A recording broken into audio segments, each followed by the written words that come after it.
health of America's babies. Today's hearing will examine the nation's infant formula product recall, shortage, steps needed to take increased supply, and what further action we need to do to make sure families have access to safe formula across the country.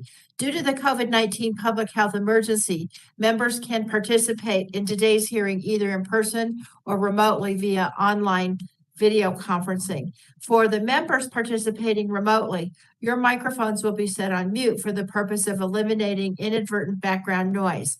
Members participating remotely will need to unmute your microphone each time you wish to speak. Please note that once you unmute your microphone, anything that's said in WebEx will be heard over the loudspeakers in the committee room and subject to be heard by the live stream and C-SPAN. Now, because members are participating from different locations at today's hearing, all recognition of members, such as for question, will be in order of subcommittee seniority. Documents for the record can be sent to Austin Flack at the email address we've provided to staff, and all documents will be entered into the record at the conclusion of the hearing. The chair will now recognize herself for an opening statement. Today, the subcommittee seeks answers on how families across the country have faced empty shelves during this nationwide infant formula shortage. We expect answers from the FDA, Abbott, and the other two leading formula manufacturers on why caregivers are scrambling to find the necessary nutrition that they need to sustain their babies and children. And most importantly, we will discuss solutions to prevent this from ever happening again in the future. The current formula shortage has real consequences. Babies and children are suffering. Parents are nervous wrecks trying to get this. I've heard stories from pediatricians who have seen malnourished children. I've spoken directly to desperate parents who have been driving for hours from store to store to find formula. And I've heard from children's hospitals who are seeing an increase in patients whose caregivers haven't been able to secure the formula that their infants need. Unfortunately, we know that this crisis has had a disproportionate impact on low-income families and families who rely on specialty formulas for children with special needs. These children and their parents are our top priorities in today's hearing. The tragic situation is unacceptable, and worse, it was totally preventable. There were growing strains on the domestic supply of formula in the months leading up to the reported infant illness and the subsequent recall of Abbott products, but the recall itself turned the U.S. formula supply into a tailspin. Now, let's be clear. Abbott is not blameless. The company appears to have neglected essential manufacturing and cleaning processes that are in place to guarantee the safety and reliability of products needed for our most vulnerable populations. Today, the exact batch of contaminated infant formula that sickened 4 infants, resulting sadly in 2 of their deaths, remains unknown. The bacterial strain of the samples taken from 2 of the 4 infants who fell ill was not found in environmental samples taken from Abbott's Sturgis, Michigan production facility. But alarmingly, however, the facility has too long of a record of deficiencies, including evidence of the same potentially fatal bacteria on site and in batches of its formula in 2019 and leading up to the 2021 inspection. Fortunately, those batches were caught before the product was released for distribution, but this presents a disturbing pattern of negligence. But one company alone does not bear the entire burden for landing us in this current situations. There are also questions surrounding the timeline of FDA's investigation and response. From a 4-month lapse before returning to inspect the Sturgis facility, delayed connection with a former Abbott employee whistleblower, and slow communication to the American people, there is much more to learn about FDA's actions. Today, we seek clarity on what the agency was doing behind the scenes during this critical time period and what lessons have been learned from the situation. Now, I'm pleased that FDA and the administration have already been focused on solutions, announcing a range of actions across the federal government to increase formula for companies in the most special need. and that manufacturers are in the mix of these discussions and expediting their production efforts to meet the urgency of the moment. In fact, as well as Abbott, we are also joined today by the other two major manufacturers of infant formula in the U.S., Gerber and Reckitt. These companies, along with Abbott, have been partnering with the Biden administration to ramp up production and bring safe infant formula into the country to fill the current supply gaps. The Biden administration's efforts to coordinate this response to get families out of the immediate crisis have been extensive, and I think we'll see them working soon. But we cannot ignore the need for longer-term solutions. The bottom line is that the Food and Drug Administration needs the resources to make sure that the food part of Food and Drug Administration is not an afterthought. Just as FDA works to ensure that life-saving medicines are safe and effective, the agency must have the resources and the staffing to ensure that the food consumers consume is safe and reliable. But FDA's food safety oversight is resourced at only half of the amount of drugs and biologics. And as a member of this subcommittee for decades, I will tell you, this is not a new problem. It's been under-resourced for far too long. Now, I'm pleased that the House passed supplemental funding last week to help address the current emergency, but a one-time fix is not enough to build a more resilient food safety system for the future. We have to work together to bolster the food safety and the supply chain system, not just today, but for our children's tomorrows. The empty shelves are inexcusable, and the stories of caregivers scrambling to find the nutrients that their children want and need are totally heart-wrenching. I stand with our colleagues and our witnesses today in committing to finding solutions, permanent solutions for the American public. And now at this time, I hope I can see him. I'm proud to recognize the ranking member of the subcommittee, Mr. Griffith, for 5 minutes for an opening statement. Mr. Griffith? Thank you very much. Thank you, Chair DeGette, for holding this critically important hearing. I also want to thank Commissioner Kaliff personally for coming to this hearing and responding to my invitation last week at a phone call that the FDA arranged. At the House Appropriations Committee hearing also last week, Commissioner Kaliff told Chairwoman DeLauro that he would be prepared to go into much more detail today at our oversight hearing. I look forward to learning those details. Many infants in the U.S. rely on infant formula for their nutrition, and parents all over the nation are experiencing anxiety as the country faces an infant formula shortage. No parent should have to worry about how they're going to feed their baby, period. I have heard from folks from all over Southwest Virginia who are having issues providing the most basic need for their infants.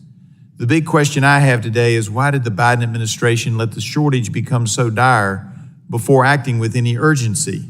I anticipate that we will hear different excuses today, and frankly, I'm not interested in debating in-stock rates or whether babies can switch from one brand to another, depending on their health needs. I'm looking for answers and for a long-term plan moving forward so this doesn't happen again. So how did we get here, and when did this infant formula shortage begin? On one hand, the FDA says the shortage issue has been on their radar since March 2020. Furthermore, HHS Secretary Becerra said the FDA has been keeping him apprised of the situation since last year. On the other hand, when asked if more could have been done sooner, then White House Press Secretary Jen Psaki said, hindsight is always 2020. And in response to criticism that the White House was too slow to respond, President Biden told reporters, if we had been better mind readers, I guess we could have, but we moved as quickly as the problem became apparent to us. So which is it? Was the administration aware that an infant formula shortage was developing for over 2 years and failed to take sufficient action to prevent the shortage from getting worse? Or were they caught flat-footed? Or, as I believe, both. No matter the reason, it's not acceptable.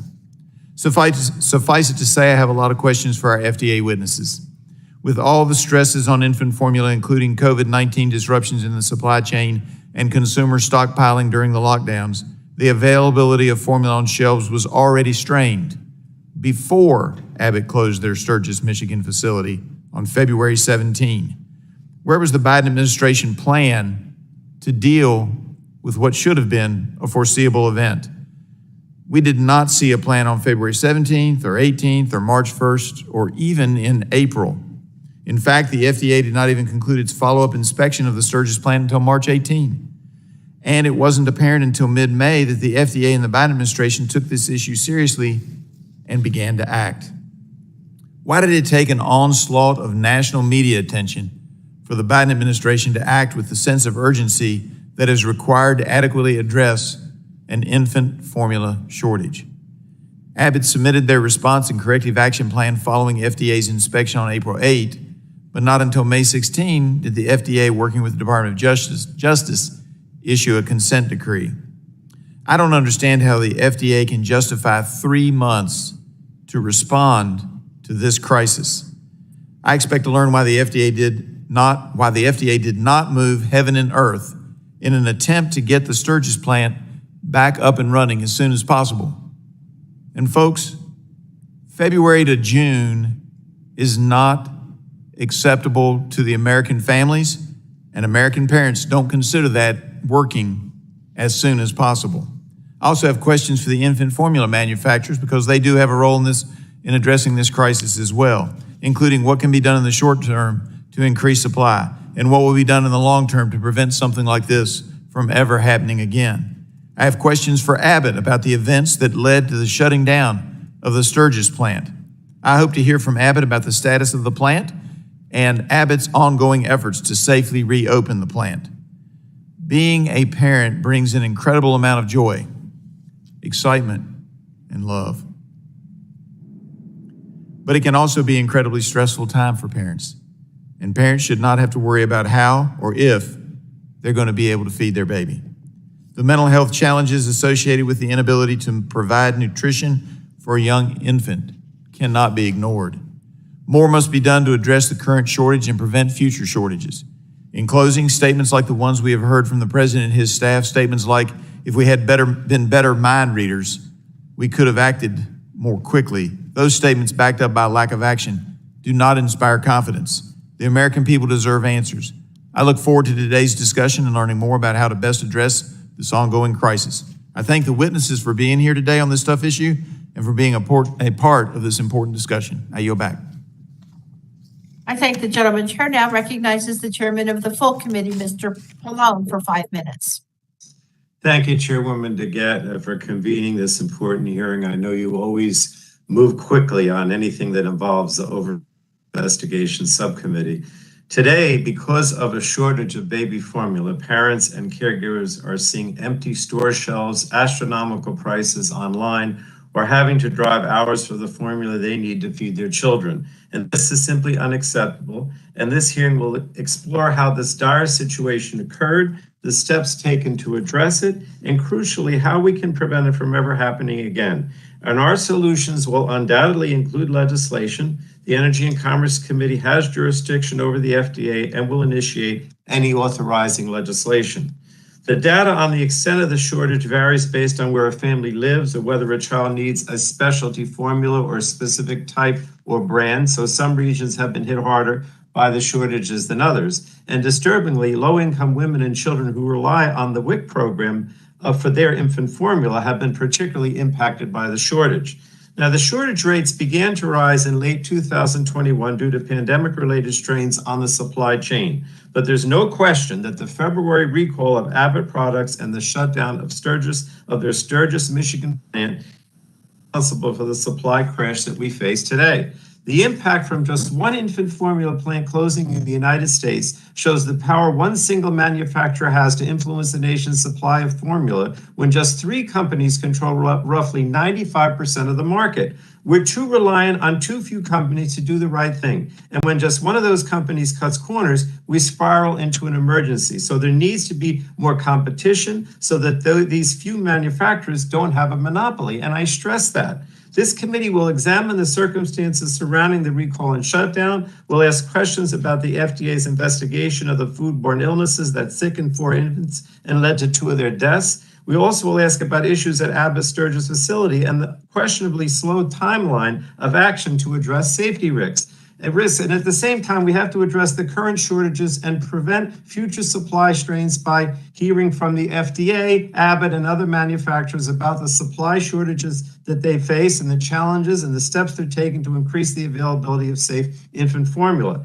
The FDA officials and executives of the manufacturers need to answer some tough questions. Babies' lives are at stake, and this committee, Congress, and the American people demand answers and solutions. Fortunately, the Biden administration has taken important responsive actions to increase the supply of formula for American families. It worked with manufacturers to increase production at other facilities and encouraged importation of safe infant formula. The president also invoked the Defense Production Act and launched Operation Fly Formula to increase domestic production and bring safe imported formula to store shelves. The FDA has also eased import restrictions for 180 days to allow international manufacturers to help address the shortage while ensuring the formula meets our national safety and nutrition standards.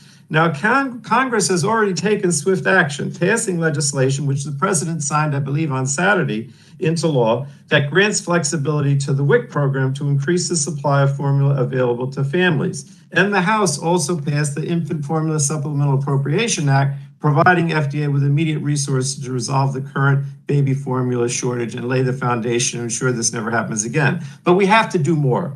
My colleagues, I said for years that FDA's food safety efforts have been chronically underfunded, under-resourced, and understaffed. Last week, this committee took a step to help address that by advancing an FDA user fee bill that will strengthen FDA's ability to recruit and retain highly qualified staff across the agency, including in areas overseeing infant formula and baby foods. And that bill will head to the floor in the coming weeks. But additional legislation will be necessary to improve transparency and reporting requirements and to empower FDA to set limits more quickly on contamination. Industry must also do its part to ensure robust internal controls are in place and are being followed to prevent contaminated products from ever reaching a single child. So put simply, Madam Chair, it shouldn't take the direct intervention of FDA and the president to keep infant formula on the shelves. The manufacturers have to take responsibility. And now we must all work together to guarantee the safety and supply of baby formula to ensure the health of our nation's children. And let me just say, the Energy and Commerce Committee will act, as always, on a bipartisan basis to enact the necessary authorizing legislation. So this committee hearing is important, but it'll lay the groundwork for what we have to do legislatively. And I do want to emphasize that and our role in all this. Thank you, Madam Chair, and thank you for doing so many things of an oversight nature with this subcommittee. I do appreciate it. I yield back. Thank you, Mr. Chairman. Chair now is pleased to recognize the ranking member of the full committee, Ms. McMorris-Rogers, for 5 minutes. Thank you, Madam Chair. Before I begin, I want to address the school shooting in Texas. As a mom, I kissed my children this morning and sent them off to school, and I thought about the possibility of it being the last time that I would see them. Schools are where our children should be safe and learning and thriving, making friends and being kids, and I know we're all anxious to get all the information. We all want answers as to what would put someone in a place to take the young innocent lives. And there's an overwhelming sense that people are struggling. Crime and violence is going up. There's a mental health crisis. These are the courageous conversations that we must have together. And I hope that we will to help end this despair and bring hope to our communities again. Now, regarding today's hearing and the crisis point, we've hit on baby formula shortages. Parents shouldn't have to drive hours, paying record high gas prices, visiting multiple stores to find some formula after midnight to finally feed their children just 2 or 3 days more. That's the reality of the crisis in America today. It's putting newborns and babies in the hospital. There are parents who are unsure if tomorrow they'll be able to feed their baby. They need support and immediate, meaningful action to increase supply. They also deserve answers. There are several reasons for this shortage, including failure by FDA and the administration to act early enough to address supply shortages, and the Abbott shutdown that made it worse. The Biden administration says it did not anticipate the formula shortage, but it should have. As a part of its pandemic response, FDA had a data and analytics tool to monitor the supply chains of various products, including infant formula. The FDA's Food Safety Center was in contact with the infant formula industry to monitor ingredients and other components for production and to maintain a healthy and safe supply. A January Wall Street Journal article, a month before the Abbott plant closed, reported problems of hard-to-find formula. The FDA didn't have to, quote, read minds, as the president dismissively suggested. They just had to read their own data and listen to parents. With Abbott being a major supplier and given the information at its disposal, the FDA should have known the plant closure would make the shortage even worse. This is not the first time FDA has been confronted with looming supply crisis.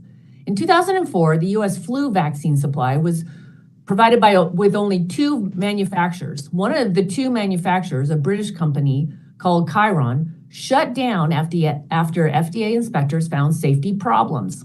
That meant just before the flu season, half of the U.S. flu supply, the vaccine supply, was gone. And the administration immediately took action to secure doses of other manufacturers and encourage foreign manufacturers to seek licensure from the FDA.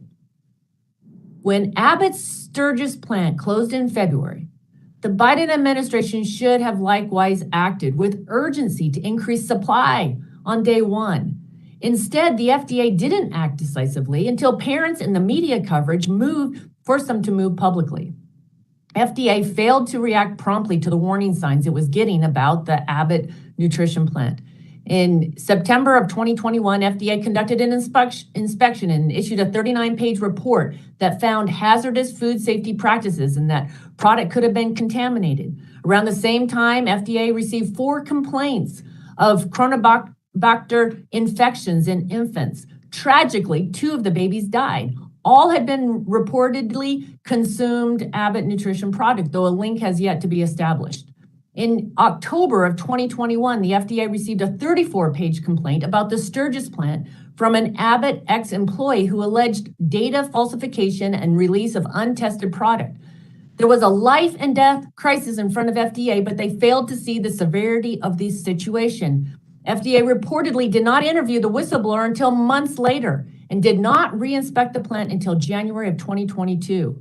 FDA did not even form an incident management group on infant formula until April 1st of 2022, more than 6 months after it found issues. This hearing is an opportunity to ensure parents are certain that the FDA does not repeat mistakes that led to these shortages. I'm leading on legislation to increase and restock empty shelves, and it also requires more oversight and accountability to ensure the FDA is doing its job, acting quickly. We must solve the immediate issue and also ensure that we are taking action so this situation never happens again. I thank you and yield back. I thank the gentlelady. The chair now asks unanimous consent that members' written opening statements be made part of the record and without objection so ordered. I now want to introduce our first panel of witnesses for today's hearing. Dr. Robert Kaliff, the Commissioner of the Food and Drug Administration. Welcome. Frank Yanis, the Deputy Commissioner for Food Policy and Response of the Food and Drug Administration, and Dr. Susan Main, the Director of the Center for Food Safety and Applied Nutrition of the Food and Drug Administration. I want to thank all of you for appearing in front of our committee today. And I know you're aware the committee's holding an investigative hearing, and when we do so, we have the practice of taking our testimony under oath. Does any of you have any objection to testifying under oath today?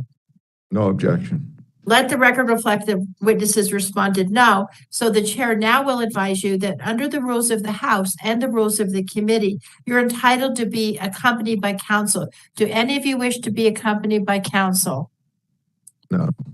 Let the record reflect the witnesses have responded no. So please raise your right hands so you may be sworn in. Do you swear that the testimony that you're about to give is the truth, the whole truth, and the nothing but the truth? Yes. Let the record reflect the witnesses have responded affirmatively, and you're now under oath and subject to the penalties set forth in Title 18, Section 1001 of the U.S. Code. And at this time, the chair is very pleased to recognize Commissioner Kaliff for a 10-minute opening statement on behalf of all three of our FDA witnesses. Now, Dr. Kaliff, I want to note, there's a timer on the screen. You can see it that counts down your remaining time. You're a pro with this now, I think, just like all of the rest of us. So I want to thank you for appearing and recognize you for 10 minutes. Thank you, Chairwoman. Chair DeGette, Ranking Member Griffith, and members of the subcommittee. Thank you for inviting us to testify on the safety and supply of infant formula in the United States. Ensuring that infant formula is safe and nutritious is a solemn responsibility of the Food and Drug Administration, and we are working with our government infant formula to stabilize the supply. We are fully aware that many parents and caregivers have been unable to access the infant formula products they need. Many of us are parents and grandparents too, and we want to express our deepest empathy for parents and caregivers who are experiencing difficulty and stress as they attempt to find formula. I personally have been driven by memories of the month my daughter spent in the intensive care unit as an infant and the deep concern and anxiety of parents driven to protect an innocent child. We have provided you with an extensive written testimony that describes the recent history of this problem and gives a detailed timeline. During this hearing, I welcome reference to this document. On September 20th, 2021, FDA learned of a Chronobacter Sakazaki infection in an infant who consumed formula produced at Abbott Nutrition's facility in Sturgis, Michigan. Our detailed written testimony and timeline specify the chain of events that culminated in a for-cause, on-site inspection of the Sturgis facility on January 31st, 2022. While there are many steps along the way where different actions could have sped up the sequence of events, to this date, I can find no evidence of intentional delay or malfeasance. If we have the facts delineated at this point, after action review so that we make improvements to prevent delays like this in the future and to improve our decision making. I've asked Dr. Stephen Solomon, director of our Center for Veterinary Medicine, to lead this review. Before leading the Center for Veterinary Medicine, Dr. Solomon served in the Office of Regulatory Affairs and has deep organizational knowledge of the processes in the foods program, as well as compliance and enforcement. The FDA and CDC's investigation could not conclude that the egregiously unsanitary conditions in the Abbott facility caused the illnesses reported in our timeline. However, we cannot rule it out either, as the confluence of events is highly unusual. There is no dispute that the facility was unacceptably insanitary as evidenced by the consent decree. Frankly, the inspection results were shocking. Standing water, cracks in the key equipment that present the potential for bacterial contamination to persist, particularly in the presence of moisture, leaks in the roof, a previous citation for inadequate hand washing, and current poor foot sanitation, bacteria growing from multiple sites, and many signs of a disappointing lack of attention to the culture of safety in this product that is so essential to the lives of our most precious people.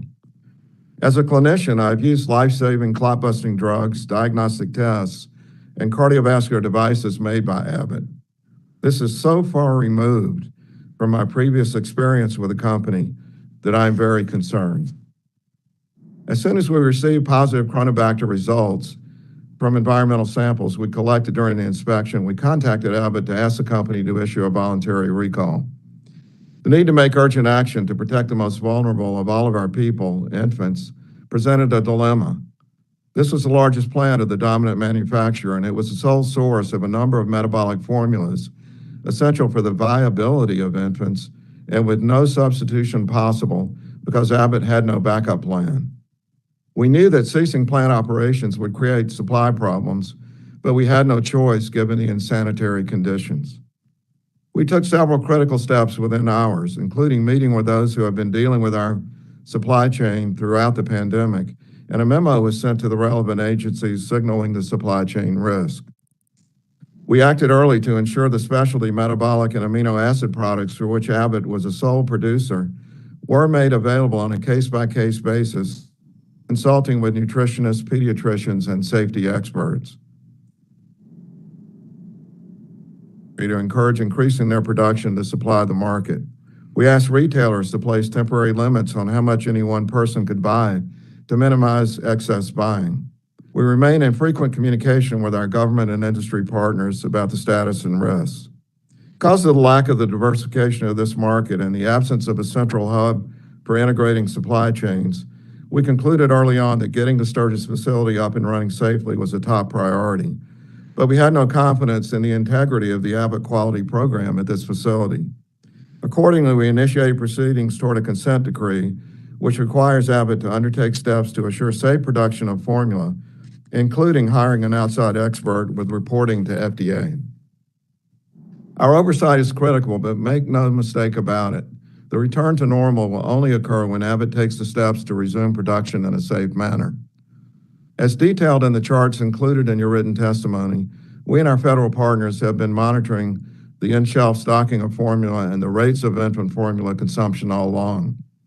Due to the efforts of other companies to step up their production, sales of infant formula have remained steady, and in fact, volume and quantity of formula purchased are 5 to 15% higher now than in the month before the recall, as demonstrated in charts included in the written testimony.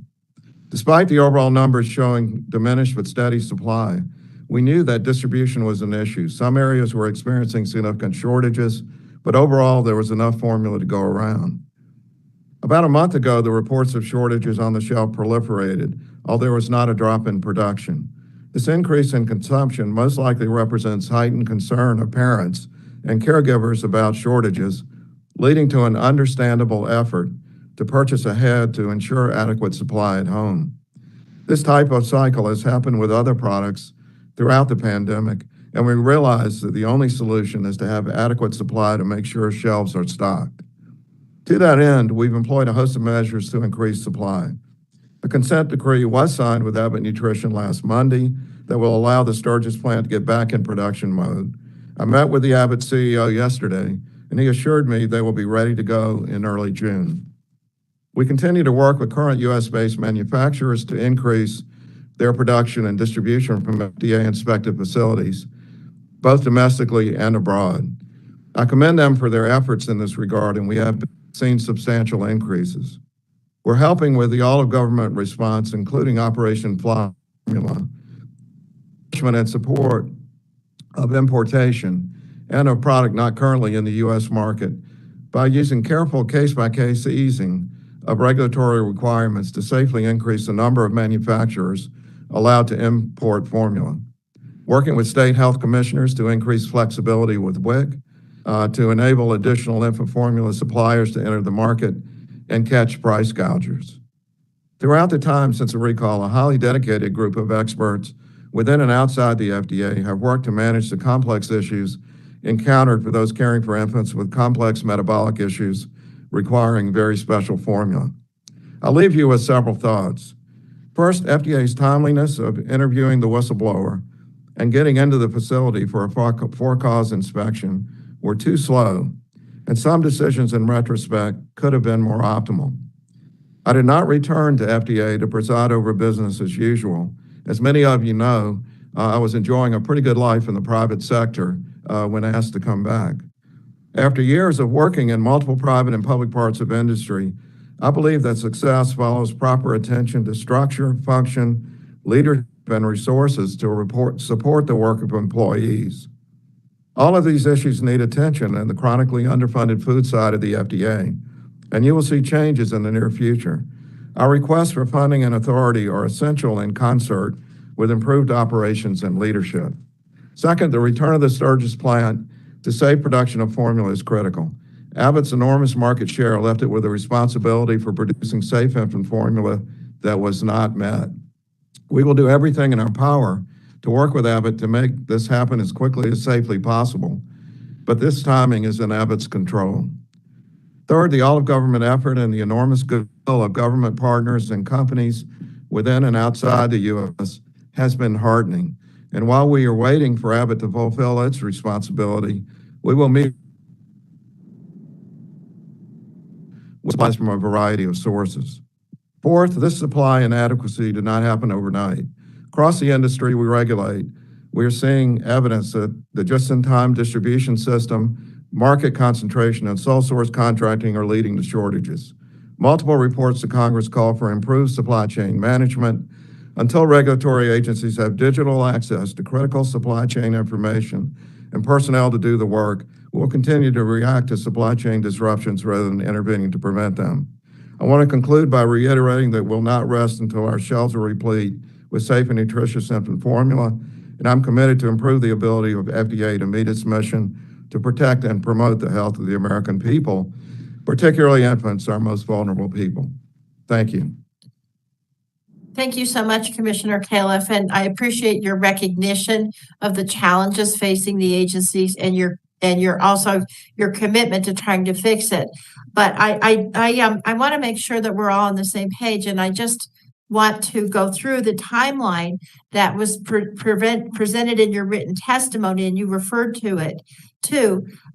From September 20th through the 24th on 2021, FDA did a routine inspection of the Sturgis facility. And then coincidentally, on the same day, September 20th, FDA got news of a complaint about an infant who had become ill due to the Chronobacter after consuming infant formula produced at that Sturgis facility. But then about a month later, FDA got a complaint from a whistleblower about the lax cleaning and testing facilities at Sturgis, as well as alleged falsification of records and deception of FDA inspectors. But that person was not interviewed till 2 months later in December.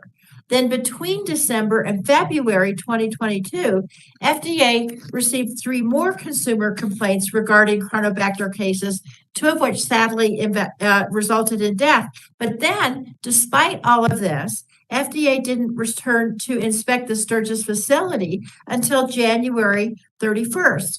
Then, according to your testimony, there was a 6-week inspection and there were fundamental sanitation, building, and equipment issues. But then, February, Abbott closed down the plant at Sturgis and ceased production. Then 2 days later, finally, Abbott voluntarily recalled the products.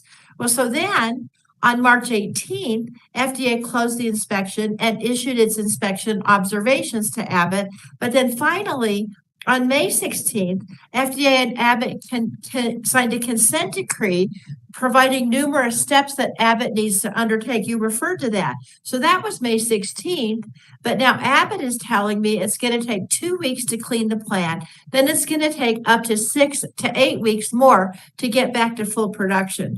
And so Commissioner, this is what I'm concerned about. I went through this whole timeline because by my account, it took about 4 months from when the agency first became aware of these reported cases of Chronobacter to inspect the Sturgis plant. Then it took 2 more weeks for Abbott to stop production. And then it took 3 months more for FDA and Abbott to enter into a consent decree. Does that sound about right to you in terms of the time frame? I think you've got it right. As you know, it's all documented in your in the testimony in great detail.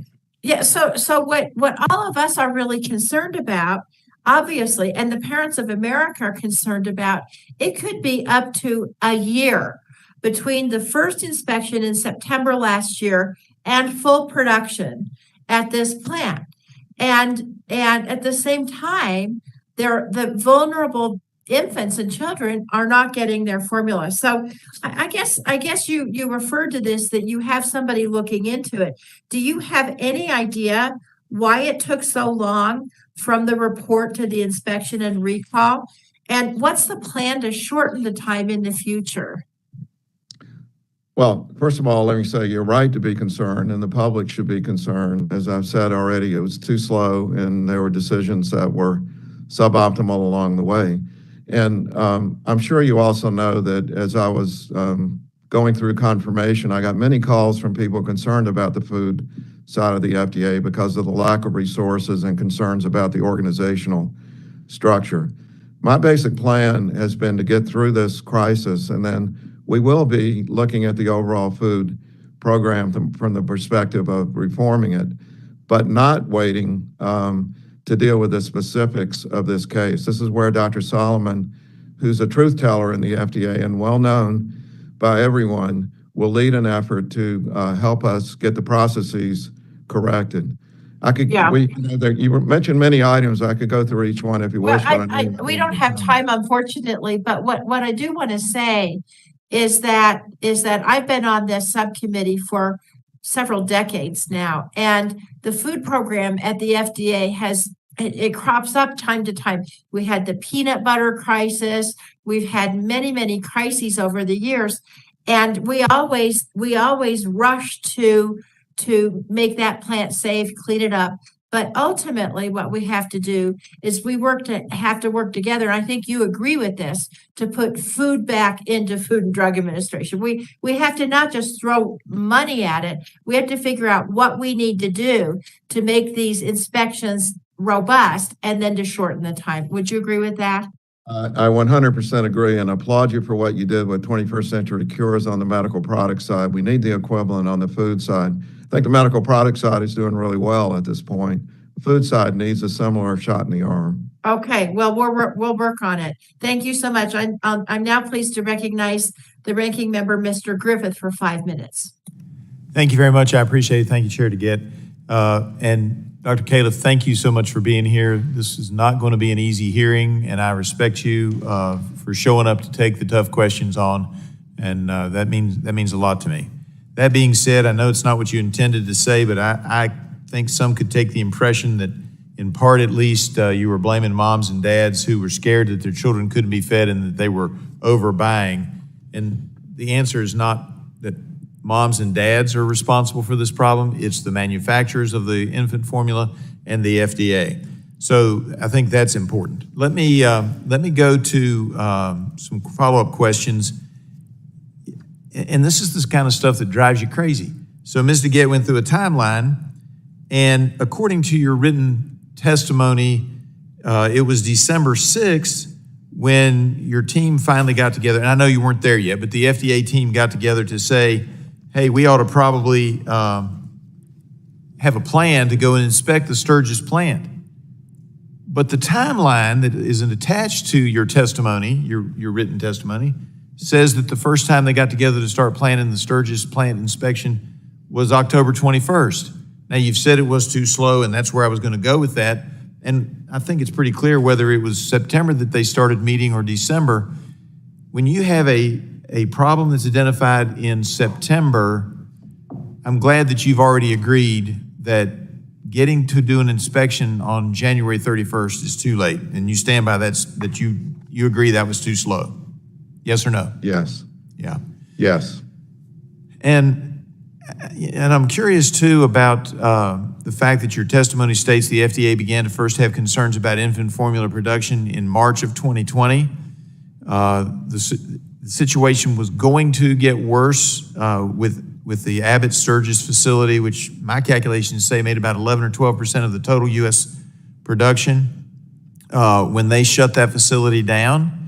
Did the FDA have a detailed action plan to deal with one of the food manufacturers, one of the infant formula manufacturers shutting down, and what we were going to do when the kids didn't have enough formula? Did we have a detailed plan on what action we would take? We had several committees that were meeting regularly and doing the things that I mentioned, which was contacting all the other producers. As has already been detailed, there are not that many other producers, and they did ramp up right away to the extent that they could. And, I enumerated other actions that. Well, why did it take, the question is, when you have particularly your WIC recipients have, one source in most states that they can purchase, and a lot of times that's Abbott. Why did it take nearly 3 months to say, okay, we're going to have a relaxation on some of these regulations related to WIC, we're going to have a relaxation on some of the products coming in from Europe? Where was the request for legislation from us? Where was the action plan by the administration to start flying formula in from overseas? Why wasn't that happening in March instead of mid-May? Madam and Mr. Chairman, Can I refer to my other colleagues here, or would you prefer that I answer the question? Well, I like you answering it, but if somebody else has got an answer, I'd love to hear it. They can refer to it if they have the answer. Yeah.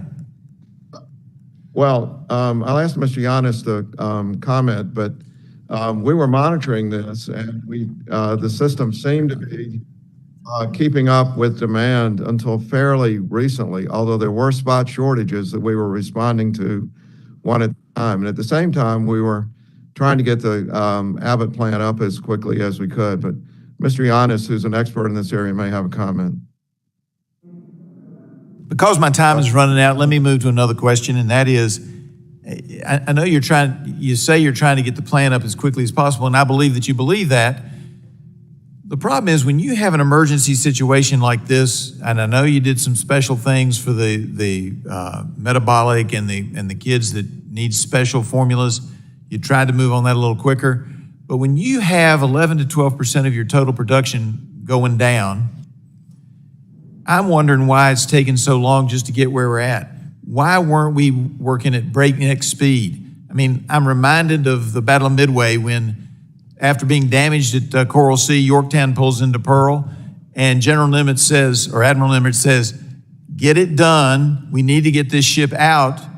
And that ship is sailing in 2 days. 48 hours later, that ship is sailing because the American soldier got in there and got it done. I don't expect that you could get Sturgis open in 2 days, but why is it going to take 4 or 5 months to get it open? And why weren't we moving on all of these things in March and moving towards getting this plant reopened then? I know we're at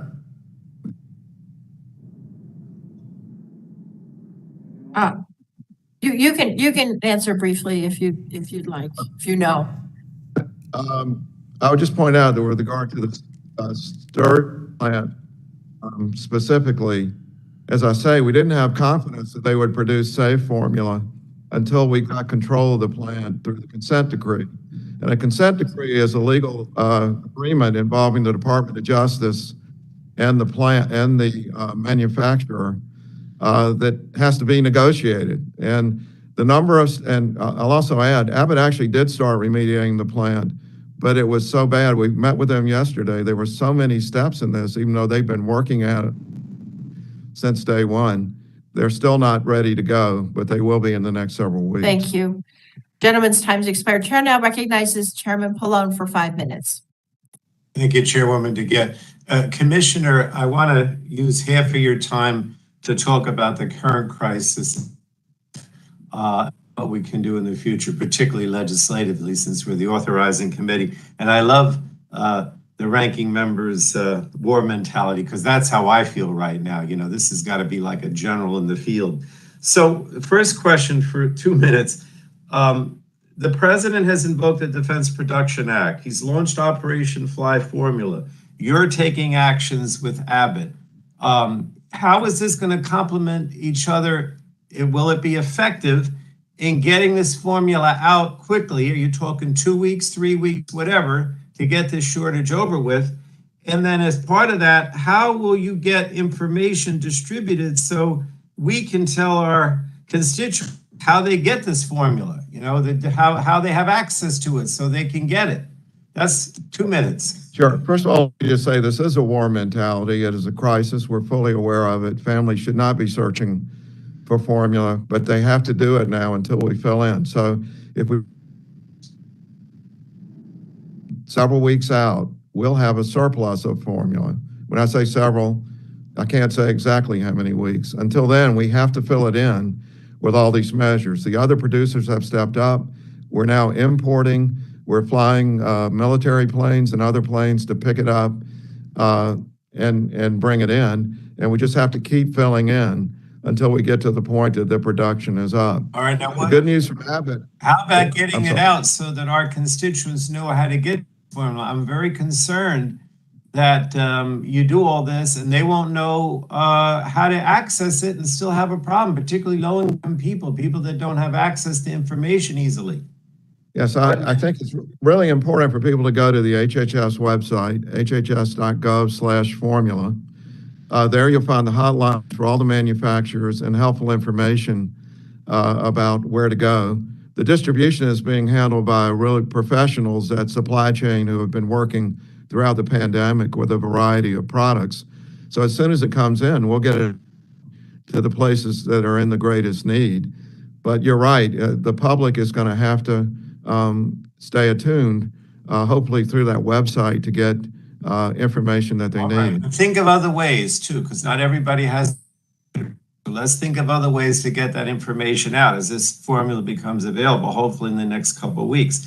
Now, my second question with the authorizing committee, I am concerned about a future crisis because we need to have a mechanism, in my opinion, where the manufacturers tell us, or there's some kind of trigger or alarm bell with the FDA if they're experiencing shortages for whatever reason. So what I'm told is, that maybe we need to have some kind of transparency legislation through shortage reporting requirements that would require manufacturers to alert FDA of potential shortages so they can shift production, or we can go into overload. And also something to empower the FDA to act more quickly with regard to contamination, because that process is so bogged down in long and cumbersome regulatory ways. So minute and a half, what can we do to have a better reporting? What can we do so that you don't get bogged down in this long process when there's potential contamination, or anything else you think, other tools you need? You have about a minute. We've asked for a number of authorities, and we have consistently. I'll just to remind the group of what's in the document. At the end of the pandemic, we requested authorities to deal specifically with the potential for infant formula shortages, and we were unsuccessful in getting those acted upon. Yet we did a number of things at FDA to try to deal with it with the resources that we cobbled together. But you mentioned a couple of things that are absolutely critical. Right now, we have no ability to, there's no requirement that manufacturers alert us if they are running short. Secondly, just for example, Abbott had cultured Chronobacter in samples going back a ways, but since they had not shipped them out, they had no requirement to either keep the samples or alert us that that had happened. We discovered it on inspection, but it may surprise people to know that. The consent decree process, we could have a long discussion about, but there are not, and for me, I worked at Google for 5 years before coming back. You would be surprised to know there's no just-in-time system where all the FDA employees can see what's going on. What we really need is access to the information that the manufacturers have about each of their individual supply chains. They each have their individual supply chains, but there is no national system to make sure the supply is getting where it needs to go. And then finally, I'll mention, this is not unique to this problem. This is our most special problem. But right now, we have a shortage of contrast media for people having strokes and heart attacks. 60 Minutes ran a show that I would recommend for you. Generic drug shortages are happening every day in hospitals. We have to do something about our supply chain issues. Madam Chair. I thank the gentleman. Chair now recognizes the ranking member, Mrs. McMorris Rogers, for 5 minutes. Thank you, Madam Chair. I kind of want to pick up where the chairman left. As a part of the pandemic response, did FDA not have a data analytics tool to monitor the supply chains of various products, including infant formula? We requested funding for a tool, and because we didn't get the funding, we cobbled it together. It's a start, but it's nowhere near. Again, I was at Google for 5 years. The technology at FDA and in many federal agencies is outmoded and needs an upfit. There's just no question about it. Well, I guess I'd like to understand more about that, because as a part of the pandemic response, Congress had authorized funding for a data analytics tool to monitor the supply chains for various products, including infant formula. And the FDA's Food Safety Center was in contact with the infant formula industry to monitor ingredients and other components for production and to maintain a healthy and safe supply. The slow response by FDA to the infant formula crisis has created a desperate situation for parents. Months without any action has only contributed further to this life and death situation. It's suspected that 2 babies now have died and 2 others are critically ill from contaminated baby formula. But on top of that, with the Abbott plant shut down and a possible safety problem, it's presenting another public health crisis, and that is the lack of access to baby formula. Just a few days ago, we've learned that there's at least 4 babies hospitalized in South Carolina because of complications arising from baby formula shortage.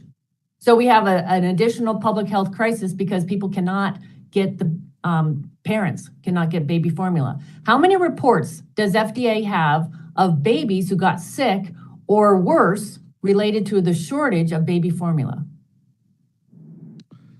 Let me give a general answer to that. It's not a large number, but each one is highly significant. And we have a committee of people, including outside experts, to look at every single case to make sure we get formula to those people. I'd like to refer this question to Dr. Main, who has spent countless hours working with experts on this issue.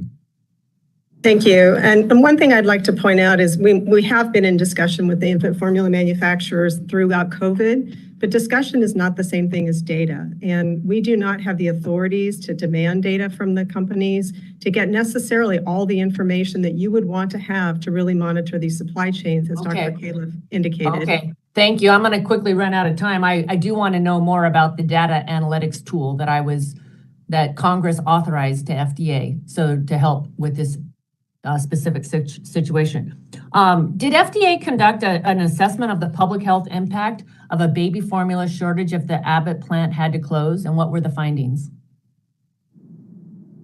What I would say, I was not here when that decision was made, so I don't know all the details, so I'll refer again probably to Dr. Main. But I would say, based on everything I've looked at, there was intense discussion about the consequences of this, and there are memos that will adequately document into it.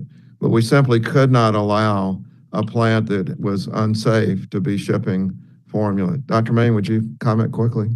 We've certainly anticipated that this would have significant impact in the general formula, but even more so in the specialty and metabolic products. And that is why we made the decisions we did, not to have those products be recalled, because the concerns for the health of these infants were greater had we recalled those products. With regard to the general infant formula supply, what we heard from other manufacturers is they had capacity to increase production, and they have stepped up, they have increased production, and that was the kind of scenario planning. At the same time, we also invoked all kinds of mitigation steps that we could, things like mitigation to reduce regulatory, add those flexibilities, things like asking the retailers to limit purchases. We did a whole number of steps right from the get-go to try to reduce the impact. But at the same time, we were in a tough place where we did not want to allow this unsafe formula prepared under insanitary conditions to be served to infants in this country. Thank you. I appreciate that. I feel like I'm getting on one hand, we're being told now that the Abbott plant is going to be up and running in a couple of weeks. I know that you testified last week, Commissioner, that concerning the whistleblower complaint that the integrity of the organization was compromised. So I'm kind of, on one hand, I'm like, how do you believe that organizational integrity can be restored in just 2 weeks for the expected reopening of the plant if there's these significant concerns? May I have 30 seconds or so to Yes, go answer ahead. that? The only way I would have, again, I have a long history with Abbott in my previous life as a doctor. It's been a great company. But given what we saw, the only way we could have confidence was through a consent decree where we literally have oversight of every single step. When we met with the CEO yesterday, there were hundreds of steps that they went through that they're having to do, many of which have already been done. So it's only if we have direct oversight over it that I would have confidence. But I do have confidence that we are seeing every single step, both physically in person and also through following the documentation and the outside expert. So many efforts. I think the gentlelady's time's expired. Chair's now going to go to Ms. Rice for 5 minutes. Ms. Rice, you're recognized. Thank you, Madam Chairwoman. I just think we have to dig a little deeper on how we can, avoid the current disastrous situation in the future. We have to understand the missed opportunities that led to the formula recall and empty store shelves and apply those lessons going forward. I mean, you'd think after the pandemic and what we didn't have enough of would have enabled us to look at these critical products that everyday Americans need just to survive and make sure that this wouldn't happen. I mean, it's clear to me that the delay between the FDA's annual inspection of the Sturgis plant in September of 2021 and the FDA inspector's return in late January of 2022, more than 4 months later, as the chairwoman pointed out, which was also after 3 reported illnesses, was a missed opportunity to say the least. Commissioner, understanding that you were not yet in the position that you're in now at that time, but as the head of the agency today, what steps have you taken to ensure that we're not going to see, God forbid, something like this in the future where it's going to take 4 months after notification of first illness before the FDA initiates an investigation into whether it's Abbott's facility or any other facility? Well, there are a number of steps. I mean, the most important one, I think, is the escalation requirement, that is notifying the leaders. And it's documented in our report that Mr. Giannis, Dr. Main, and Ms. McMeekin, the head of our Office of Regulatory Affairs, were not notified until February that all this was going on. And, that's, we have to have standards. I used to work in hospital quality systems. You remember when medical errors, nurses were empowered to, if a surgeon made a mistake, to report it, not as a punitive matter, but to make the system better. So we're putting systems like that in place. But I must tell you that, we still have vulnerabilities. We have a very tired, overworked workforce that in the midst of a pandemic, which is still ongoing, and an underfunded segment. And, whenever I've worked in corporations and health systems with the best of facilities and people, and it's very different than when you have really good people who could do other things for a living, let me point out, who are really straining to use human labor to do things that computers could do automatically. So that's a list of some of the things. Oh, okay. Dr. Main, according to FDA testimony, after becoming aware of the first infant illness complaint on September 20th of 2021, the agency immediately notified Abbott.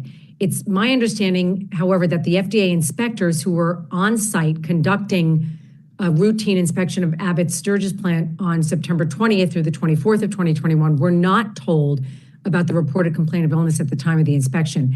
If that's accurate, Dr. Main, why were the FDA inspectors not informed of the complaint? And do you believe more timely communication with them about the reported illness could have better informed their assessment and facility classification?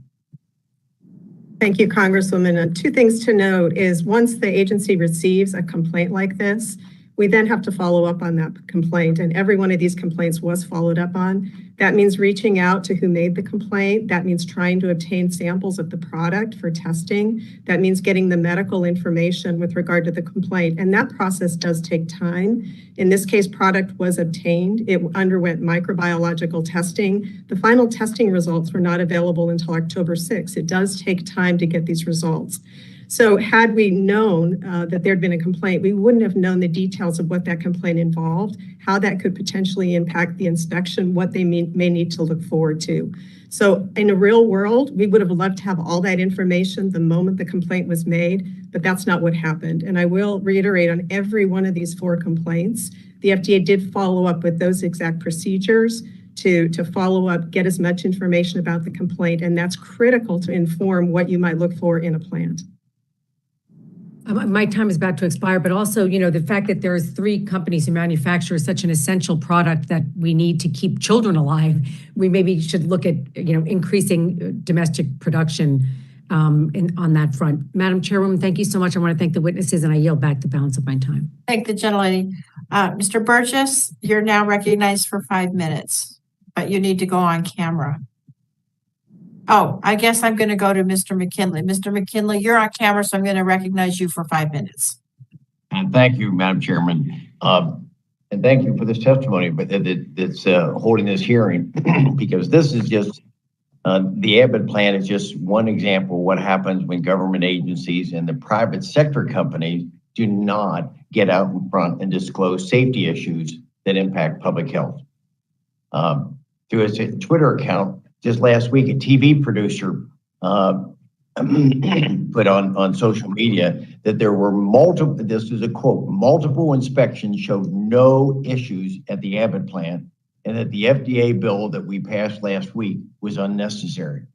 I emphasize, this statement was just sent out last week all across the country. So documentation of these violations, we've heard it all through the testimony today. They were reported during the last several FDA inspections at the plant, firmly established there were serious problems at the plant that led to a recall and a plant closing. Problems that have escalated into a public health crisis. Yet both the FDA and the Abbott company have remained curiously silent. I remind you, this statement that was put out on Twitter, on social media, was sent just last week, saying the government was wrong. There were no problems there. So I wonder, there are consequences when this type of misinformation is not rebutted, and the public continues to lose confidence in the governmental process, in government. So, and we in Congress did not hear about the scope of this issue until early May. And the administration seems clearly to be caught off guard. So, Commissioner, a couple of questions to you, if you could, please. Why did you not, and maybe you've answered this, but I want to hear it again. Why did you not inform the public in January, February, or earlier of the problems at the Abbott plant? We with all due respect, we did. Call was made. There was a public announcement both by Abbott and by the FDA about the problem with the product and the general reason it needed to be recalled. I'd also have to point out that in the midst of a consent decree negotiation, it's very difficult to talk about the specifics of them until that is completed because of legal prohibitions. I've got a couple other questions on the thing is, so what are you doing to combat this type of social media providing incorrect public health information? How would you respond to that? I'm only smiling not because I think it's funny, but because it's so critical right now that we get the misinformation situation under control. And, you know, I remember I worked at Google for 5 years, and so I saw the good and the bad of access to information. FDA is going to have to change its outward-facing strategy to be more proactive and preemptive. I would point to the American strategy with Russia and the Ukraine as one of the best examples in history of always being one day ahead of the misinformation. Okay. This is a big change for FDA, so we're going to have to claim my time. I got two more questions. How will the passage of last week's FDA bill increase the production of baby formula? Production is increasing already. That's the criticism that they said that on these various tweets. It was not just one; there were several that said it was unnecessary. So I want to know, how do we increase how we get back to production? How to put in $28 million? How is that going to increase production? Well, remember the Abbott plant needs to get up and running. We got to oversee away in micro detail to make sure that it's done correctly. And as we bring in supply from other countries, remember we already have overseas plants that we import from on a regular basis, almost double digits. So as we bring that product in, we got to inspect it, make sure it's of the quality that we expect in America of formula. And we need to upgrade our information systems, as I've already said, to make sure that as all this goes on, we can keep track of it and make sure that we're coordinated. Commissioner, did the FDA have a mitigation plan in place before the plant was shut down?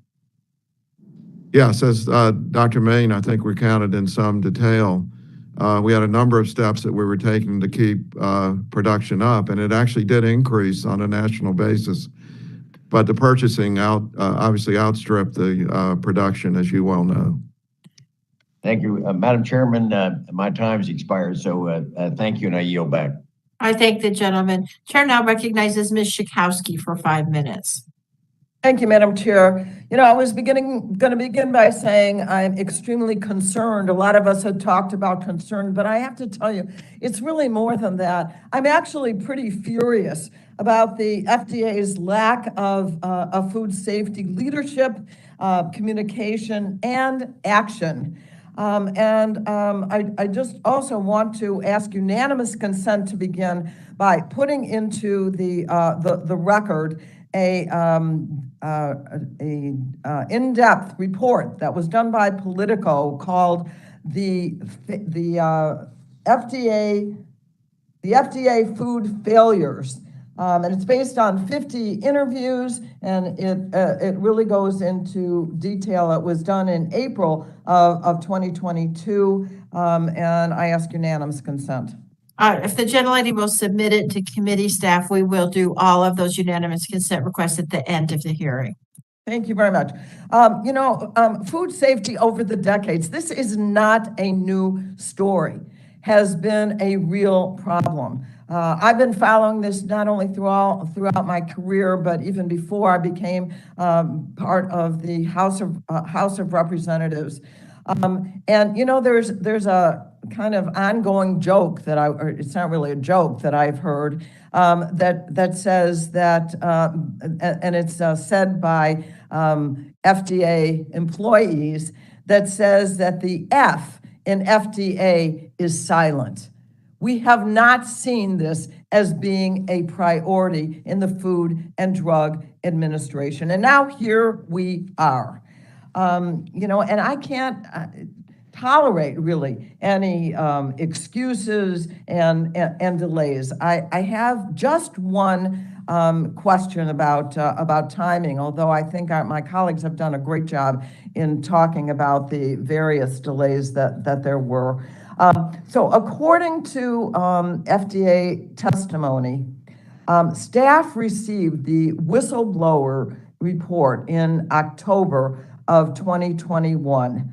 And senior food staff officials did not respond to that report until 4 months later in February.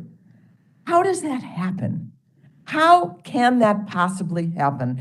And I want to ask you that of the administrator.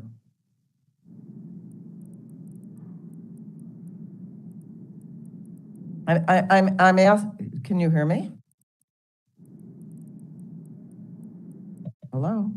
I got muted there. I apologize. I see. Okay. First of all, let me just point out that the complaint was received. It was logged in right away. The ORA employees did their usual review. It went to OCI, the Criminal Investigations Unit, because there were concerns. The decision was made that the informant needed to be questioned and brought in to go over things. There were some medical issues that delayed it. I can't go into details because they're personal related to that happened. We're on record as saying it took too long. And then on top of all that, as I've already said, the lack of escalation causes meant the senior officials were not aware until February 10th or February 9th. Well, I mean, so much has been said today that needs to change the focus. I know that you're rather new to this position right now, but you have a long history with the Food and Drug Administration on the food side. So we really are calling you to change the focus, the emphasis, to really put food up front. We are tired of seeing one after another of these kinds of situations. I also just wanted to alert you, I have introduced legislation that deals with chemicals that are in our food that are toxic. They are known toxic chemicals. I have legislation that would require research and ultimately removal of those from our foods. I hope that you will definitely consider that. But we don't want to hear any more about this without prompt, swift, effective response from the Food and Drug Administration. Let's put food back into the Food and Drug Administration. And thank you, and I yield back. The chairman's chair's audio is out, so we're going to go next to Dr. Burgess if he's on camera. If not, it's Mr. Long. I don't see Dr. Burgess. Are you on? We'll go to Mr. Long for 5 minutes. Thank you, Mr. Chairman. And Commissioner Kaliff, I'm going to have you rate your performance at the FDA in this situation on a scale of 1 to 10. How would you rate your personal performance? Well, I'd say because of the outcome, I'd give it at best a 4 or a 5. Also, I'd like to have you rate the urgency with which your agency has taken up this matter of no baby formula on the shelves. How would you rate the urgency that's been within your administration from 1 to 10? Look at the employees, it's 9.5 out of 10. Nights, weekends, working on this, I would totally stand behind their effort. The result, as I say, is not what we would have wanted, so I cannot give it a high rating. I mean, I'm from Missouri. You got to show me. I mean, that doesn't mesh. You can't say that you got a 9, 10 urgency, but yet it's failed. So how do you account for that? System where the people working on the ground are working their tails off, speaking of being from Missouri, working as hard as they possibly can with inadequate systems and adequate funding. And we didn't meet the needs. So that's why the overall rating is low, but the rating for the hardworking employees is very. And so it's systematic. It's money. It's people. What is it again? I'm a little confused. As I said in my opening statement, it's a combination of leadership, people, money, and technology. I'm so acutely aware of the technology gap, having come from the best technology in the world now to technology which is completely outmoded, that I think it's a combination of all of the above. I've said that I knew before coming in that the food side, just as your predecessor just said, the food needs to be brought back in the FDA. It's a major issue. There will be everything looked at, but the day that I was confirmed was the day that the recall made the news, and we've been engrossed in that, trying to take care of this problem for the first 3 months of my time. I don't know of anyone in this hearing today that's not furious with the FDA and with the situation with baby formula. I don't know any American that's not furious, for the record. Commissioner Kaliff, the HHS Secretary Becerra claims that the FDA has been briefing him about baby formula situation for months, going back to last year. Is that an accurate statement? We've been communicating with HHS and having communications with the Secretary for, throughout the pandemic about baby formula. Was it the FDA's understanding that the Secretary would brief the White House, Secretary Becerra would brief the White House on the shortage? And if so, do you have any idea when that briefing occurred? I don't know if there was I do not know the answer to that question. But we do have other communications with the White House that are regular. They're part of the supply chain effort, which is guided us through the whole pandemic. Can you try and find out an answer to that question for me about whether there was a briefing, and if so, when it occurred? That. And also, sticking with you on the questions here, HHS Secretary Becerra, has he provided any guidance or support to the FDA? If so, what guidance or support has he provided? He's been tremendously helpful as we've gotten into the Operation Fly formula and the enforcement discretion enabling foreign suppliers to send in, and he's gotten on the phone and called CEOs to encourage them to increase their production, among many other efforts to support. Even in the last week, when people know he was sequestered in Germany with COVID, he was on the phone putting in good work. Like I say, I don't know of anyone in this hearing today that's not absolutely furious with what we've been going through and what parents, more importantly, have been going through, freaking out, I saw that someone, I'm not sure, I should have looked it up before the hearing, I guess, but someone at the administration said the best suggestion was to go to your pediatrician and see if they had some samples for you. And being the father of a pediatrician, I can assure you that she doesn't have cases of baby formula sitting around in the back room of her office. I yield back. I thank the gentleman. I also want to thank Mr. Peters for subbing in. I'm having some audio trouble with my computer. So if, he's on deck, and I appreciate it, Scott. Next, I'd like to recognize Mr. Tonko for 5 minutes.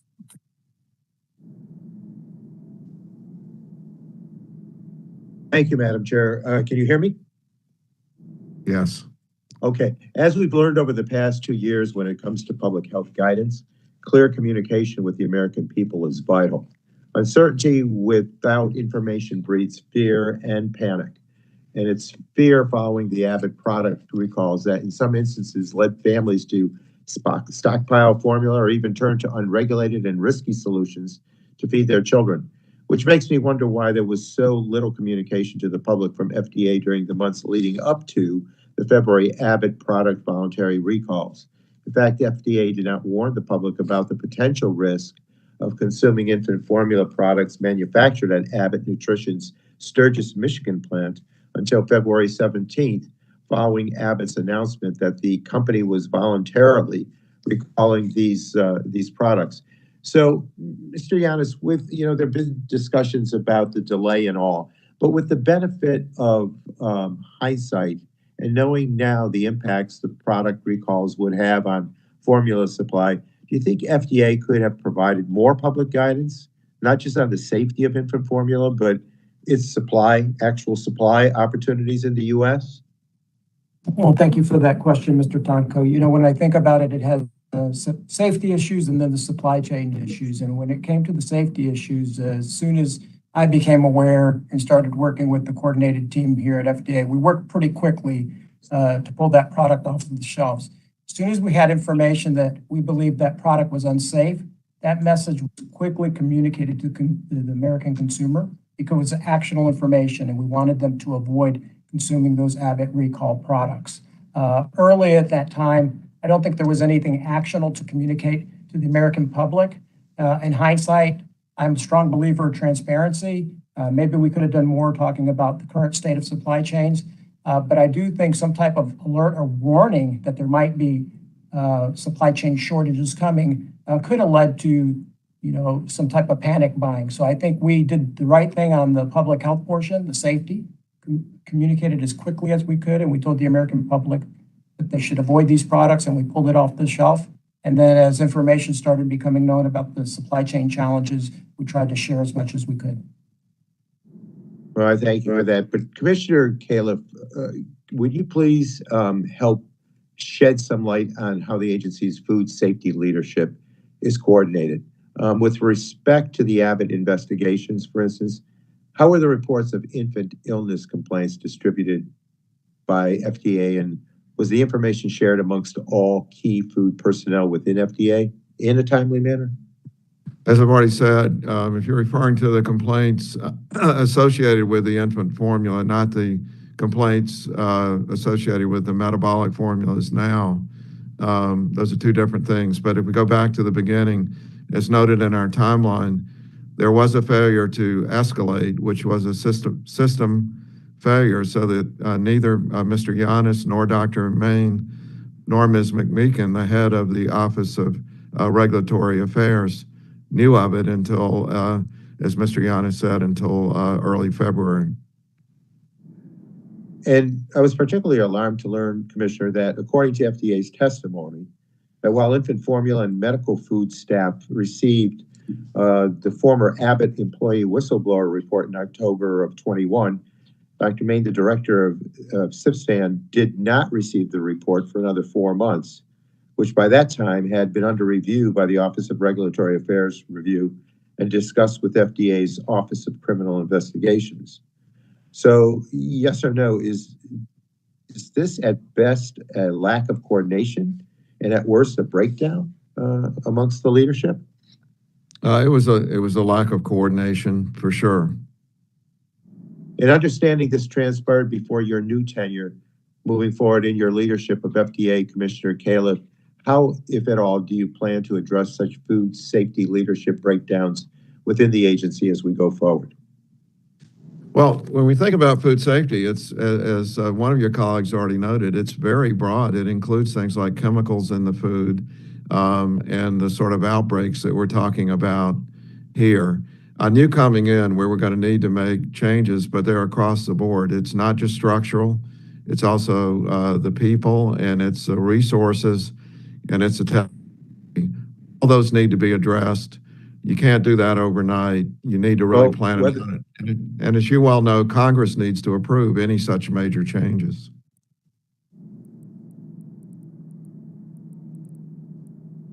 Thank you, Mr. Tonko.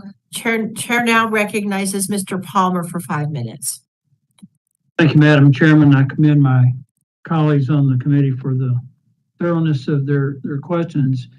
I want to bring up an article that was in this morning's Washington Post that frankly has some stunning revelations.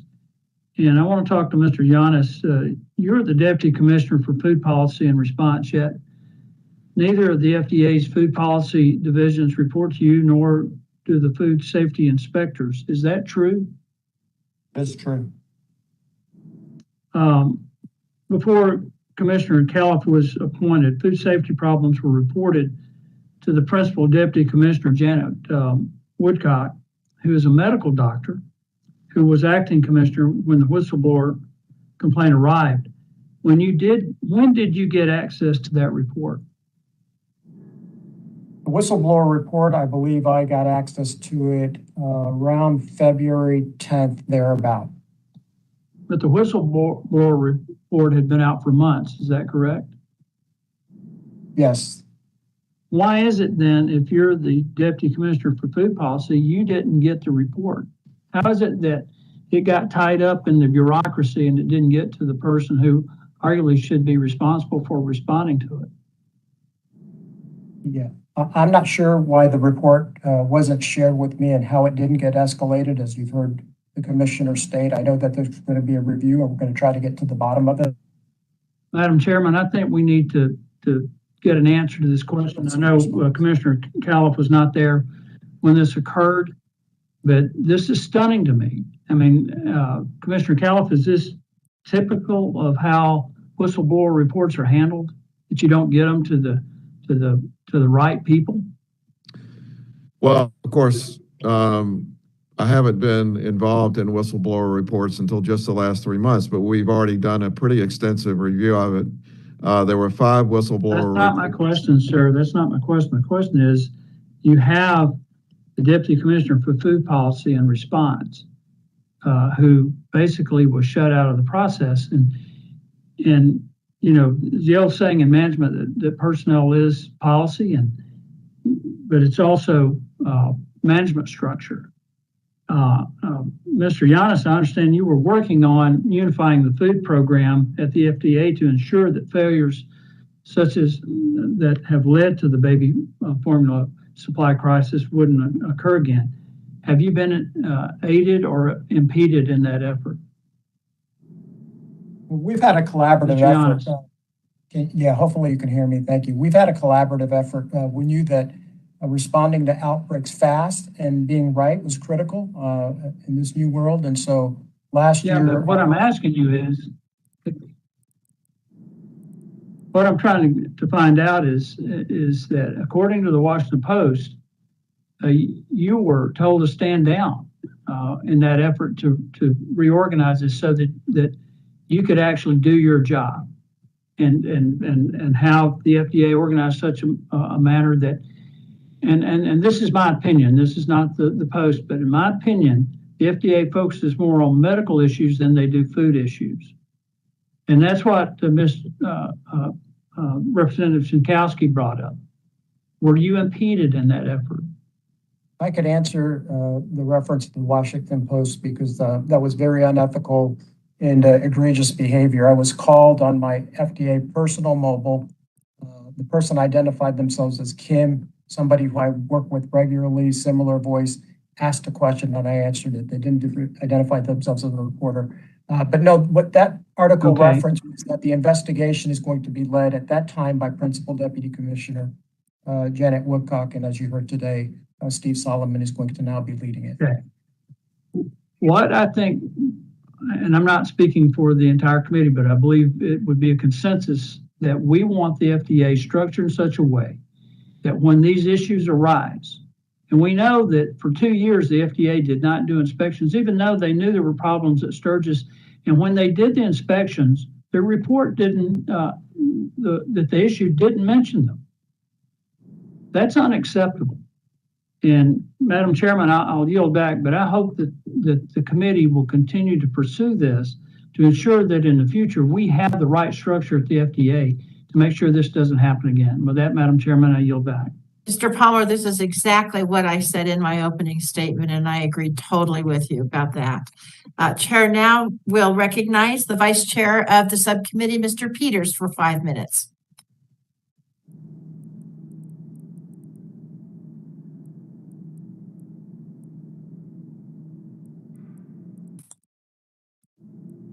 Please unmute, Mr. Peters.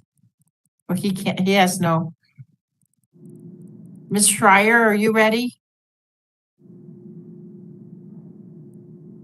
Yes, I can be ready. Then you're recognized for 5 minutes.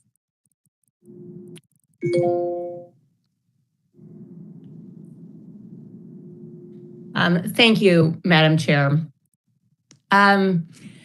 You know, this is a really distressing time for parents with infants and parents to be. Most babies, even if they're breastfed, will at some point rely on formula to survive. And baby formula to these infants is essentially medicine, because for kids under 4 months, and I mean, really even under 6 months, this is essentially their only source of nutrition. And there's some babies with allergies or metabolic conditions that require them to take a very specific type of formula that they just can't live without.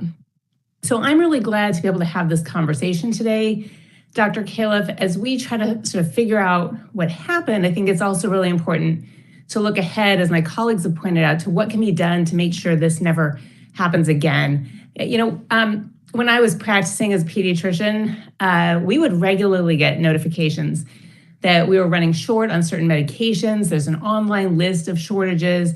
I checked it this morning. Right now, for example, you mentioned the shortage of technetium, lidocaine, propofol. Like, this is really important for doctors to know, because it lets us make informed decisions about which antibiotic to use or which sedative to use during an operation, and whether there are alternatives. And since formula is kind of like medicine for babies, like there's nothing else and it keeps them alive, I'm wondering if that kind of warning system would make sense. And so I just want to know first, is there any early warning system for products like baby formula? Not just the ingredients, but for formula itself, where manufacturer would let you know if they're running short or anticipate a shortage? First of all, let me thank you for being a pediatrician. I sometimes call the Academy of Pediatrics just for the positive vibes that you all exude as a profession. But no, there is not such a warning system. We've repeatedly asked for that authority and have not been granted it. The industry, by and large, has opposed it. And would that authority, for example, come from Congress? Is that something that we can do and work to make sure it happens? That's what I'm referring to. It will require congressional authorization for that to happen. I just want to go further to say, I was at Google. I know what digital technology could do. There's no reason that we don't put together a national system to enable us to do stress testing on the supply chain for critical products like this, just like we have for banks. Thank you. I appreciate that. And I also understand that there's been weird buying behavior. Toilet paper, formula, people get nervous about Omicron, they start buying baby formula, and that did exacerbate this, but there's other underlying issues, as you've heard from my colleagues. There's another thing I really want to touch on here, because we're talking a lot about these efforts to reopen the Sturgis plant. Let's get it up and running in 2 weeks. And you made some pretty damning comments about the conditions in that plant that were found in the 2021 inspection. And then I read the whistleblower report, and my gosh, that makes me really worried. And you've said that, you've put in hundreds of requirements that they need to fulfill before that can be opened safely. But I got to tell you, when I read about falsification of records, swabbing empty cans, not really reporting on differing weights in cans, it feels like there's just corruption from the top down in that plant. Are you insisting on a full change of staff, management, employees, and how are you going to oversee this so that we feel confident when this opens that we're getting clean, safe formula? Well, you sort of alluded to it, but I'm in a position to either confirm or refute that there may be criminal proceedings.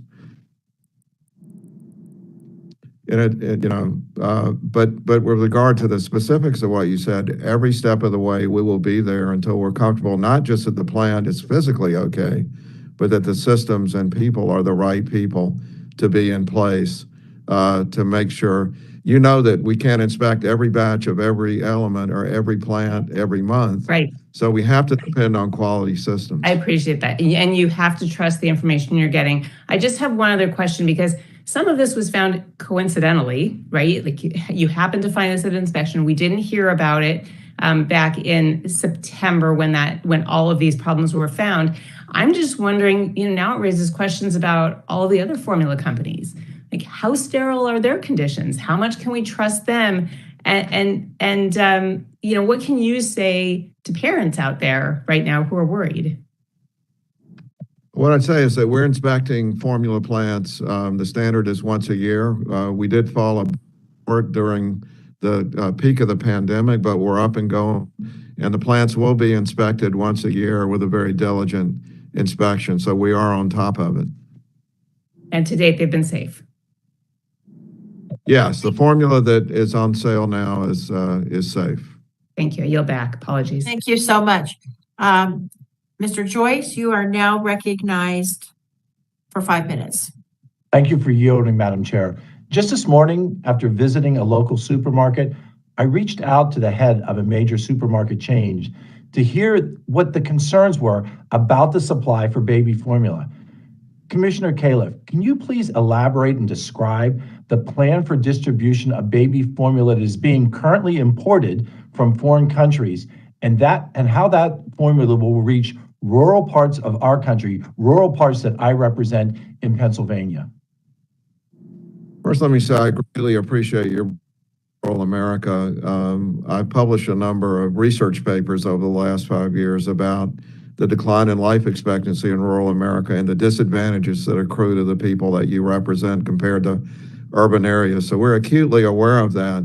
Right now, the batches coming in, though, are going to wherever infants are who are dependent upon this critically special formula, who have critical medical problems, no matter where they may be. And pediatricians around the country are aware there are, HHS has a website, and each of the producers has a number you can call if you have a person, an infant who requires the special formula. Then I know my time is limited. I don't mean to interrupt, but I know my time is limited. So your recommendation is the pediatricians, the physicians, the family doctors reach out to HHS and let them know about the concerns and the patients that they're worried about, correct? I'm talking here about the special infants with metabolic disturbances who could die if they don't get formula right away. Yes, and the American Academy of Pediatrics is very involved. We're talking with the pediatric subspecialties daily, a network of communication about this. So a rural physician, and also recognize there's a great shortage of rural physicians. A rural physician should be able to reach out and get help. And if that doesn't happen, call HHS, get on the website. We will be responsive. Thank you. We will reach out to you from the rural parts of America to do that. We understand, and this is for Director Main, we understand that the FDA identified Chronobacter at the Sturgis plant. However, it found that the samples collected did not genetically match the strains that were collected via samples from the sick children. Is that correct? That is correct. There were 4 children who we had reports, the complaints of Chronobacter. 2 of them had isolates of the pathogens available for genetic sequencing. So for 2 of those children, we had no genetic material available. When the sequencing was compared between the cases and what we found in the environment in the Sturgis plant, they were not the same sequences. So they were not the same. So when did the FDA collect the sample Chronobacter from the Sturgis facility that it used to conduct these genetic sequence testing? Those were conducted as part of the inspection in January, where there was extensive environmental sampling done. This was a 4-cause inspection. When we have a 4-cause inspection, we collect a lot of information. We send those samples to our labs. We wait for those results. And while we're waiting for those results, we started to prepare for if those results would come up positive, what would we do? And so we had been Is really— it relevant that the testing did not show the strains to be identical? And if so, how? What the data show is we can't rule in or rule out whether or not those infants, their Chronobacter was caused by this plant. The data just simply can't be used to inform it. We do But by know the that— genetic testing you did, by the genetic testing that you did, it does not match from the plant, correct? That is correct, but what we did not have is any sampling done at the same time that the product was manufactured that was consumed by the individuals who got sick. So we didn't have that information. Thank you, Director Main. Now, Commissioner Kaliff, there has been some suggestion in the press that the FDA should have called the White House Chief of Staff back in February when the Abbott plant closed. And the implication is that the FDA did not reach out to the White House. When did the FDA alert the White House about the closure of the Abbott plant, and who was alerted? In early February, there were communications down the chain. I don't think I'm not here, but I know we did not. I'm pretty sure we didn't talk to the Chief of Staff, but there was communication with White House staff as a regular event, and there are memos that were produced that I think give a very elegant description of the issues and the concerns. What agencies are involved in interagency process that the White House Economic Advisor, Deese, referenced in a recent interview? Well, as you know, there are multiple agencies. The CDC, for example, is involved, and the Agricultural Department is an enormous participant in this because the WIC program is such a large part of the infant formula enterprise. So there are multiple agencies that are involved in these considerations because there's so many complicated aspects to the supply chain. I see my time has expired. Thank you, Madam Chair, and I yield. Thank you so much. Chair now recognizes Mr. Ruiz for 5 minutes. Thank you. From a public health perspective, this is appalling. And as a heartbreak, our parents of twins, and we relied on formula in addition to breast milk to meet our daughter's nutritional needs. I can only imagine the anxiety parents are feeling as they desperately search for formula and the anger they feel for the insane prices they are paying online. This would be terrifying and infuriating for any parent, but even more so for those without the means to pursue alternatives if they go to the store and find empty shelves. According to the NBC News report this week, prices for baby formula from online sellers such as eBay, Craigslist, and Amazon, predatory sellers are taking advantage of the shortage, price gouging customers by charging up to 300% or more for baby formula. I don't know about the rest of you, but many of my constituents couldn't pay that much even if they wanted to. So once again, we are facing a huge disparity in our country in terms of who has access to basic necessity and who doesn't. I'm grateful for the expertise of our witnesses today and want to use my time to ask them what the American people can do to secure safe infant formula for their children, and particularly thinking about the families that have been disproportionately impacted by the shortage, such as low-income Americans, caregivers living in rural areas, and those families with infants and children who rely on specialty formula. So Commissioner Kaliff, FDA has recently announced multiple actions to increase the availability of infant formula. Though I'm pleased by the news that Abbott has agreed to the consent decree and its Sturgis facility may be operational in a matter of weeks, American families need formula for their children today. So what can American families who are searching for formula and those most disproportionately impacted by the Abbott product recall and overall shortage, what can they do to get the products they need to feed their children? Well, the problem you describe is wrenching, and it does refer me back to my days as a parent. So we don't have an answer that people that's a great answer. We're bringing in all the supply distributed as fast as we can. In the meanwhile, I would refer people to the HHS website and the hotlines from the companies. And you'll find on the HHS website a really good description of community resources, which are absolutely critical for the populations that you just described. A great thing about America is that communities have come together and are making supply available at a local level. And so all those measures are going to be needed until we get back online. Thank you. Unfortunately, I've heard alarming reports that in their desperation to feed their babies, some Americans are turning to riskier options, such as homemade formula, and falling prey to online scams and counterfeit products.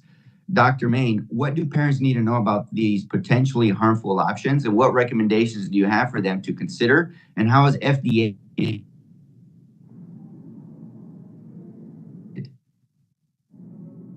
Thank you. I missed a little bit of your audio, but I think I understood the question.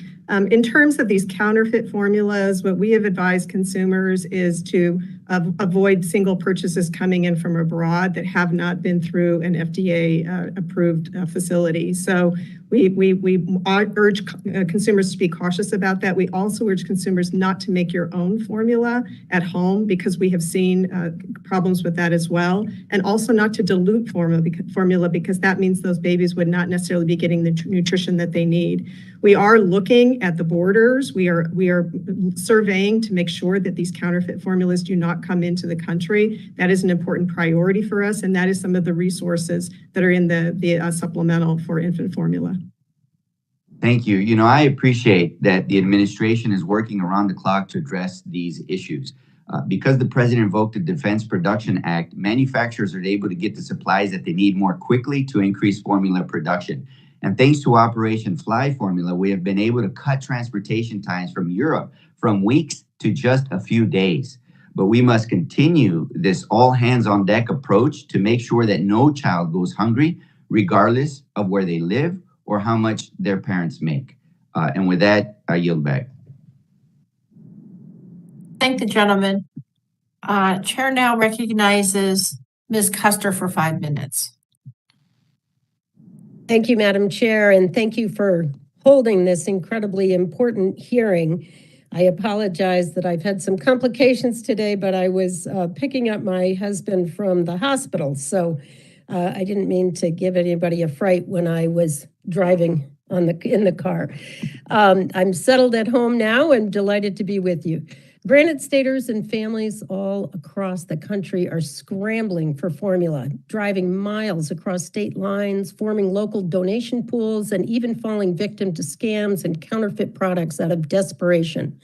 And while Abbott bears responsibility for why its product recall was necessary at all, and I'm shocked by the conditions, it was ultimately the safe thing to do to ensure the health of our infants.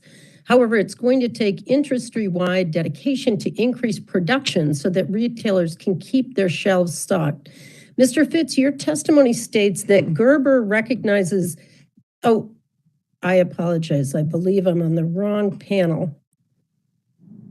I'm sorry. I'm going to have to pass and come back. I apologize for the complication. So sorry.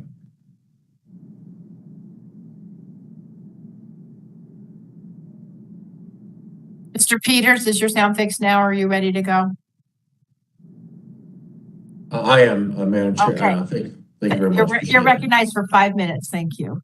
Thank you. I want to say thank you for holding this hearing. I also get the sense that there's a real bipartisan concern about this policy. I think there's a bipartisan interest in addressing it.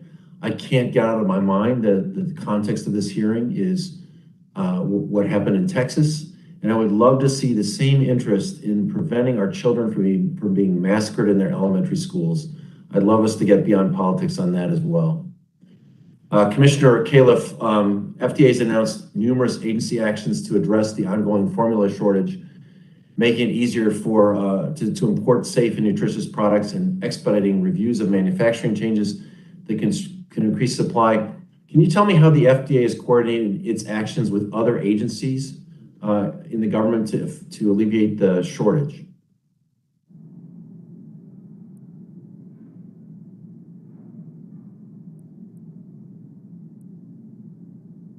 Commissioner, you need to unmute.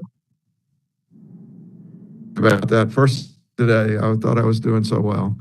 In response to your question, we coordinate with all of the relevant HHS and government agencies, including CDC, the Agriculture Department, economic advisors, the supply chain committees that have been in place throughout the pandemic. And I also want to say, I've been amazed by, they've also not been sleeping and working on weekends and nights to pitch in the all-of-government response. Furthermore, I think the industry has actually responded quite well with substantial increases in production. Times they wouldn't have to do, but they have risen to the occasion. And the amazing support of the global industry, which for reasons that you've alluded to already, has largely not been involved in importation into the United States. So I really feel that people are pitching in. We're not there yet, but the effort is really being made. The shortage was exacerbated, as we've discussed, by the voluntary recall of the products because of the Chronobacter infection. In the U.S. today, 3 major companies comprise about 95% of the market. They also distribute nearly half their products to WIC agencies, women and infant children. We know that the burden of this shortage has fallen disproportionately on low-income families and families with special dietary needs. We have 4,000 families in my district alone who receive WIC benefits. For Mr. Calamari, one of the main causes for the nation's formula shortage is the condition of the Michigan facility. You testified that you've invested, quote, billions of dollars in things like growing production and creating new specialized formulas and enhancing safety and quality. How much of the resources? I'm sorry, Mr. You may be on the wrong question there. Mr. Calamari, I think, is tomorrow. Oh gosh, I'm sorry. I had the same problem as. I'm sorry about that. I will. Let me ask then, Mr. It was a good question, Mr. Kaliff. About a little bit more. How are you? What I said? How are you coordinating? I know you're coordinating. What is the way you're reaching out to manufacturers, retailers, consumers to alleviate the formula shortage? Well, the manufacturers, we're in daily conversations, and I've personally spoken with almost all the CEOs around the world could contribute to this, but also our team at the working level. As you know, CEOs have conversations. It's the people who are actually working that get it done. And so we are in constant communication going back and forth, because each of these efforts, for example, importation, requires multiple different people to work together in ways for. Right.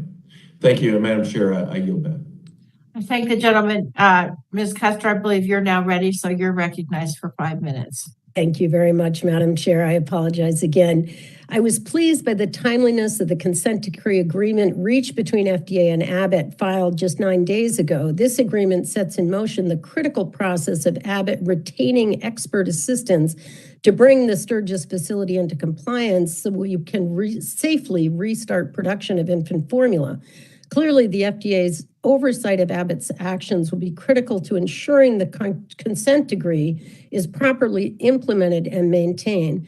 Commissioner Kaliff, what updates can you share with us about Abbott's implementation of the consent decree in the days since its filing? As I mentioned yesterday, we met with Abbott's leadership. Earlier, we met with Abbott's leadership yesterday, reviewed hundreds of steps that they've taken, many of which are done. As I would expect from the industry that I know well, there are very detailed charts and graphs that are recording every step of the way what's happening and how close to complete they are. And I do believe that they're making substantial progress, and I feel optimistic about it. In fact, you know, they were originally quoted as saying 2 months to get product out on the shelves. That's now been cut to 1 month due to decisions that have been made about the type of product that will be put first on the line. That special product for people for infants that have allergies to milk will be first on the line. So I think it's going well, but What as I say, changes do you think Abbott needs to make to improve safety and particularly sanitation of the facility for the FDA to be confident that it can safely begin production of infant formula that American consumers can rely on to safely feed their babies? Well, thank you for that question. And I was about to say, I have a really good history with Abbott in my past as a doctor, but this was beyond the pale. And so we're watching every step. Just as an example, before they will open production, they will completely cleanse the whole production area and take samples, look at those samples, and then do that twice more. So that will happen 3 times before they open the production area. They've completely redone the roof. They've completely redone the floor so that there's not drainage on the floor. And they've expanded the area in which people must exert sterile precautions, which was too small in our inspection, and it's now expanded out.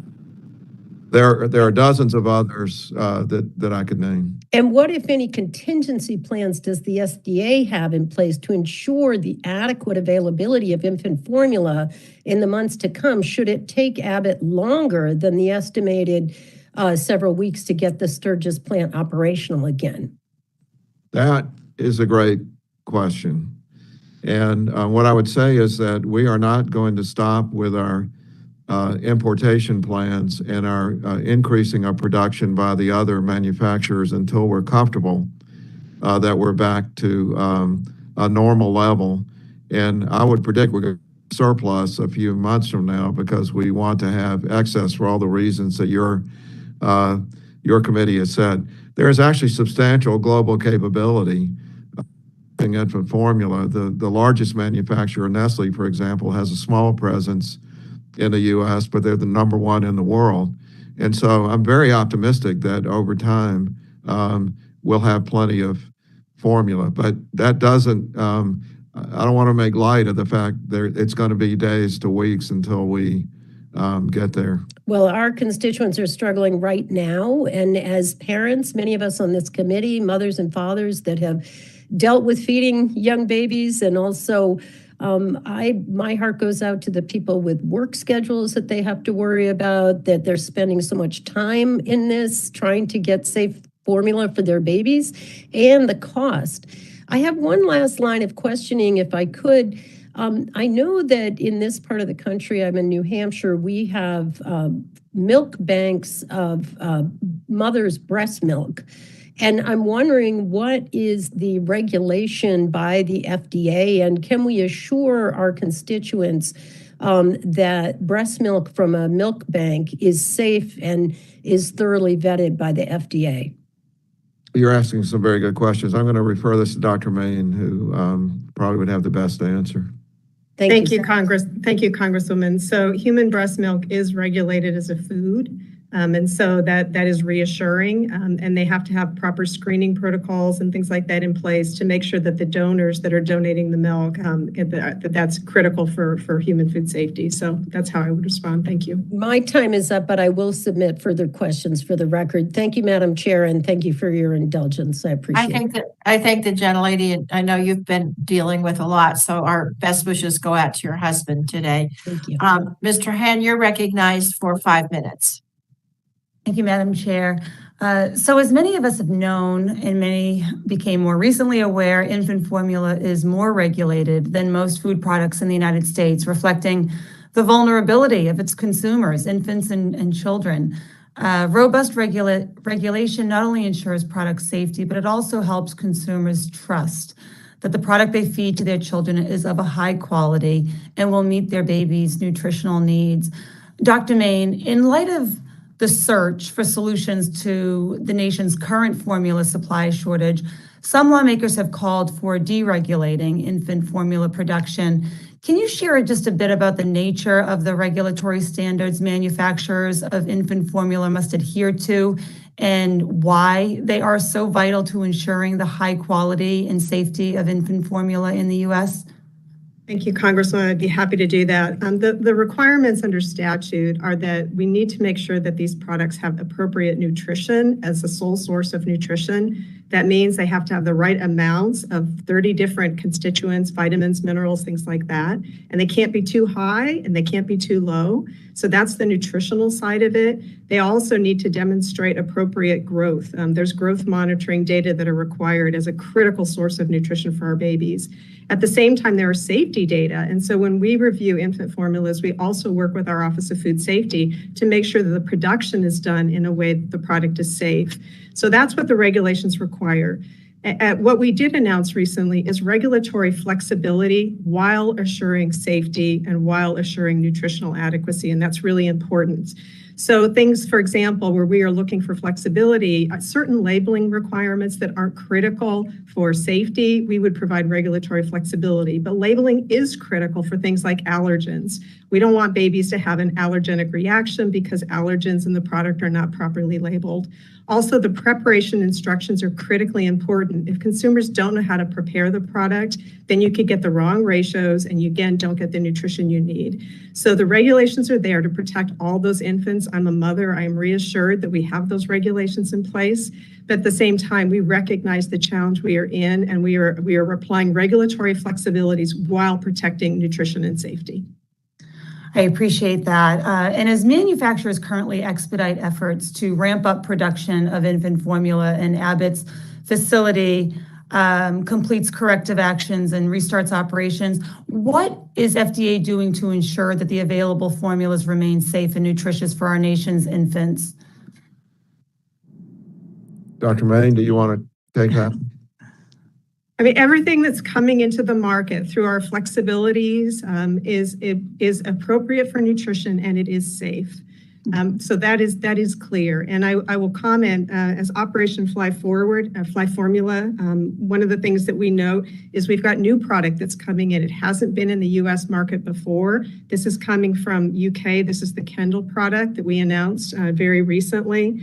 That's 2 million cans of general infant formula, not the specialty formulas, but general infant formula. We looked at the data that were required to be submitted as part of our flexibility to assure that that product meets our nutrition and our food safety standards. That includes information on microbiological testing that the companies have done along with the production. So we're making sure these are comparable to the U.S. market with regard to nutrition and safety. Thank you. That's reassuring.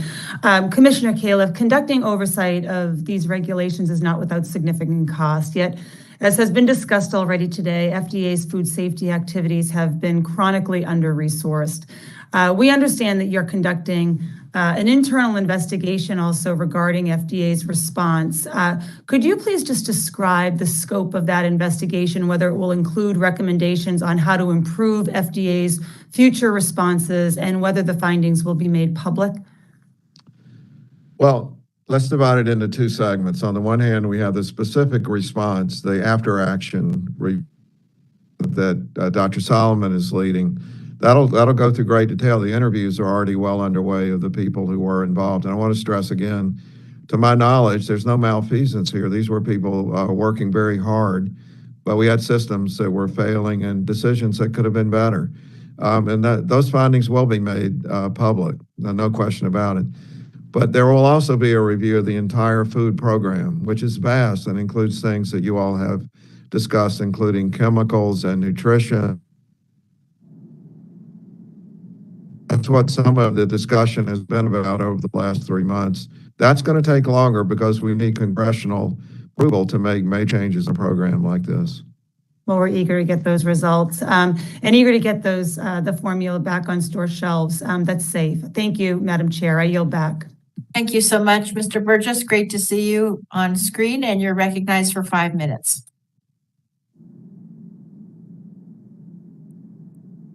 I'm trying to unmute. It won't let me. You're unmuted. You're unmuted. Oh. You were. Dr. Burgess, you're muted again. Okay. There. How's that? Dr. Kaliff, very good to see you again.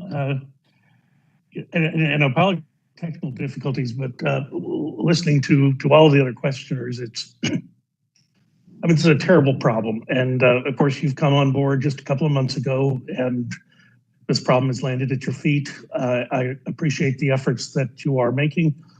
It strikes me, though, that this is a very propitious time to have someone who has spent time at the FDA in the past and has spent time in the digital world in the interim and is now back at the FDA. Several members have mentioned our food safety efforts, even going back to 2005, 2006. And during that time, I remember it kept coming up that the modernization of the information systems at the FDA was a critical missing piece of this. And it just strikes me that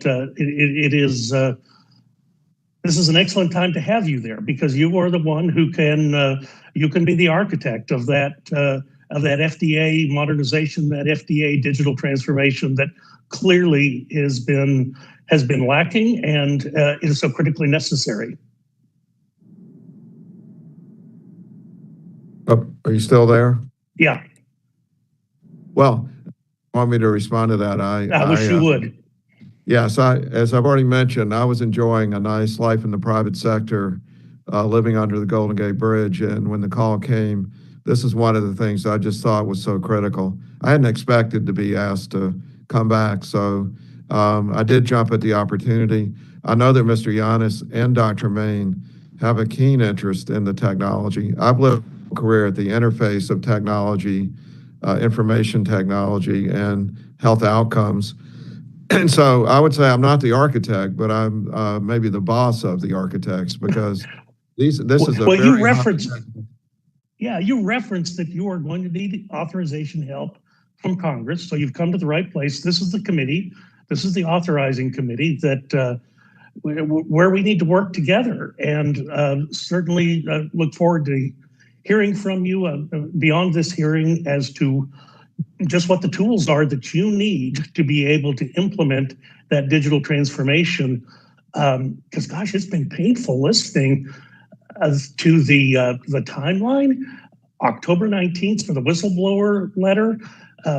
Good for the FDA that they caught on that there was a problem in September, but then the whole thing kind of fell apart, that there wasn't an inspection until February, and we are where we are now with the lack of supplies. But I'm encouraged by what you said about your efforts to remedy the problems at the Sturgis plant.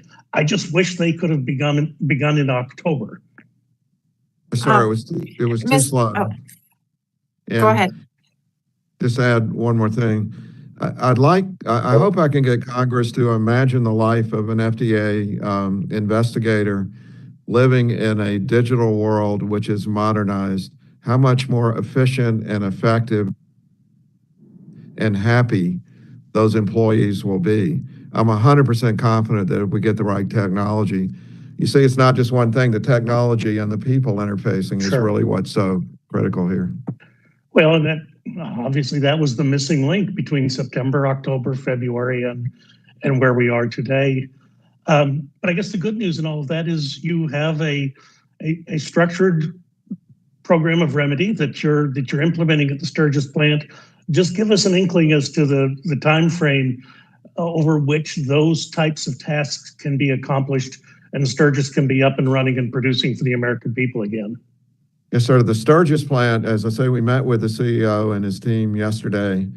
We would expect by June 4th, production will be underway, and within a month from now, according to Abbott's own projections, we should be having formula rolling off the production line. Now, I've already mentioned that there are hundreds of steps along the way, so if any one of those goes wrong, that will cause a further delay, but we are talking every single day, and I really do believe they're making best efforts at this point to make this work with all hands on deck.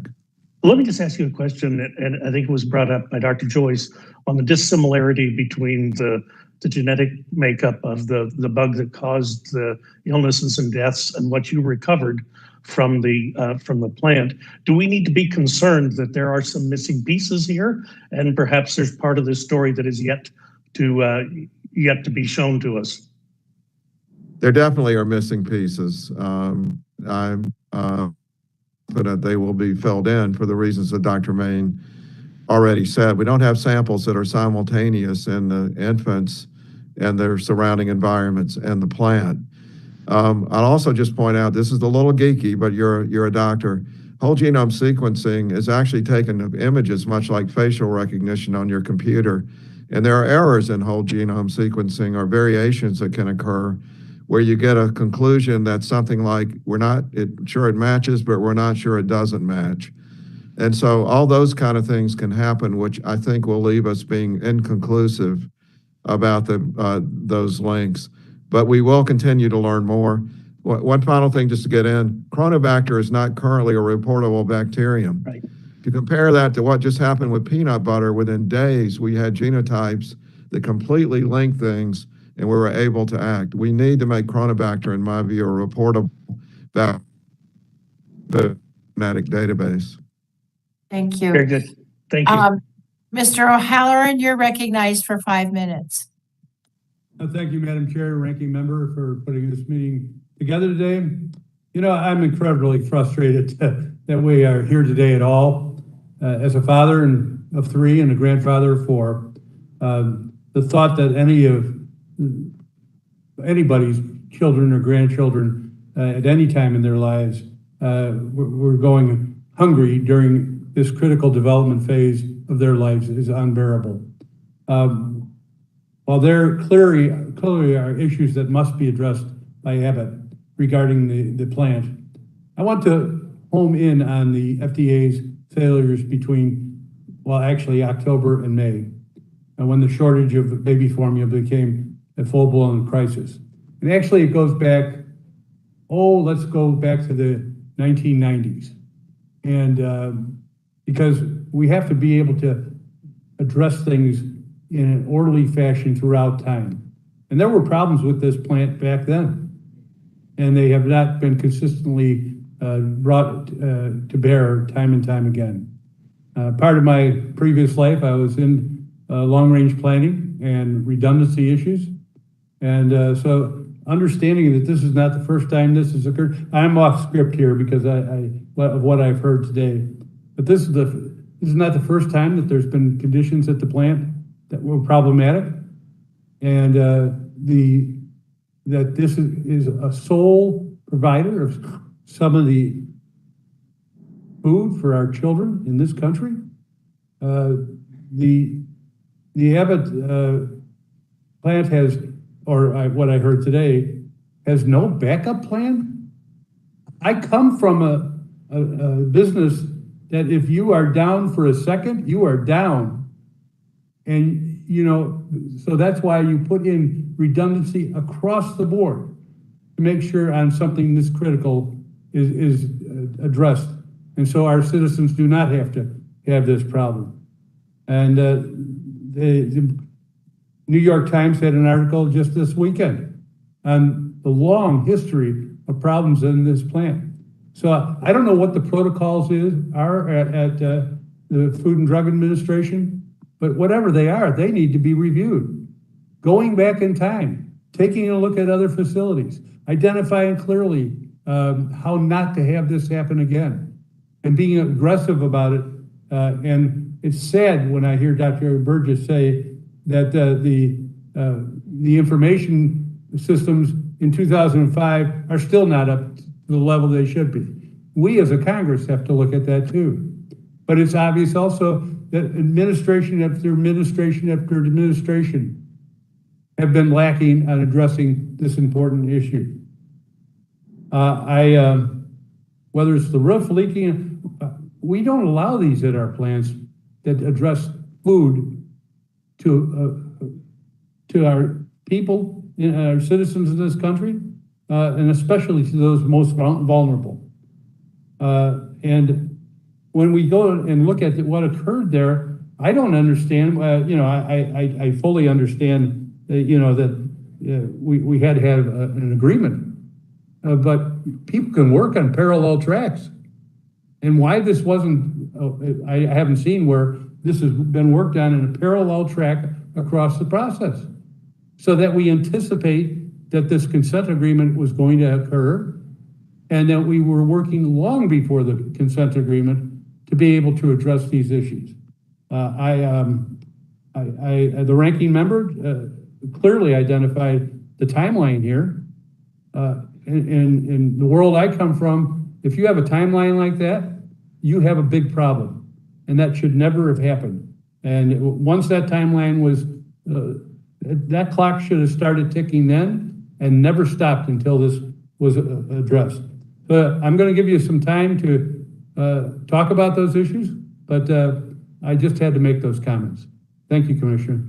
Well, I couldn't agree with you more about your general sentiment. You would think that a critical industry like this would have resilience plans, redundancy, but we don't even have legal authority right now to require that the firms have a plan for potential failures and resilience. That's something we've asked Congress for every year for a while, and we're asking for it again, so I hope that it happens this time. I'd also add that this is not unique to this industry. We are seeing this across the entire device and medical supply industry with frequent failures, as exemplified by the 60 Minutes show and the contrast medium problem that I talked about. We have gone to a just-in-time, large single source contracts that lead to lack of diversification in the industry. And the industry has fought us tooth and nail on requiring that there be insight into their supply chains so that the sum of all of the industries leads to the avoidance, the preemption. We'd like to be able to stress test and prevent these things from happening rather than waiting until they happen and then scrambling. And finally, I just add again. I know the chair wants to move on. We have other members. If we're talking about the whole of government and how great we're doing, we should also talk about whole of planning and working on a continual basis to get things right. I thank the gentleman. We still have a second panel, so we're going to move on. And we now have a number of members of the full committee who have waved on to our subcommittee. We welcome you as always, and we will recognize you for 5 minutes.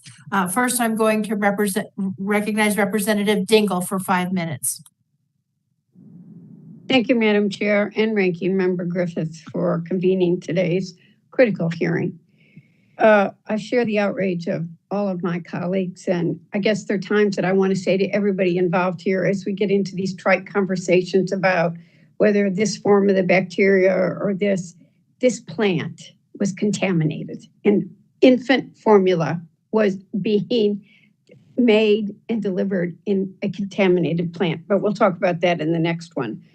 While FDA is charged with the authority to ensure the safety of the nation's food supply, coordination with other agencies, particularly the CDC, is crucial in times of foodborne illness outbreaks. This recent crisis has demonstrated just how vital this interagency coordination is, not just for public health, but for the broader supply implications for a product millions of American families rely on for the safety and nutrition of their children. Dr. Main, following initial reports of illnesses linked to the consumption of powdered infant formula, how did the Center for Food Safety and Applied Nutrition coordinate its investigation with CDC and state departments of health? Thank you, Congresswoman Dingle. In any foodborne outbreak investigation or any consumer complaint investigation like this one, we coordinate very closely with the states as well as with the Centers for Disease Control and Prevention. And in this setting, some of the genetic sequence data and some of the product samples, that was actually done at the states, but we work in partnership with our states to get the information we need to help inform these investigations. So close coordination throughout.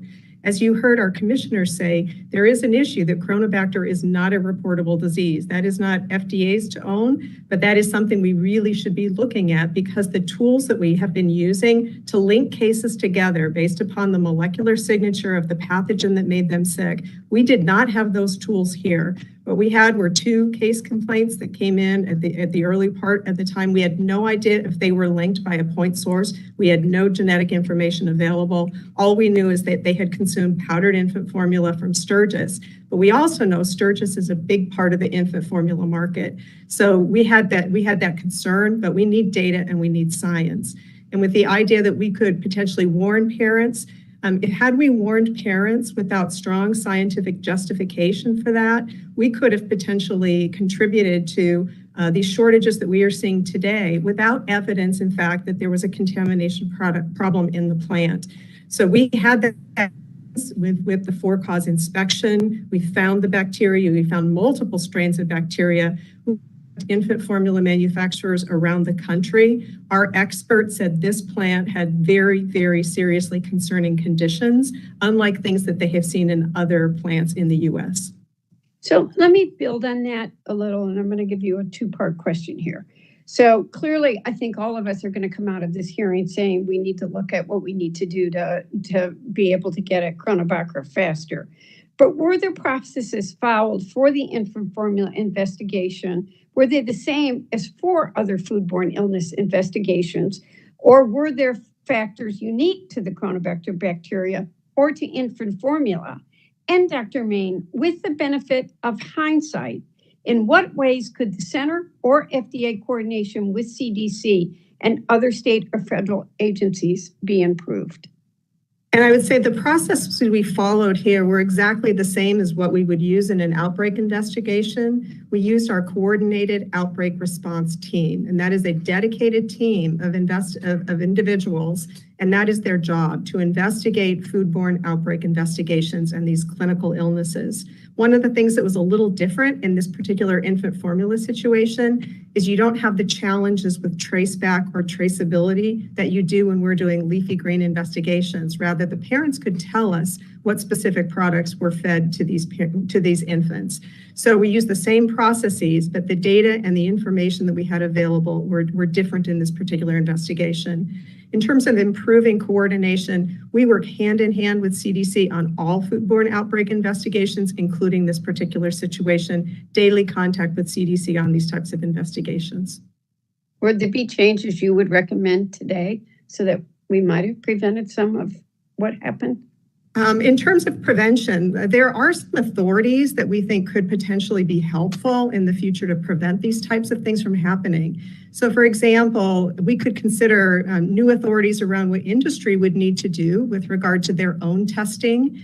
We have learned the importance of testing the environment of the food production facility. So there are things that industry could do. If they found the bacteria, they could be required to provide sequences to the FDA to build the database of information to help solve any future situations.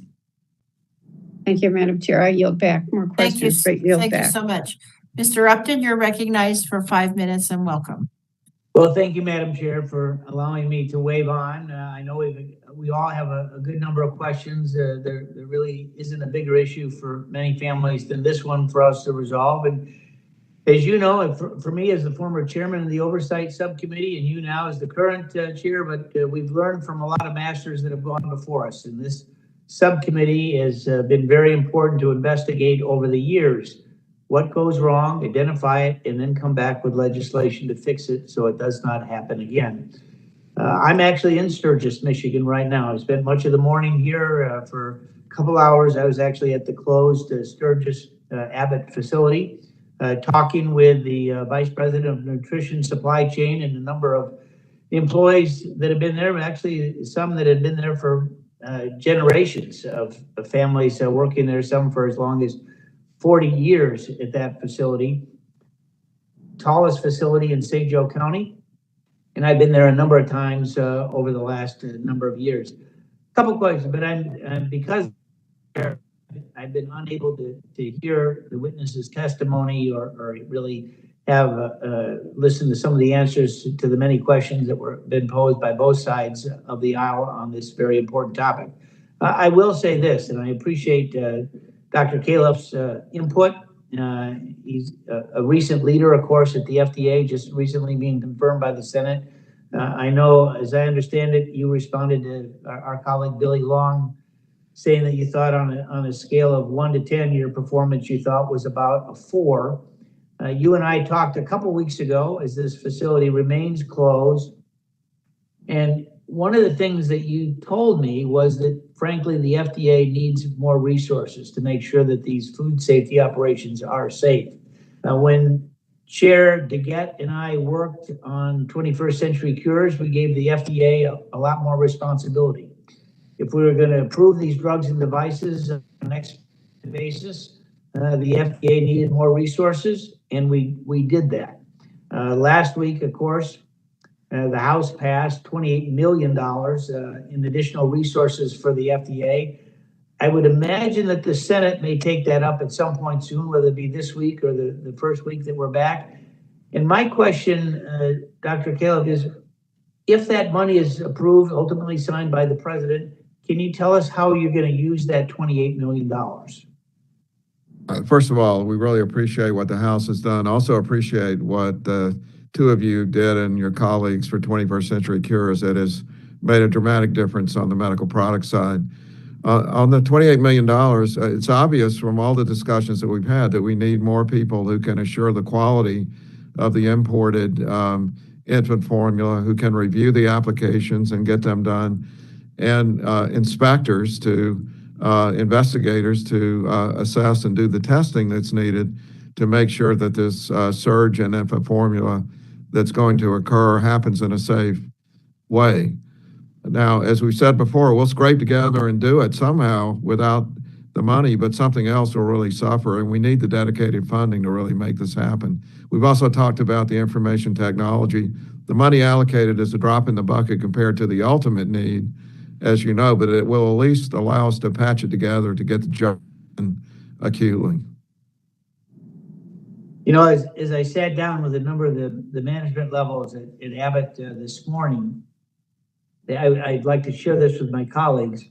It does appear as though, well, first of all, it's been, of course, shut down since February. They've made massive changes inside the facility in a number of different ways. They've shared that, of course, with the FDA, but they also have a third-party group to, in essence, certify that they're going to comply with the demands that the FDA has made. And they intend to have the facility, as you indicated, I think to Congressman, our colleague O'Halloran, that it will be up June 4th. But if they don't meet the test, it will be later than that. They're gonna make sure that they're 100% before that plant is open. And their sense is that they will, if they do start on the 4th, they will be able to have product, and they're gonna prioritize the product so that it is the folks with the biggest need. They're working very closely with the FDA and the White House to make sure that some of those allergens are taken care of. But they intend to see that supply chain be fully committed and on the shelf as early as the end of June, probably the 20th or 22nd of June, assuming that they start on the 4th. So again, be glad to share my I guess last quick question, Dr. Kaliff. Would you be willing to come back once this plant is up and running? Would you be willing to come back and actually walk the floor with me to make sure that, in fact, it meets the test that all of us want to see it make? Absolutely. I love to visit facilities and would be glad to make a home-and-home visit with you. I mean, it's a great thing about America that the way it works is you're there on the spot. This is your district. And the fact that you can be there in person, I think, is a really critical part of the overall effort. Thank you. Doctor, we need to move on. And I want to thank Mr. Upton. Ms. Barragan, I understand you're in the committee room. Yes, thank you, Madam Chair. You're recognized for 5 minutes. Thank you, Madam Chair, for holding this important hearing. I've gotten a number of calls from constituents and folks who have had a problem getting access to infant formula. As we've heard, people who are on WIC have been heavily impacted. My district, which is a very working class, 70%, almost 90% Latino African American, and many parents on WIC are really feeling this impact. So they appreciate this hearing and the responses, and they want to know what happened. Dr. Kaliff, we've heard today some of the deficiencies at FDA, a combination of, my understanding is people, leadership, lack of money, lack of state-of-the-art technology, just to name a few. I want to talk about the position of a deputy commissioner for foods at the FDA. My understanding is that during the Obama administration, they established the role of a deputy commissioner for foods at FDA, and that was in 2010. and that in 2018, under the prior administration, that position was effectively eliminated. And Dr. Kaliff, you're an accomplished cardiologist and a researcher with expertise on drug and medical policy. I'm concerned maybe there's a lack of similarly accomplished individual leading the FDA on food safety and the food program, which may have also led to this shortage. Do you think that we need a deputy commissioner for food to be reinstated at FDA to ensure another infant formula shortage doesn't happen? I appreciate that question. I know a lot of people are asking, and I would respond like this. I did, when I came through in 2016, as commissioner, I had Steve Ostroff, who had been acting commissioner and was a food expert, who then moved into that seat. And it was reassuring. Then changes were made by Dr. Gottlieb, and you know, I've talked with him quite a bit about why those changes were made. Now I've come back again, and as I've tried to make the point, there were deputy commissioners, and these problems that we're describing are systemic, and they weren't fixed.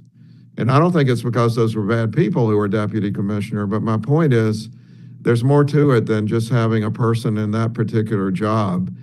And what I'm trying to do over the next few months, I had planned to do this at about 6 to 9 months into my administration.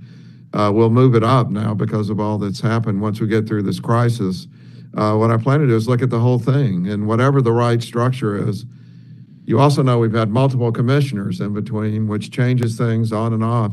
I'd like to put in place a structure that will last, that people confidence in. In general, I agree that we definitely need a stronger team at the higher levels on the food side as part of the revamping of the entire food program. Okay, and we've heard some of the deficiencies at FDA, and kind of generally you've heard about some of these. Is there anything specific that you think Congress should be doing to prevent this from happening again? I think there was a lot of things that went wrong here, and it seems that sometimes we get these solutions in generalities instead of specifics. We have a long list of specifics. We've gone over a number of them today, but we'll be glad to compile those into a list and make sure that they're right on hand.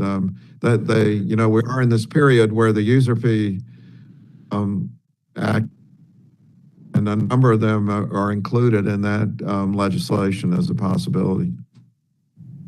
Okay, thank you. My next question is about the structure. Who would you say is in charge of food safety at FDA? You know, I've been a part of many organizations, health systems, academic centers, businesses, and almost all of them in modern times are matrices, which means you have some people with specific responsibilities. In this case, Dr. Main is the world's authority in nutrition, how organizations work in scientific management. Mr. Giannis is the world's authority in supply chain, how the industry works, and fully knows that. They have their specific responsibilities. Thank you, Doctor. So let me go to Dr. Main, since you just mentioned that. Dr. Main, would you say you're in charge of food policy and safety at FDA?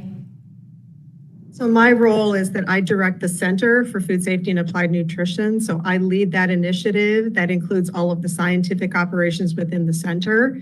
There are other components, as you heard in our matrix organization. We work very closely with Deputy Commissioner Giannis in the Office of Food Policy and Response, who has oversight for the outbreak and response part of the portfolio, as well as other high priority areas such as the new era of smarter food safety. And we work with the Associate Commissioner for Regulatory Affairs, Dr. Judith McMeekin, who oversees the field operations. Thank you, Doctor. My time has expired, and I think just the responses show I don't think there's one person that is responsible, which I think just goes to show, I think, that there needs to be restructuring and needs to be more clear who's ultimately responsible. Thank you. I yield back. I thank the gentlelady. Chair understands Mr. Bouchon is also in the committee room, and so Mr. Bouchon, you're recognized for 5 minutes. Thank you, Madam Chairwoman. I appreciate it. And Dr. Kaliff, I just wanted to say thank you for your professionalism and coming and answering the tough questions in front of this subcommittee today. I very much appreciate that. I am disappointed that it appears the leadership at the Sturgis plant doesn't appear to have an employee-driven health and safety program in place, or they just didn't listen. Food manufacturing facilities that I've visited in my district and my state have these types of programs in place. Problems are addressed quickly if a climate and culture of collaboration is in place. And why did it take a whistleblower to identify that standing water in a food manufacturing facility is a problem? The FDA also clearly needs to be more nimble and may need some operational restructuring. In addition, the non-competitive, inflexible marketplace in infant formula needs to be thoroughly evaluated. With Dr. Kaliff, with respect to additional resources and staffing, according to a recent letter sent by House Appropriations Chair DeLauro and Rep. Bishop, during fiscal year 2019, Congress funded 2,179 full-time equivalent positions for ORA, or Office of Regulatory Affairs, but ORA allocated only 785 positions for food safety compliance and inspection staff.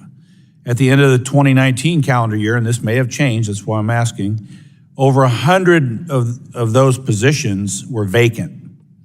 So again, why are additional resources needed, at least for staffing, if the FDA hasn't filled the positions it already has funding for? I think you're asking a good question. I'll have to get back with you on the details of the updates of exactly where you are. And I would emphasize this is a place in 21st Century Cures on the medical side, we got authority to do the hiring for these very technical scientific jobs, which are very, very difficult to recruit for. It takes us much longer to fill the jobs on the food side because we don't have the same hiring authorities or the same ability to pay. So we very much need that in order to fill these jobs. But your question about the specifics of the intersection of the requests we currently have. Yeah, I appreciate that. I mean, it's very clear that many federal agencies need to update their technology. I mean, I understand that, and maybe that's where additional resources should be allocated. I just think from a congressional standpoint, just blanketing the FDA with more money without specific line item things that need to be addressed is the wrong approach. The FDA's testimony notes that hard copies of the whistleblower complaint, which were sent to 3 FDA officials, including Dr. Main and Dr. Woodcock, were not forwarded from the FDA mailroom. Literally, we're blaming the mailroom, which could be the case, but we're in 2022 here. Despite the mailroom issues, according to the FDA's testimony and the timeline, some FDA officials did receive the whistleblower complaint in October 2021, whether it be by email or FedEx. And still, Dr. Main and Dr. Woodcock did not receive copies of the whistleblower complaint until February 2022 via email. Again, I think you've answered this, but again, why did it take 4 months for Dr. Main and Dr. Woodcock to receive copies of the whistleblower complaint when others within the FDA were already in receipt of the complaint? It seems like to me this is a process problem here and not necessarily a funding problem in this area. This particular issue, as I've stated before, is a significant process issue of escalation criteria within the organization, which we have now fixed. People were working on the complaint, and they didn't escalate it to the 3 leaders that you've discussed who really should have heard about this earlier. Again, I'm not blaming the people because it was not standard procedure at the time to do so, but in retrospect, it would have been much better to do it. There was also a failure in the hard copy area that will be publicly addressed, but it's a technical issue, and we're fixing the mailroom as we go. Is the reason we're waiting for hard copies is a privacy issue as it relates to emails or that type of thing? Because in medicine, with HIPAA, a lot of hospitals a lot of times they want you to still fax stuff because it doesn't go into the cloud. It's gone. Is there a substantial issue there also? I really don't believe that's the issue in this case. It was Okay. just the standard procedure was not to escalate. People were working on it, just didn't let the leaders know. Okay, I appreciate that. And again, I want to say I appreciate you coming to the committee today and being professional about it, knowing that you were kind of dropped into this situation only a few months ago. I yield back. Thank you. I thank the gentleman. Chair now recognizes Ms. Blunt Rochester for 5 minutes. Thank you, Madam Chairwoman, for holding this important and timely hearing. And thank you to the panelists for helping us better understand this crisis, specifically what happened, what's being done about it, and how do we prevent this from ever happening again. My state, Delaware, is among the hardest hit states in this national infant formula shortage. And protecting the health of our nation's children is a responsibility that I take very seriously. As families find empty shelves at the grocery stores, like Dr. Ruiz, I'm particularly concerned about reports indicating that scammers and counterfeiters are trying to take advantage of parents' and caregivers' desperation, further putting the health of babies at risk.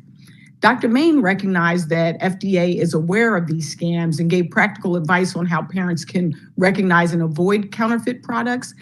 Commissioner Kaliff, is FDA coordinating with other agencies such as the Department of Justice to end these scams and hold scammers responsible? We are, yes, as much as we can, but we have very limited resources. And as you correctly note, we don't have our own capability of enforcement. The Justice Department has to take on the case. So it's another area, perhaps for another day, to spend more time on.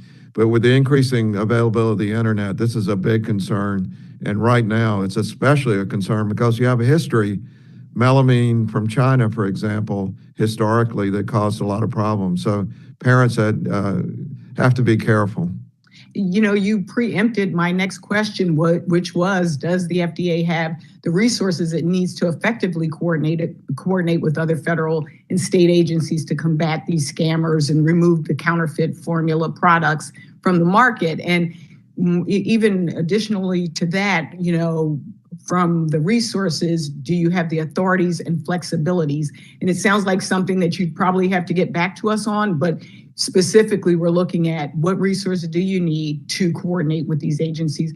What funding, authorities, or flexibilities would be helpful? I really appreciate, and we will get back with you. I wish everyone could go with me to the mailroom at JFK, for example, to see what comes in that Americans are buying internationally that's quite dangerous. And we have very limited capabilities right now. We're doing all we can with it. We'd love to follow up with you on that. And also in your testimony, you note, quote, that the wide-ranging impacts of a recall from a single infant formula manufacturing facility underscores the risks and vulnerabilities in the supply chain when production is consolidated among few major manufacturers utilizing few manufacturing facilities. The Bipartisan Supply Chain Resilience subtitle of the American Competes Act that I am leading would incentivize businesses to diversify their supply chains and prioritize investments in small and medium-sized manufacturers.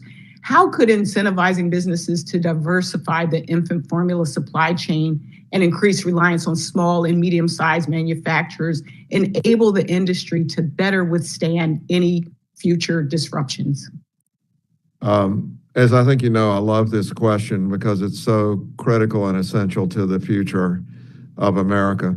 With digital technologies now, there's no reason we can't keep track of supply chain no matter where they are. And in a world with climate changes and with cyber warfare ongoing all the time, it needs to be the case that if you had a critical plant in Michigan, you'd have a second plant or a third plant at a distant site, and you'd have digital connections among them so the second one could be activated when needed or might have adjustment of production according to needs. The case we have in front of us also emphasizes the importance of international supply chain management because, and I think it exemplifies that just saying, bring it to America, that's not going to, it is an important part of what we need to do, bring it to America. But we need to have digital control of supply chains on an international basis. Well, I want to thank you for your testimony and also for the answers that you gave to all of us. You can see the thing that cuts across our parties, every state. It is for the future of our country, and I really appreciate it. And I'm also glad that you bring your private sector experience to solving these problems as well. So thank you so much for your testimony. And Madam Chairwoman, I yield back. I thank the gentlelady. Chair now recognizes Mr. Carter for 5 minutes.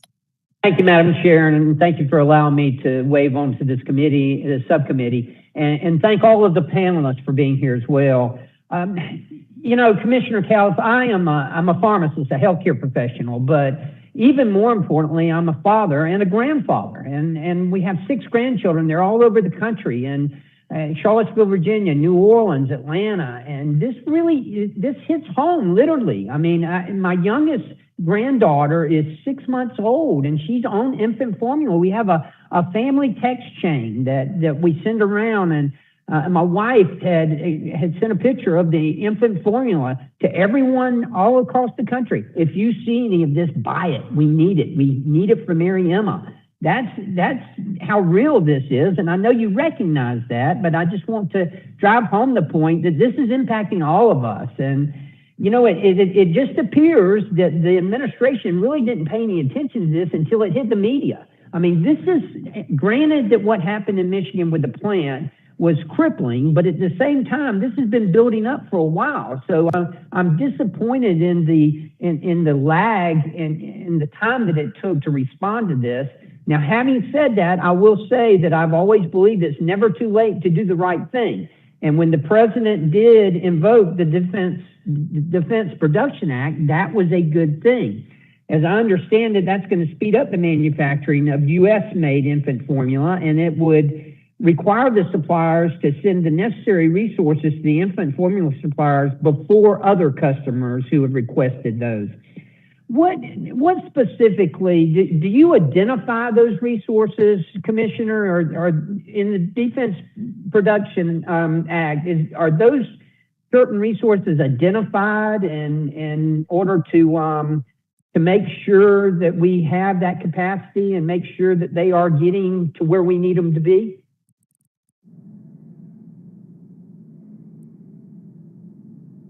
You're muted. Sorry about that. I don't know why it mutes and unmutes when I don't touch it. But anyway, I was going to say, you're from Georgia, from South Carolina. I appreciate the accent and the chance to wear a seersucker suit coming up in the summer. But having said that, you're also a pharmacist. You know the complexity of in a formula, there are 30 constituents that have to be there in the right amount. So there's constant communication with the manufacturers about what they need. I'd like to ask Dr. Main to make a comment about the special issues related to Ukraine, which is an example of the kind of thing that we're having to deal with infant formula.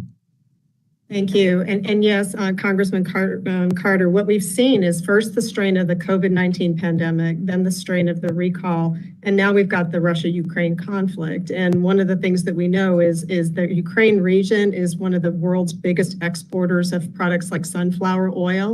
Sunflower oil is used as an ingredient in many food products, including infant formula. And so we have been working with the manufacturers, should they be unable to maintain their supply of sunflower oil, what they would replace it with, and make sure that that would meet the nutritional requirements for infant formula.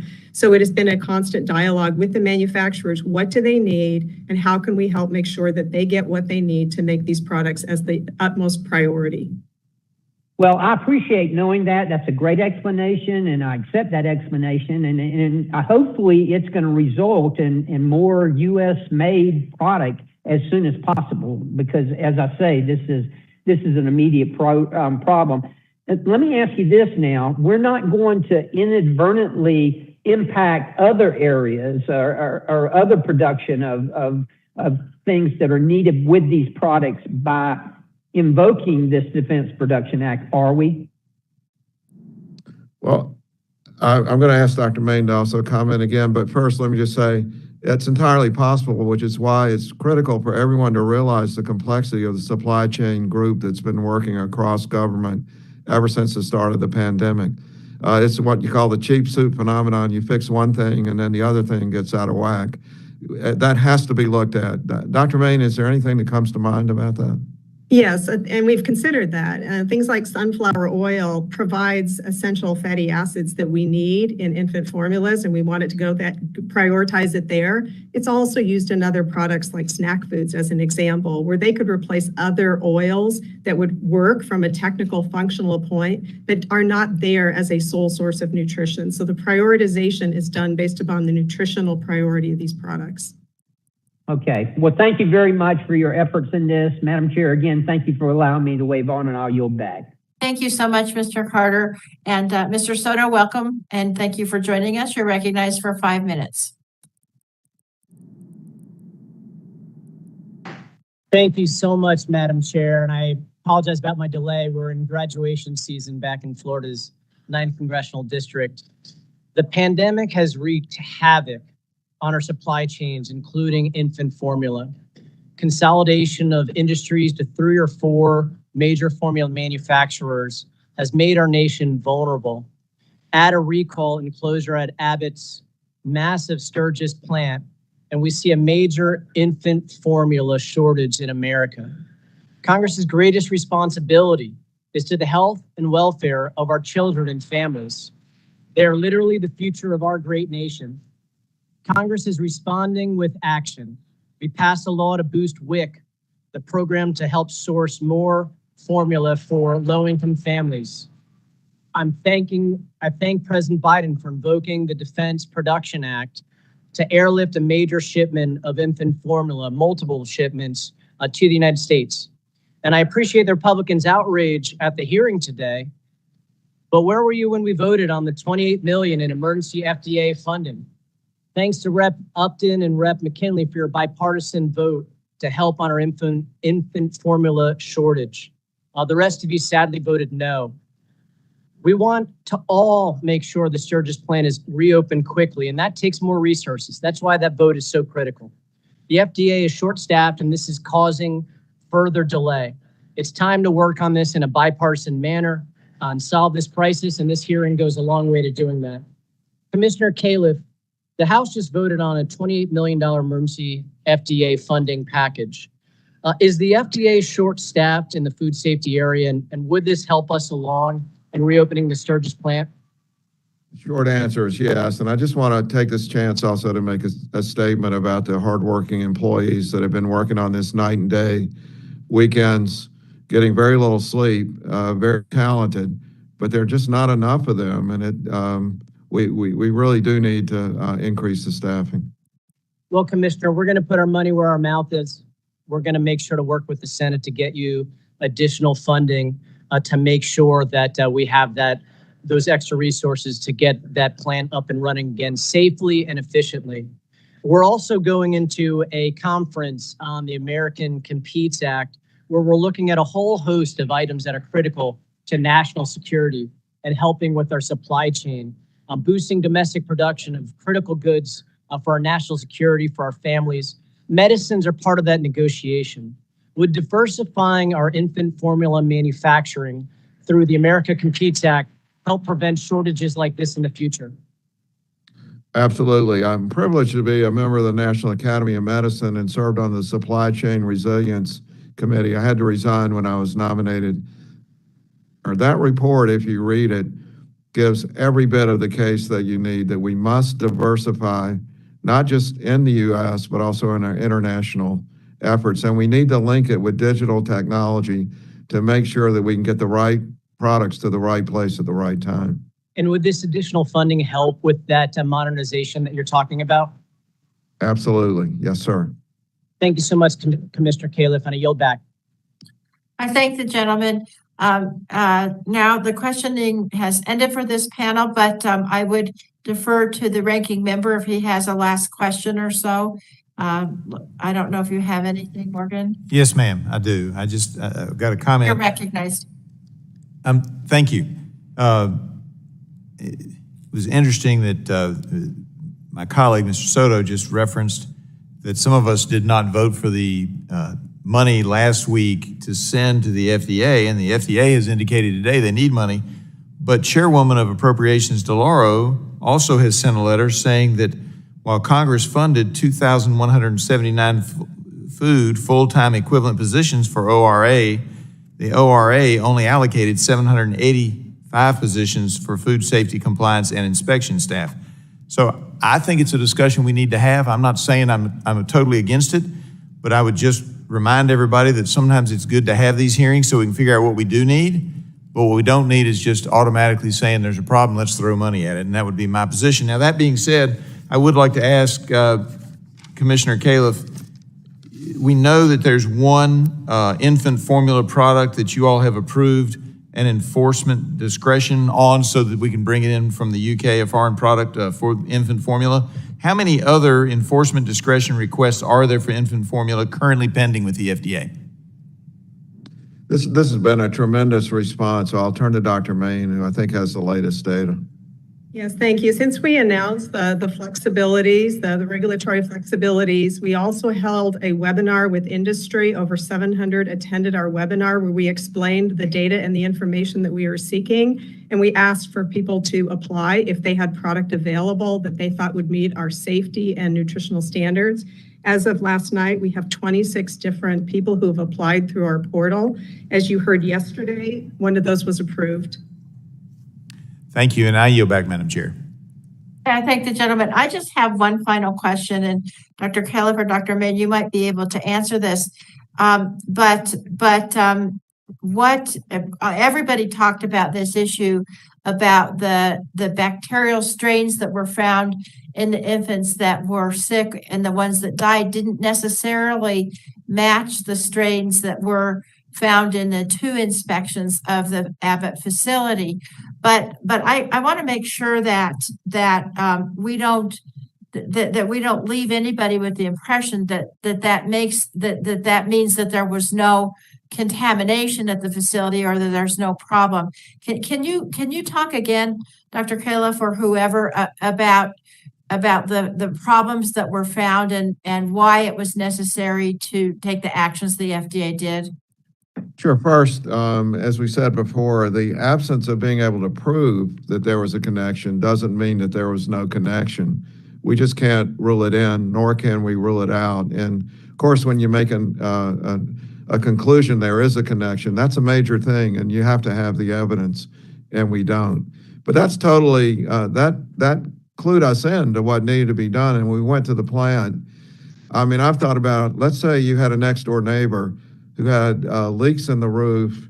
They didn't wash their hands. They had bacteria growing all over the kitchen. You walked in and there was standing water on the counters and the floor, and the kids were walking through with mud on their shoes and no one cleaning it up. You probably wouldn't want your infant eating in that kitchen.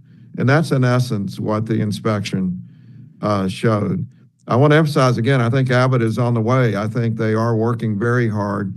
This is not emblematic of the Abbott that I've known as a cardiologist. So I'm optimistic, as Mr. Upton said, that we're going to get over this. The people who work in that plant, I know, are hardworking people, and we're not meaning to castigate them, but these are just the facts that we saw. Thank you. Thank you so much, Commissioner. Thanks to you and your team, to all the members. We appreciate it. We do have a second panel today, and so the chair will announce that we are going to take a very short break for 10 minutes, and we will reconvene at 2:05 p.m. Eastern Time. Thank you very much.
Chair calls the committee back to order and welcomes our next panel. I would now like to introduce the members of the next panel for today's hearing.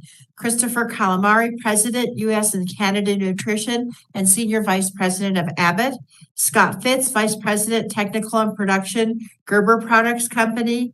Robert Cleveland, Senior Vice President, Nutrition, North America and Europe of Reckitt. I want to thank you all again for appearing in our hearing today.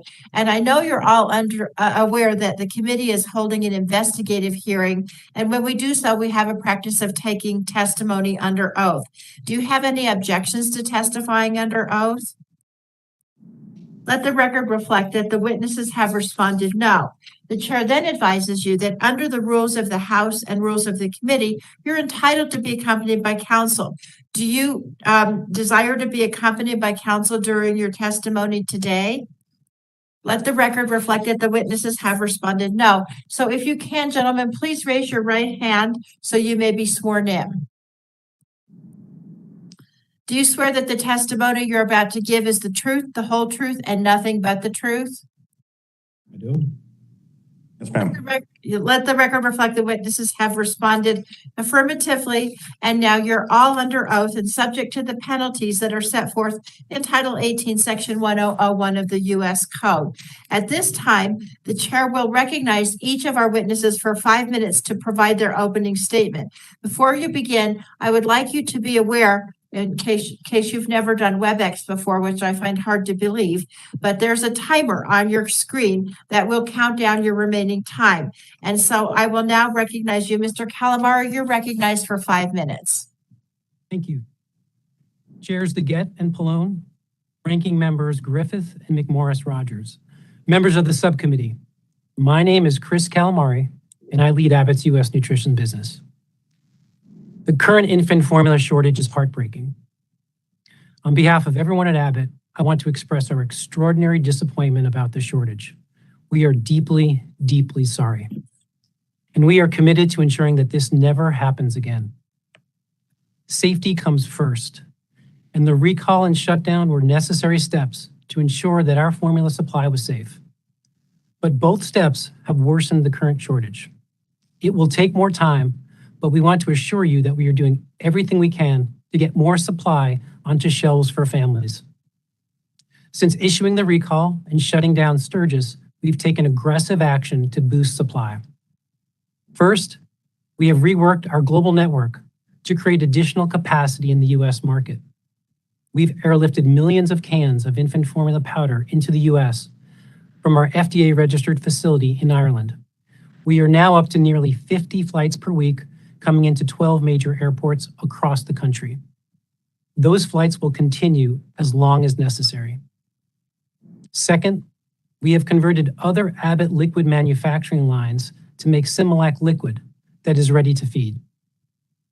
Third, we are running our other U.S. manufacturing facilities in Ohio, Arizona, and Virginia 24/7 to help replenish supply in the market. Fourth, we've been working with USDA and WIC agencies to ensure that WIC participants will continue to be able to obtain formula free of charge. And fifth, for babies with specialized needs, we are releasing metabolic formulas previously on hold and working with other manufacturers to address demand. We are also taking steps to address the issues arising from shortages of Elcare, a specialized formula for children that cannot digest other formulas and milk. We are in the process of releasing an additional 300,000 cans of Elcare to individuals needing urgent, life-sustaining supplies. We are also establishing a $5 million fund to help families in need with medical and living expenses. By the end of June, we expect we will be supplying more formula to Americans than we were in January before the recall. As we do the hard work to increase supply, we've been truly inspired by our employees across the country who have done everything they can to get formulas into parents' hands. Employees like sales representatives Kathy, Talonda, and Alex, who each made long drives to deliver formula to those in need. Or Director of Customer Service Operations Lee, who arranged to have formula delivered same day to Alaska so that it could be airshipped to families of active duty service members in remote parts of the state. But at Abbott, we know that this is not about us, it's about you. You either don't have the product you need or are having trouble getting it. We understand the difficult position you are in. We know we let you down, and we are going to do everything we can to re-earn your trust. We are also working closely with our regulators to restart production at Sturgis, which will further increase our manufacturing capacity by 40%. As I said earlier, safety comes first. At Sturgis, we regularly take samples across our operations to ensure the facility and the product we produce is safe. And we regularly test our formula before, during, and after the production process, exceeding regulatory requirements. We will also continue to look for new ways to improve because operating a clean and safe plant is a job that requires constant vigilance. We plan to start production at Sturgis the first week of June. We will begin with the production of Elecare before turning to the production of other formulas in Similac. From restart, we estimate that it will take 6 to 8 weeks before product is available on shelves. We are also going to learn from this. Current supply chains are simply not resilient enough. We have been a leader supplying food to families for over 50 years, and we are determined to make sure that this never happens again. This means we will expand both capacity and redundancy. In closing, I want to assure you that we will not rest until we can fully meet the needs of the millions of families that depend on our products. Thank you, and I look forward to your questions. Thank you, Mr. Calamari. Mr. Fitz, you're now recognized for 5 minutes. Thank you. Chairwoman DeGette, Ranking Member Griffith, Chairman Pallone, Ranking Member McMorris-Rogers, and the distinguished members of the subcommittee. Thank you for the opportunity to testify before you today. Since 2018, I have served as Vice President of Technical and Production at Gerber Products Company, and I appreciate the opportunity to discuss Gerber's efforts to address the current infant formula shortage. At Gerber, our mission is anything for baby, and that promise has driven our business for generations. As a father, I can only imagine the anxiety felt by parents who need formula for their children right now. While Gerber is a small manufacturer in the U.S. infant formula market at about an 8% market share, we are working tirelessly to help parents and caregivers get the formula that they need. For 90 years, the quality and safety of our products and the well-being of infants and young children have always been top priorities for Gerber. We have stringent controls in place at all levels of production, and our infant formulas undergo hundreds of quality and safety checks. Our standards are among the strictest in the world, and many of our measures exceed FDA requirements. Like most industries, the infant formula industry is not immune to global supply chain challenges related to the COVID-19 pandemic. Given our high safety and quality standards, the highly regulated nature of this industry, adding new suppliers or changing ingredients or changing packaging materials is a rigorous and time-intensive process. We have also faced constraints related to availability of labor and transportation for product distribution. These challenges were exacerbated by the recent recall in the infant formula space. We recognize the gravity of the current shortage and have taken decisive actions to respond. First, we have increased production of infant formula. Our factories run 24/7 to produce formula as efficiently as possible while maintaining our high safety standards. We are prioritizing the manufacture of products that are most in demand, as well as specialty formulas that have been critically short supply. Second, we have significantly increased formula available to consumers and hospitals.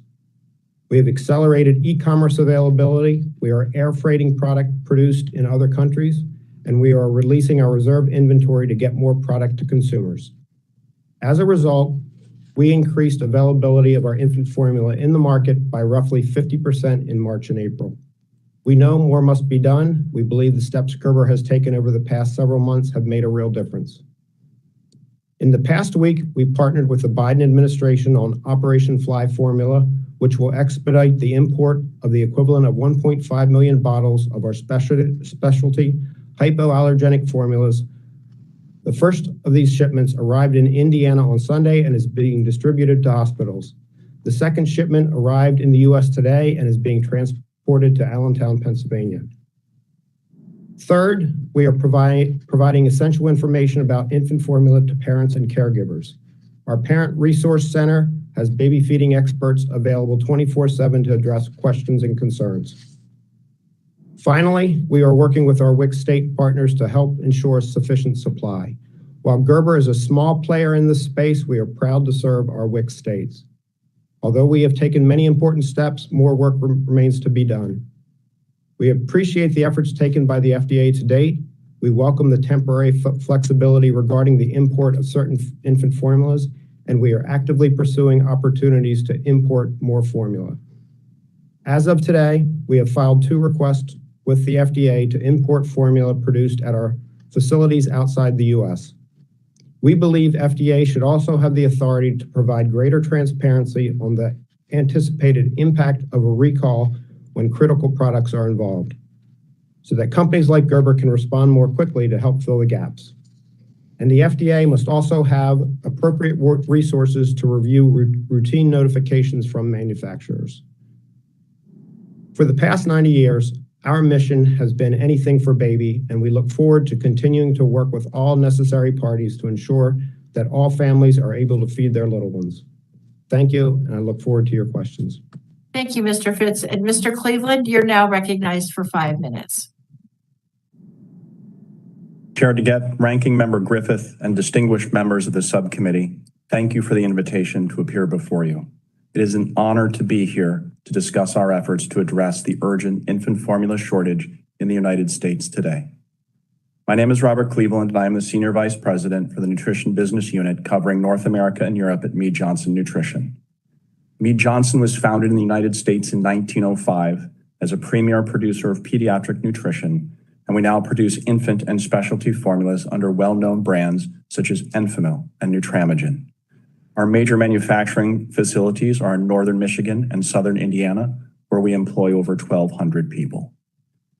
At Mead Johnson, we recognize that the formula shortage is a very serious issue, and as a father, I understand that nothing is more important than the ability to feed and nurture one's children.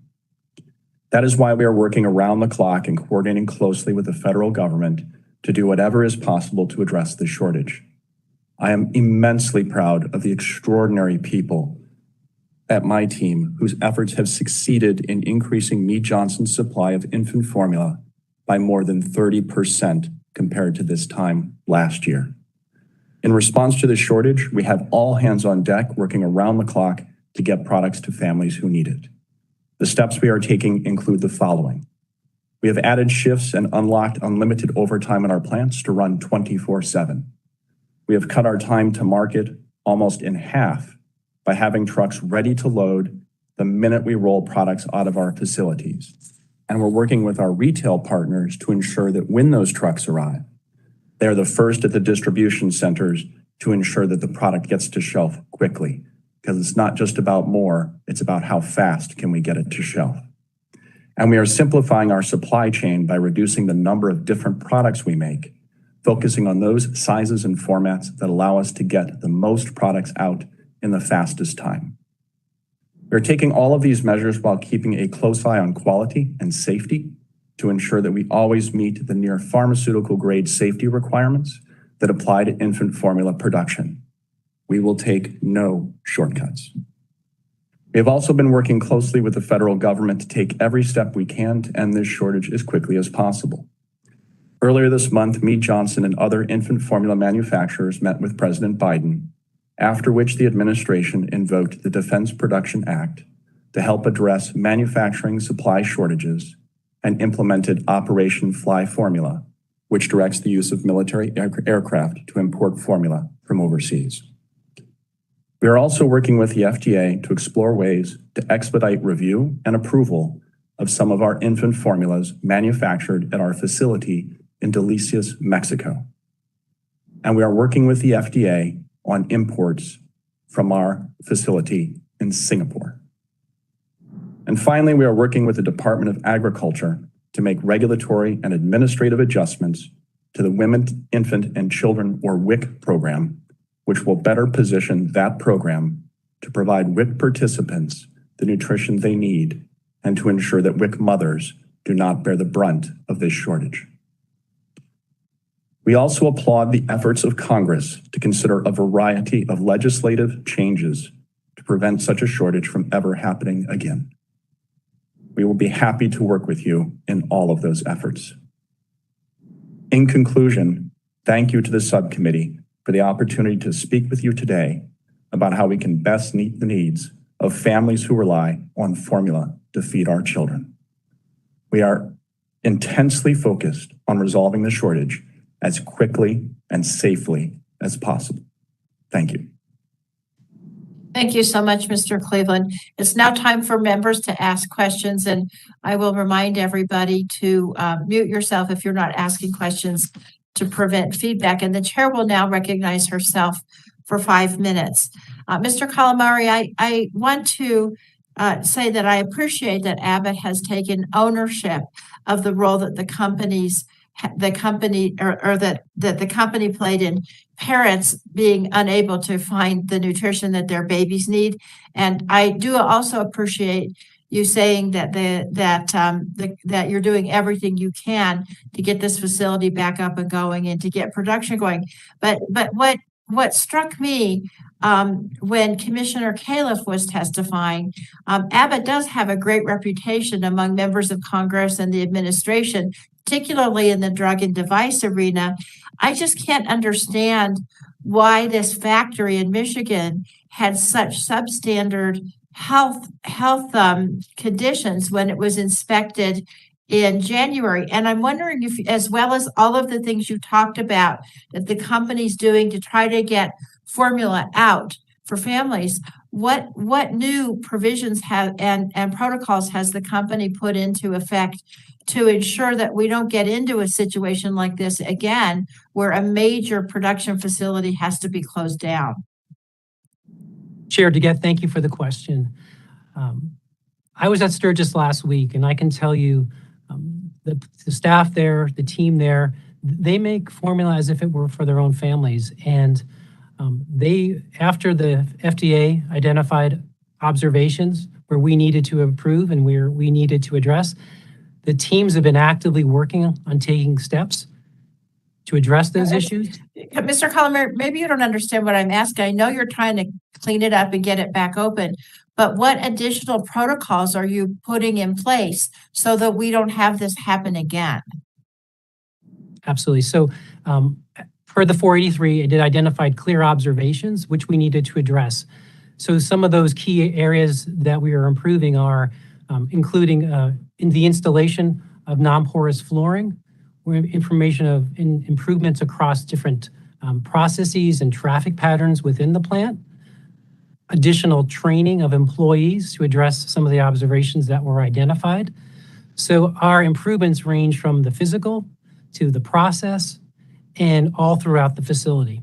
And are you institutionalizing that for the future, not just to remedy these deficiencies? Yes, I think Chair DeGette, yes, we are. Okay, great. Maybe you can supplement your answer on that.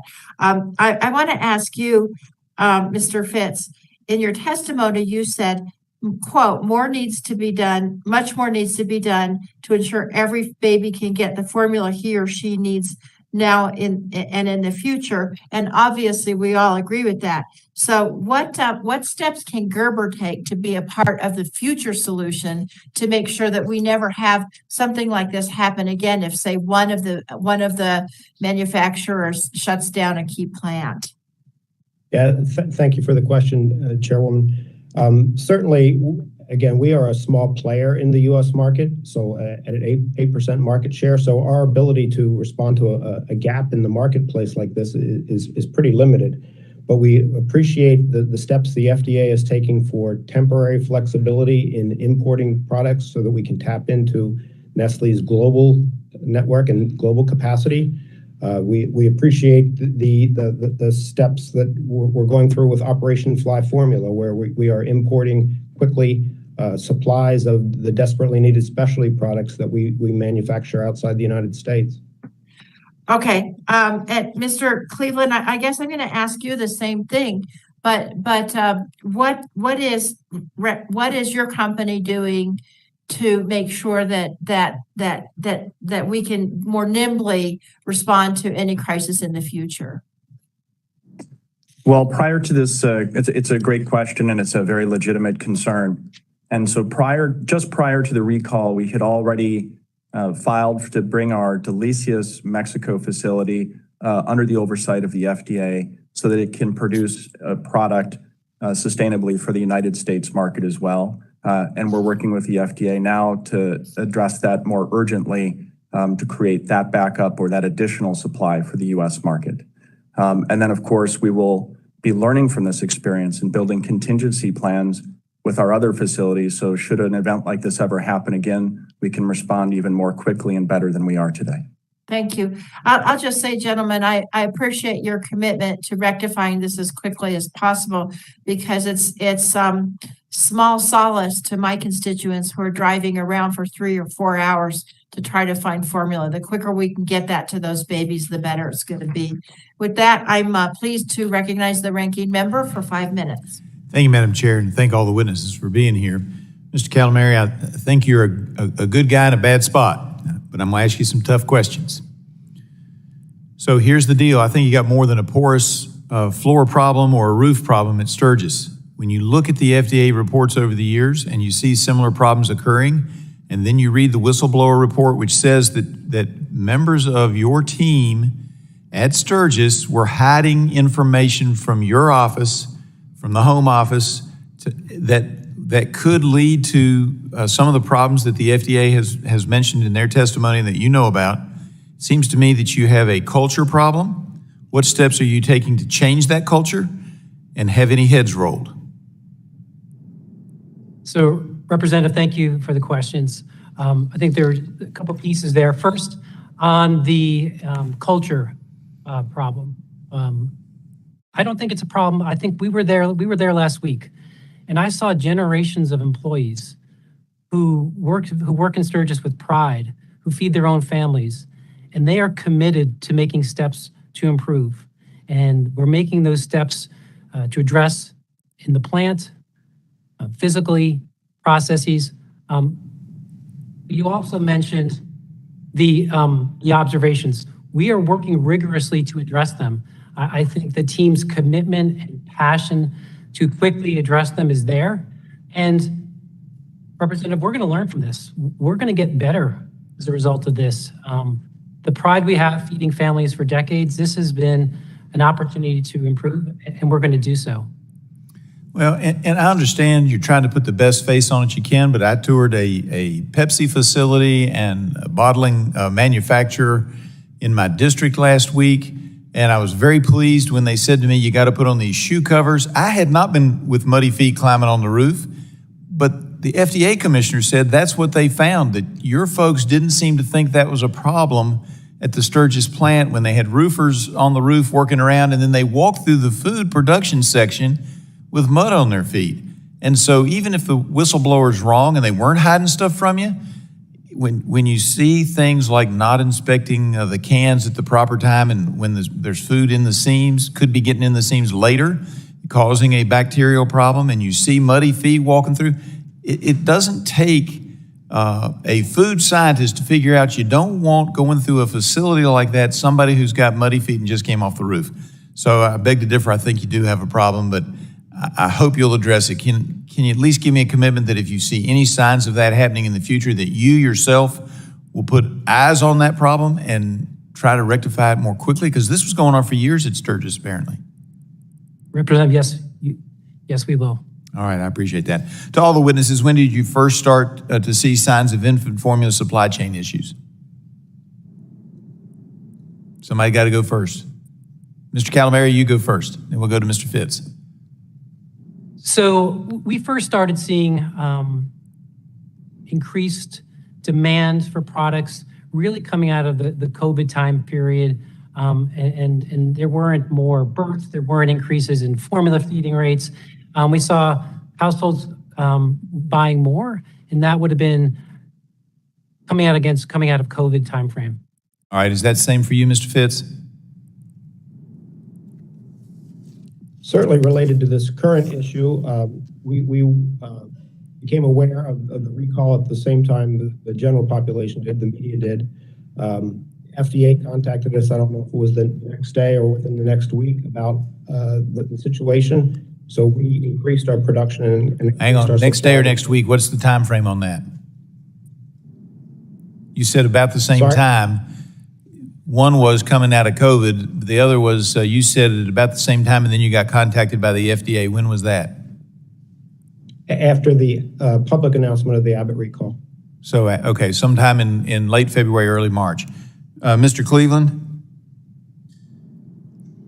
Yes, sir. We had seen an increase in demand roughly from the middle of last year that was probably attributed to many shortages in consumer packaged goods at that time, and consumers rightly concerned and making sure they had enough infant formula.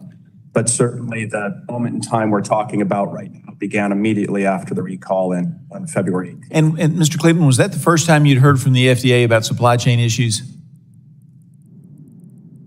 The FDA reached out to us immediately after the recall and began speaking to us about issues that could be related to it. Yes, sir. And if you might give me discretion, Madam Chair, but had you heard from the FDA before that on a regular basis? So we're always in contact with the FDA. We're on supplies. We're a regulated industry with many discussions. I understand, but were they talking to you about supply chain prior to that? We hadn't been in extensive conversations about supply chain before that, no. Thank you very much. I yield back, Madam Chair. Thank you for your discretion. Thank you. Chair now recognizes Chairman Pallone for 5 minutes. Thank you, Chairwoman DeGette.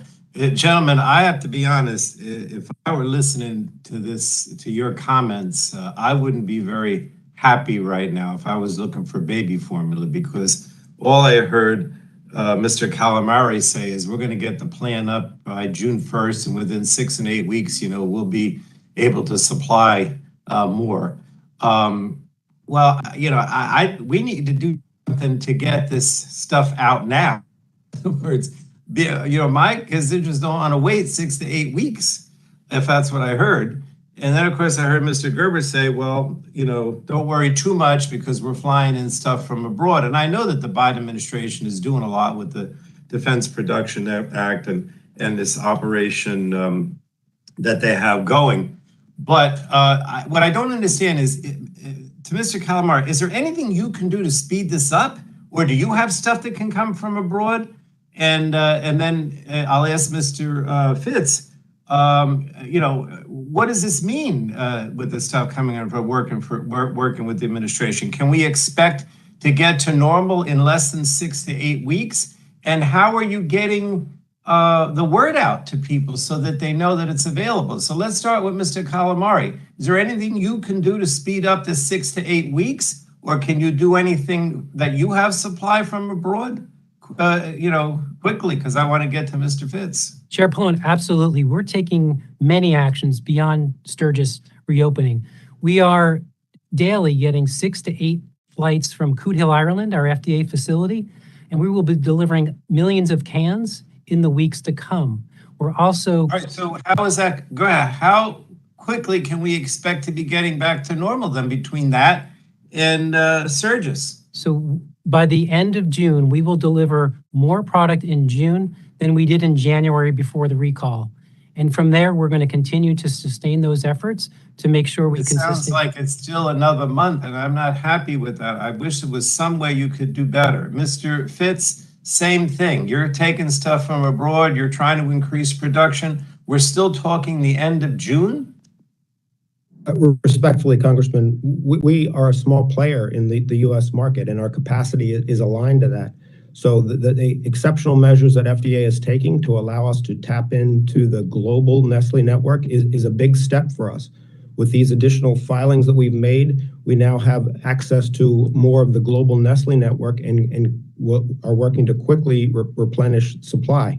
But we can't fill the gap left by a much bigger competitor here in the U.S. because our capacity Well, is there anything more that the administration can do or you can do collectively to move up this deadline so people get this stuff quicker? I'll go to the last speaker, if you will, Mr. Cleveland. Is there anything that can be done collectively or with our help that would speed this up so it doesn't take another month or over to get to normalcy? Well, Frank, this is where we're moving is in your concerns are absolutely merited with the shelves looking the way they are. We're moving as fast as we can as well. And we expect to be able to take advantage of the FDA's import exception very, very soon to bring product in from our facility in Singapore, especially. And we think that will make a dent within the market within the month of June. And the Defense Procurement Act is helping us, or Production Act, excuse me, is helping us to secure valuable inputs that should increase our supply in June as well. But realistically, it will take some weeks for that to be felt at the shelf in a significant way. And what about, how are you going to get the word out that this is available? I asked the same question to the FDA administrator. I'm always worried that people aren't going to know where to go, how to get this stuff. Anybody want to take a crack at that? Mr. Calamari? So Chair Pullen, we have a variety of resources. We have formula finding on our websites. We have 1-800 numbers. We're also arming our sales representatives with information to help guide parents and families to where there might be product. And we're continuing to update that information. I know my time is running out, but through you, Madam Chair, I would like each of these gentlemen to get back to us about how they're getting the word out as this stuff comes back online. Because I'm very much afraid that people are not going to know how to get it. So if through you, Madam Chair, I could ask each of them to get back to us with that information of what they're doing. Thank you. We'll ask the witnesses to supplement their statements with that. Thank you. Chair will now recognize the ranking member of the full committee, Mrs. Morris-Rogers, for 5 minutes. Thank you, Madam Chair. According to the Washington Post editorial by Robert Ford, CEO of Abbott, quote, the FDA's investigation did discover a bacteria in our plant that we will not tolerate. Mr. Calamari, what is Abbott's understanding as to why a bacteria was discovered in the Sturgis plant? Representative, thank you for the question. So the bacteria in question was found in a part of the facility that's not in contact with product, which is absolutely not acceptable, to be clear. And we have taken action to make sure we put processes and training in place so that does not happen. I will say that the bacteria infection in question is commonly occurring. And part of our process is to test that to make sure we catch it before it gets distributed to product. Thank you. Does Abbott agree with the government's view that there were persistent problems at the Sturgis plant and that Abbott failed to take sustainable corrective action? Representative, what I can tell you is we have a decade of reviews and inspections at the Sturgis facility. And in 2019, when there was an observation, we quickly addressed it. In 2021, we've taken action to address those observations. So we value our relationship with our regulators. We have a safety first and we prioritize compliance. And we want to make sure we continue to invest in those processes going forward to come out of this even stronger. Well, how can you give us confidence that Abbott is going to address the underlying causes of continued compliance problems? Representative, I was there last week, and we as a leadership team are fully committed, all resources against it. We are aligned as leaders to make sure we put the necessary steps and sustained actions in place so that this doesn't happen again. When was your company first contacted by the White House about the emergency response to this shortage problem? Representative, so we've been working on more recently with the White House coming out of the recent announcements President Biden has made. But we've been working on trying to get back to supply, and we've been working on our action plan from the moment in February and before when we became aware that we were going to need to get more capacity online. So you've been working on addressing these issues since February to get back online? So we've been working on a variety of actions. We've been airlifting our product from Coote Hill, Ireland. That's something we've always done, and we've increased the amounts of doing so. In February and March, when we became aware of the recall, That's when we started making the necessary steps to convert our adult manufacturing lines to liquid.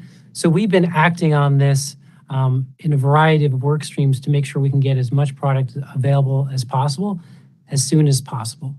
So what is the difference between what you started doing in February versus where we are today and the consent decree and what you're going to be able to accomplish in the next 2 weeks?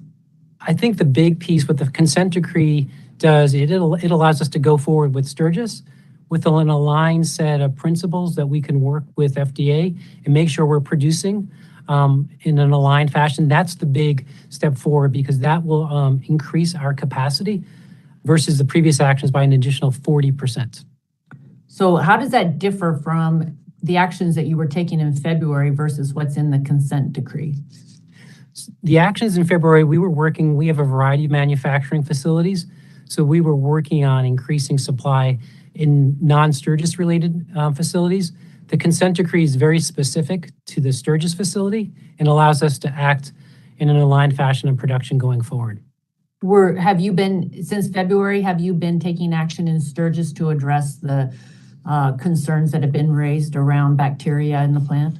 Yes, we have. We've been taking a variety of actions to improve the plant's capabilities and its infrastructure, and we've taken action from the get-go. But you haven't been able to satisfy the FDA yet? I think with the consent decree, we're now in an aligned position to move forward.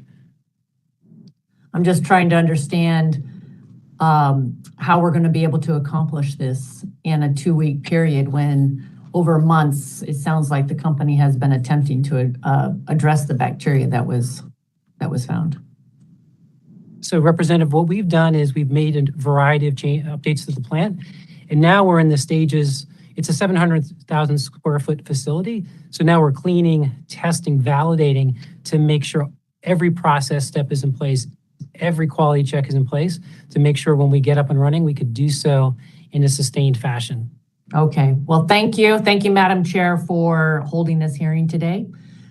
It's very important that we address this crisis. I appreciate the chance to ask the question. Thank you. Thank you so much. Ms. Custer, you're recognized for 5 minutes.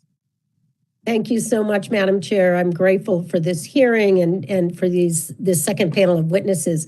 Here in the Granite State in New Hampshire, families all across the country are scrambling for baby formula, driving miles across state lines, forming local donation pools, even falling victim to scams and counterfeit products out of desperation. And while Abbott bears responsibility for why its product recalls were necessary at all, and by the way, we are all shocked to hear about the conditions in the Sturgis plant, it was ultimately the safe thing to do to recall the product to ensure the health and well-being of infants across this country. Now, however, it's going to take an industry-wide dedication to increase production so retailers can keep shelves stocked for desperate families. Mr. Fitz, your testimony states that Gerber recognizes, quote, the gravity of the current shortage and the impact it's having on families and babies across the country. When specifically did Gerber understand that American consumers would experience an infant formula shortage? And how soon thereafter were you able to escalate production efforts at Gerber? Thank you for the question, Congresswoman. Certainly, we at Gerber, many of us are parents, and that's been our inspiration, and I'm proud of the way we have risen to the challenge, being, again, in the U.S., a small supplier to attempt to fill the void. So we became aware, as I mentioned in my earlier testimony, when FDA notified us that there was a recall at Abbott, but we had no visibility to the scale or the extent of the outage. What we did do is during the immediate months following, in March and April, supply an additional 50% of product, or release an additional 50% of product to the market, which is substantial for us. And we are continuing to increase our production as much as possible to support the current need. Thank you. Would it change your business plans generally overall? And this is hypothetical, but I think it's something we need to consider. If the WIC, Women, Infants, and Children formula was not sole source, but if you could participate in that program, would that make a difference in your business model? Well, I can tell you as again, a small player in the U.S. market, it's difficult for us to compete against two larger competitors. And if you had a larger potential market, would you see growth in Gerber production of baby formula? As you're probably aware, Nestle is a large manufacturer of infant formula globally, and if we saw the market opportunity here, I'm sure we would invest to satisfy that opportunity. Thank you. The Biden administration has announced multiple measures to help expedite supply chain solutions to get manufacturers the raw materials needed to get products to market. According to your testimony, Mr. Cleveland, Reckitt has been working with the administration at all levels. How specifically has Reckitt been working with the FDA and the White House to get products to families faster, and have these joint efforts been effective to date? Well, thank you for the question. And the answer is yes, they have. The White House has been a strong partner since the time we spoke to them. They've been helping us work on input issues we've been having. We've started to have some real victories there. We're starting to see some inputs where we had struggled, and some of those are freed up and now headed to our plants. And that's really what's going to be needed to ensure we can run those at full capacity. And if we can do that, we know we can supply more to the market than we are even today. And I'd ask you a similar question. If you knew that you had an opportunity to participate in the Women, Infant, and Children program, would that make a difference in your business model going forward? Yeah, we're an active participant in the WIC program today. We've been supporting it for many years. It's a good program. It was challenged during this period of time due to the shortage, and the USDA, we've worked with them to make changes to make it more flexible, and so that formula is more available to those participants because they are the most vulnerable and they're our top concern, and we've made a lot of progress in that area as well. Great, thank you. And finally, American families need to rest assured that companies are not cutting corners on safety as they ramp up production. So back to you, Mr. Cleveland, what is Reckitt doing to make sure that your own facilities and products maintain high quality and safety for American infants as your company expedites its production schedule?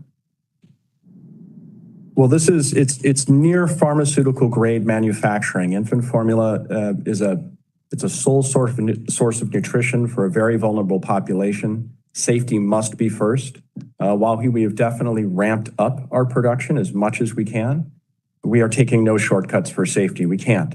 Thank you. Now especially. So no, this is our number one concern. Thank you, Madam Chair. I yield back. Thank you so much. Mr. Burgess, you're now recognized for 5 minutes. I thank the chair. Mr. Calamari, let me ask you, according to Dr. Kaliff's testimony, an infant got sick with Chronobacter. The powdered Abbott formula was identified as a nutritional source, and so the FDA notified Abbott the 3rd week in September. Is that correct?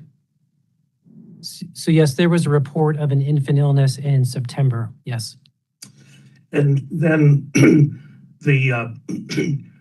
well, let me just ask you, did that set off a series of investigations in your plant? You've referenced things like the non-porous floors. We've heard about a leaky roof. Were there things that you thought maybe we ought to start seeing some of these things, or did we have to wait for a whistleblower? We have processes and protocols in place when there is a signal for an illness, a reported illness. We look to our batch records that link to that product in question. We look at the complaint rates, and we did that in this example, and there were no signals from those reviews and processes that there was anything more to the instance. Well, okay, fair enough. So then 4 weeks goes by, and a whistleblower complaint is delivered to the FDA, and I presume they contacted you straight away after they got the whistleblower complaint. Is that correct? Representative, no. We became aware of the whistleblower complaint in the end of April when it was made public by Congress. So the time lag between October and February was internal to the FDA and not part of not part of your normal quality assurance process. Correct. I became aware of it in the April timeframe when it was made public by Congress. It's actually disturbing that there was not better communication. I recognize Dr. Kaliff said something got lost in the mail. Absolutely unacceptable. And surely we at the federal level need to correct that.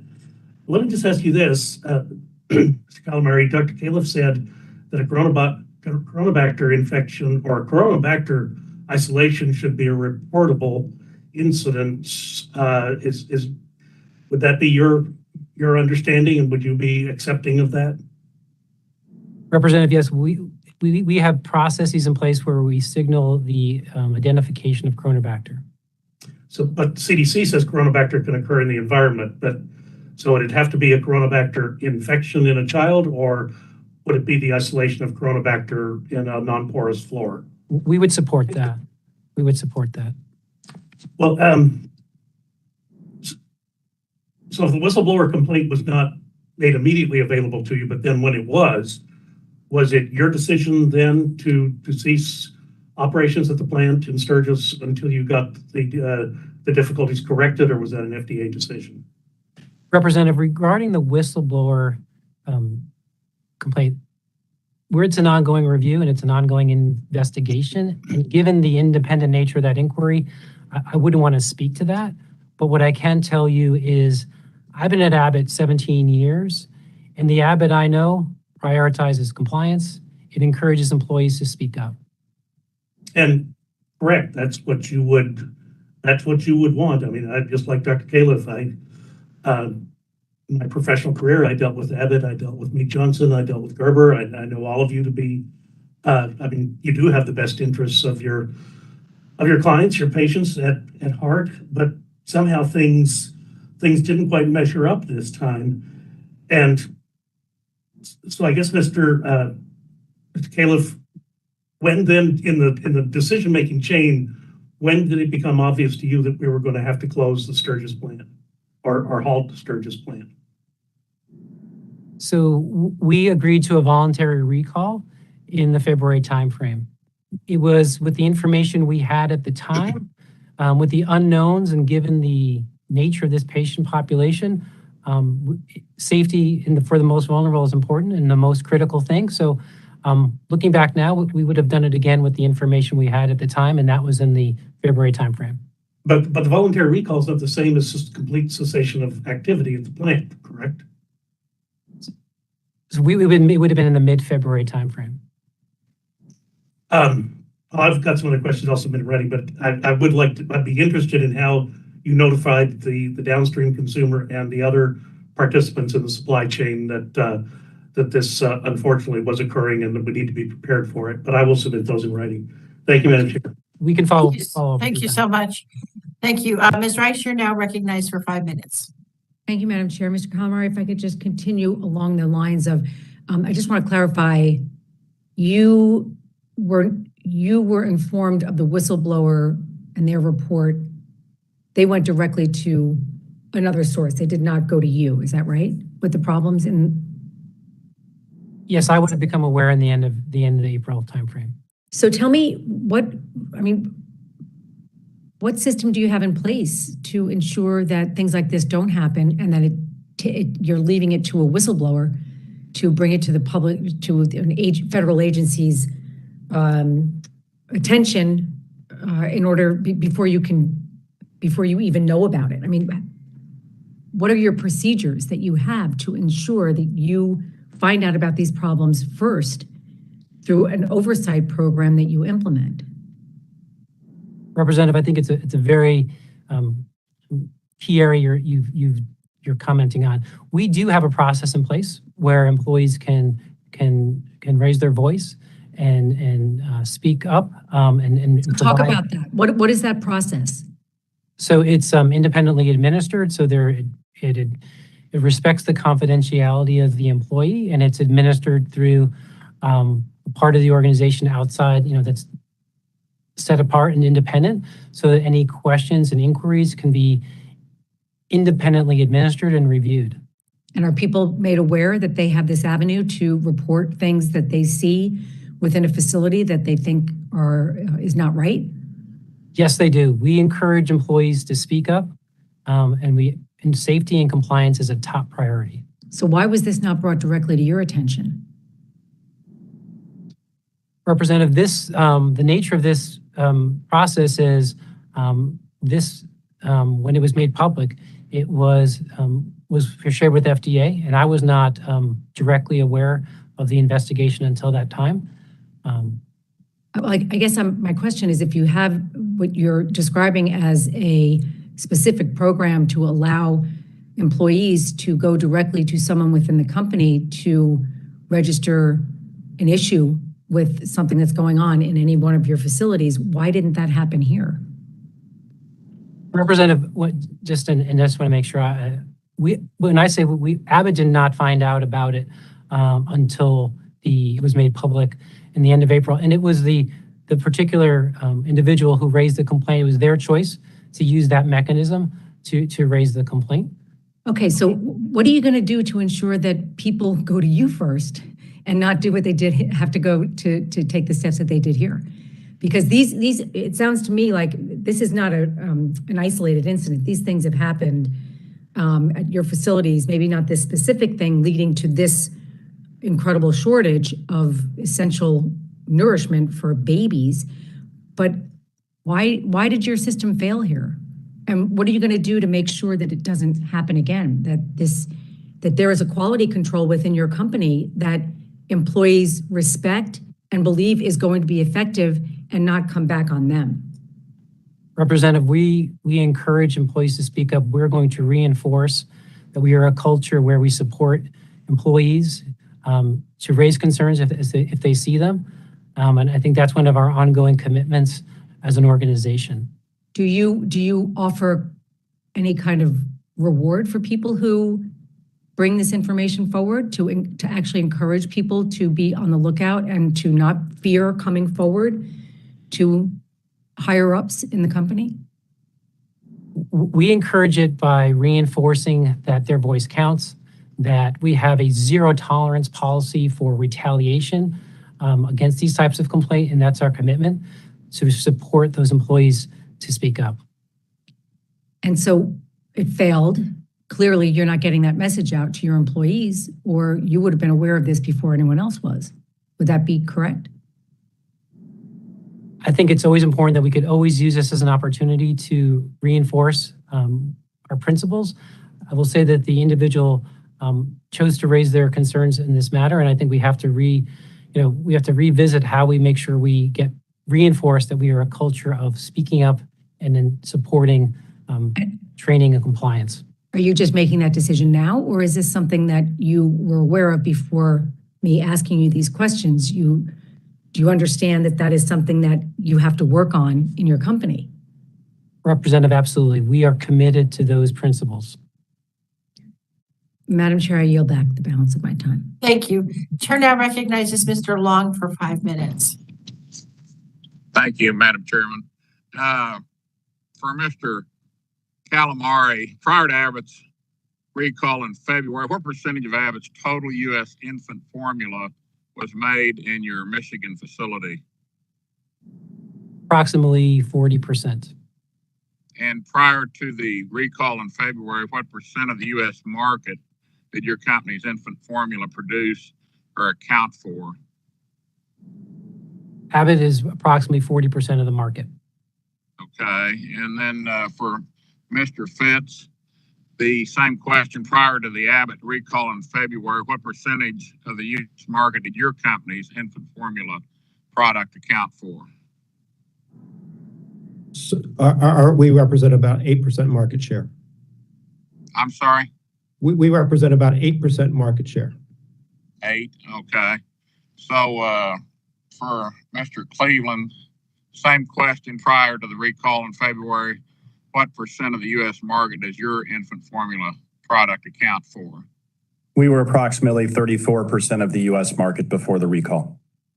Okay, and has that changed post-recall?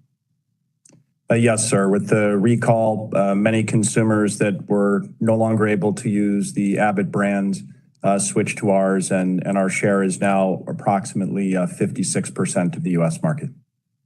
And on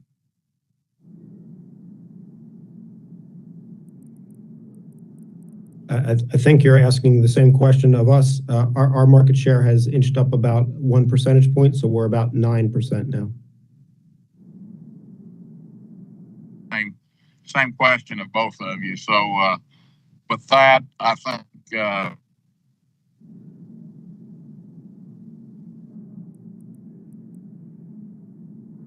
Does the gentleman yield back? yeah. Okay. All right. Thank you so much. Ms. Schakowsky, you're recognized for 5 minutes. Thank you, Madam Chair. I have to tell you, Mr. Calamari, that I'm actually livid at what happened at Abbott's Sturgis plant, and of really having a hard time figuring how that was allowed to happen. We've all heard about the inspections that were done, and quite frankly, it's pretty disgusting what we heard about the water on the floors and the water leaking from the ceiling and conditions that could lead to contamination. And I don't know how a company that has a reputation like yours and a responsibility like yours could actually get into a situation like that. So I'm not surprised it's going to take you a while to get your act together and clean the place up to get it out. And I also heard your apologies, and I just want to say something. You don't owe an apology to this Congress. You owe an apology to the parents of children who got sick, and possibly a couple that have died, and to all the families out there who are really struggling and suffering because they can't get the product that you produce so much of. And in fact, I think probably too much of it. And we talked a little bit earlier about the concentration of power. So, Mr. Calamari, I also note that we've been talking about the whistleblower that Abbott actually, I'll talk about that in a second, but that Abbott only took action to recall formula after the FDA learned that more babies had become sick, and after 4 babies were actually already sick, and it looks like two died. So I want to ask Mr. Calamari, the witness, the whistleblower suggests that safety and quality have not been always at the top of your agenda. So I want to ask you, will you take responsibility for your current employers to make sure that they comply with the FDA, all of the safety requirements for infant formula? Yes. I also want to ask, let's see, Mr. I'm sorry. Oh, for Reddick, Mr. Cleveland. So in your testimony, Reddick has been working with the FDA on ways to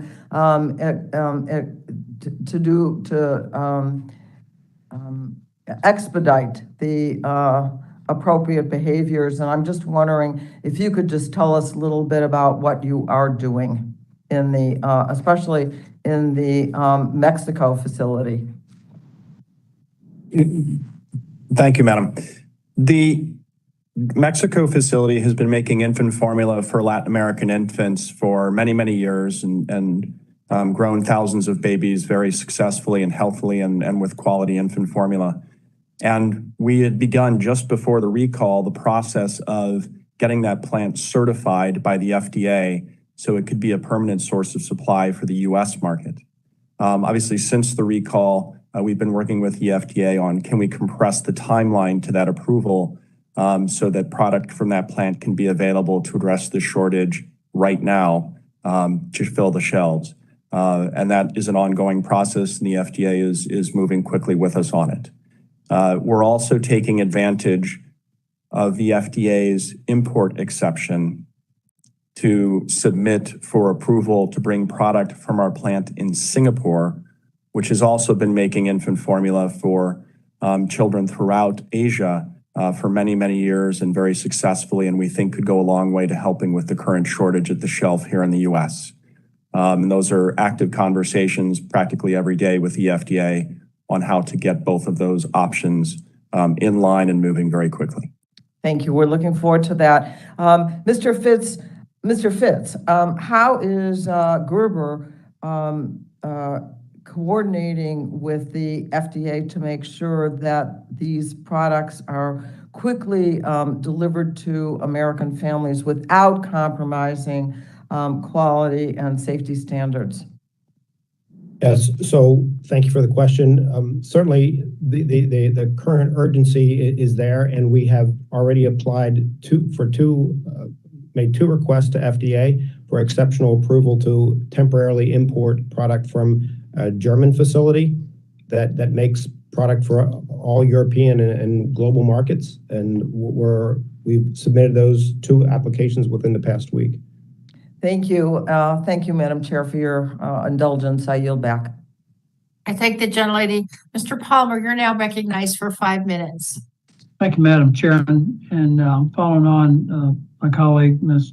Sinkowski, I'm going to just lay out some things here, Mr. Calamari, that I'm going to ask you to respond to in a moment. But in 2019, Abbott found a Chronobacter, a potentially deadly pathogen in your product. It was also determined that an inadequate pathogen testing was being done at your Sturgis plant to ensure that the required quality standards were being met.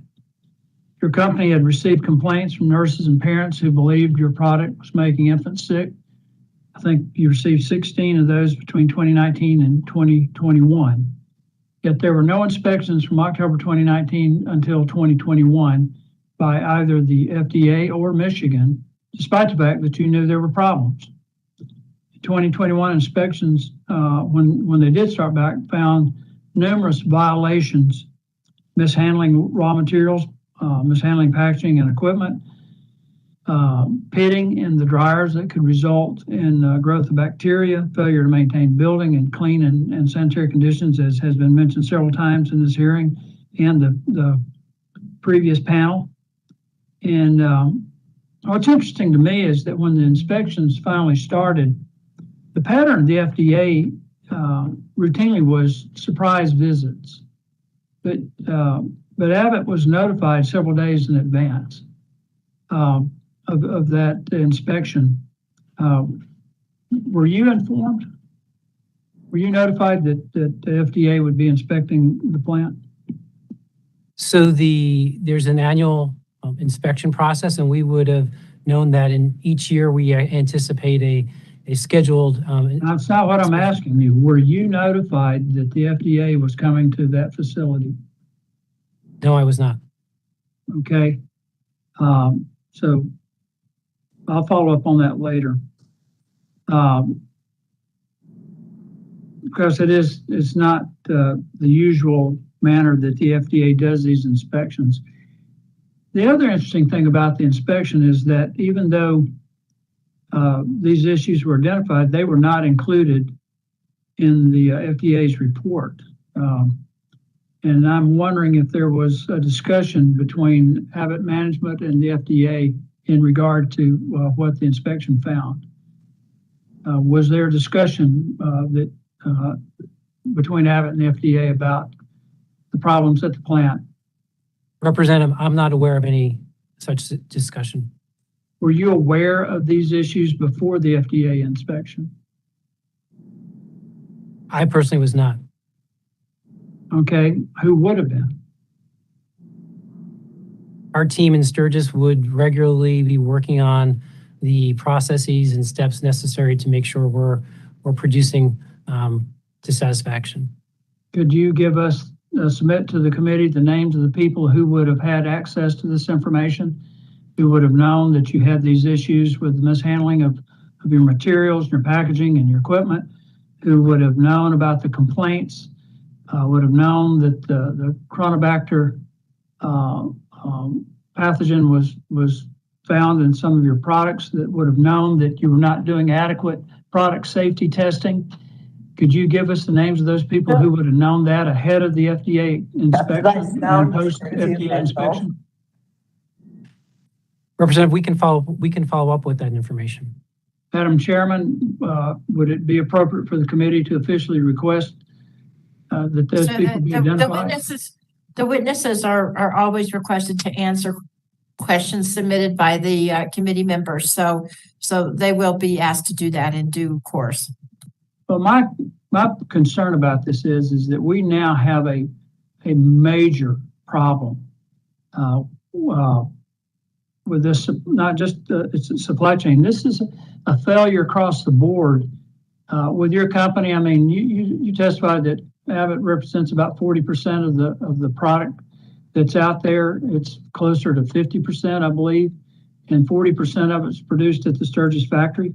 And what I don't understand, and what I'd like for you to answer in these remaining seconds, is why Abbott didn't immediately address these issues without having to be told to by the FDA or anybody else.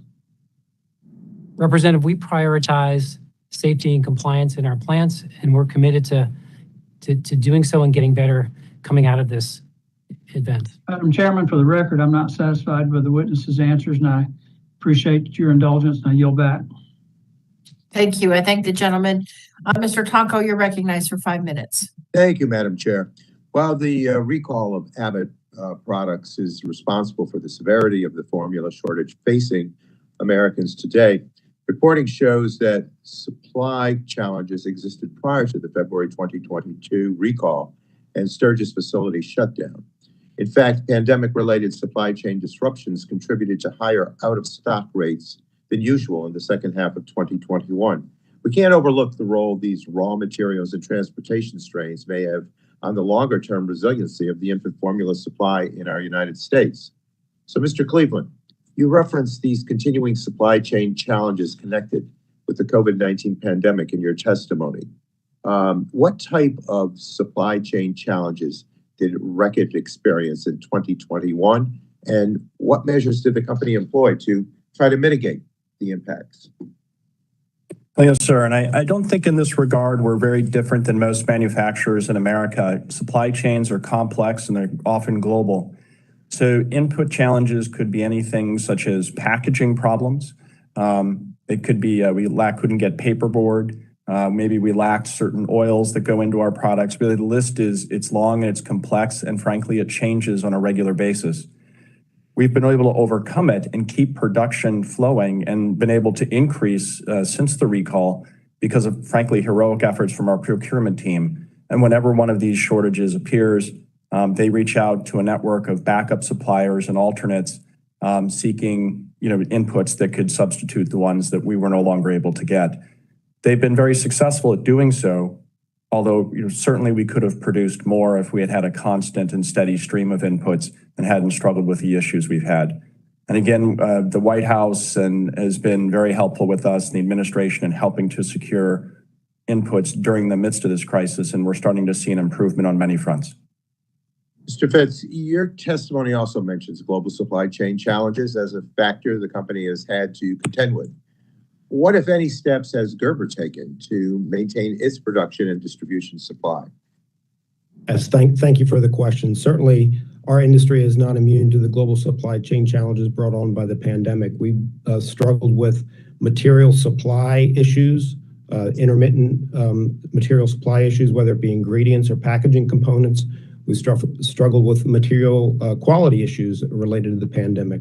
We've had transportation and logistics issues, just getting trucks and truck drivers available to move the products and supplies that we need. And we've had COVID-related labor challenges and higher turnover than normal with all things that have impacted us. Through the course of the pandemic, though, we've resolved these on an ongoing basis, one at a time as they've come up. We are trying to put in more robust business continuity plans in place for critical components and ones that we know we'll have challenges with in the future. Okay, and I'd like to know whether there were conversations, obviously, about the supply concerns as the challenges grew over the past year. All three manufacturers testifying today have been coordinating with the Biden administration in recent weeks, but what about efforts over the past year? Mr. Fitz, did Gerber engage in any discussions with the FDA or with other federal agencies regarding the growing supply chain concerns prior to February's Abbott product recall and Sturgis plant closure?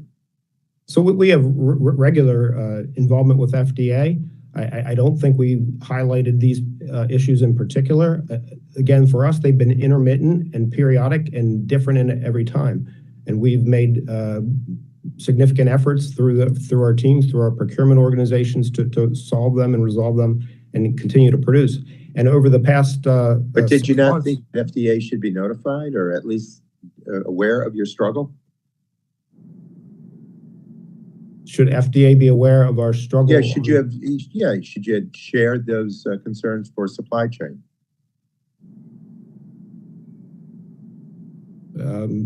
If it could help, we would certainly be willing to do that, yes. Or should you have during the last year? Well, as I testified, the issues that have come up for us, we've been able to resolve. Through the last 6 months, our in-stock rates have averaged 86%. Well, Mr. Cleveland, at what point after noticing supply chain disruptions did Reckitt begin coordinating with the FDA or with WIC agencies and retailers to address potential disruptions? Well, as soon as the recall occurred, we reached out to our retailers to discuss with them the significance of what that event would be. We made sure that we had all the existing inventory available to us to push out to those retailers and then encourage them to push their inventory to shelf as well. Since then, we've been working with the USDA to increase flexibility of the program to meet the WIC consumers' needs, because that's our top priority consumer. And finally, with the administration, the effort's been on inputs to manufacturing so that we can increase the total amount we make and get that to shelf much quicker. Well, my time is done, but if you could respond in writing about actions that you had taken before February, that would be helpful too. Thank you, Madam Chair. Gentlemen, Chair now recognizes Mr. Joyce for 5 minutes.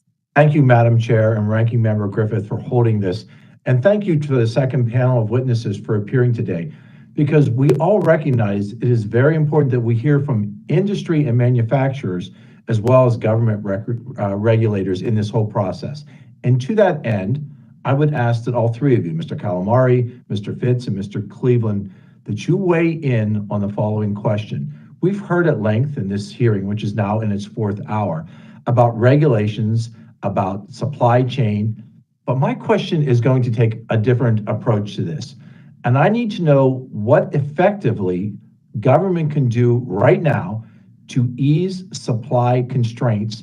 And I would ask each of you what regulations could be modified to ease or increase infant formula supply. Mr. Cleveland, you stated that, to fill the shelves. I think all the parents, all the caregivers for infants right now want to know how we can get to that. But how do we get to that point without compromising the safety of the products that you produce?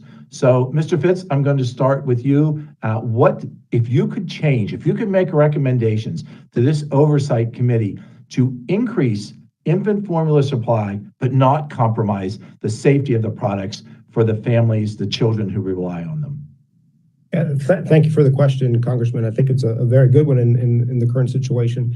But I do believe that the steps the FDA is taking to allow temporary flexibility for importing products from safe manufacturers overseas that are approved in foreign countries, as we are doing now, at least for Nestle, that allows us to tap into our global network and quickly respond to the situation at hand.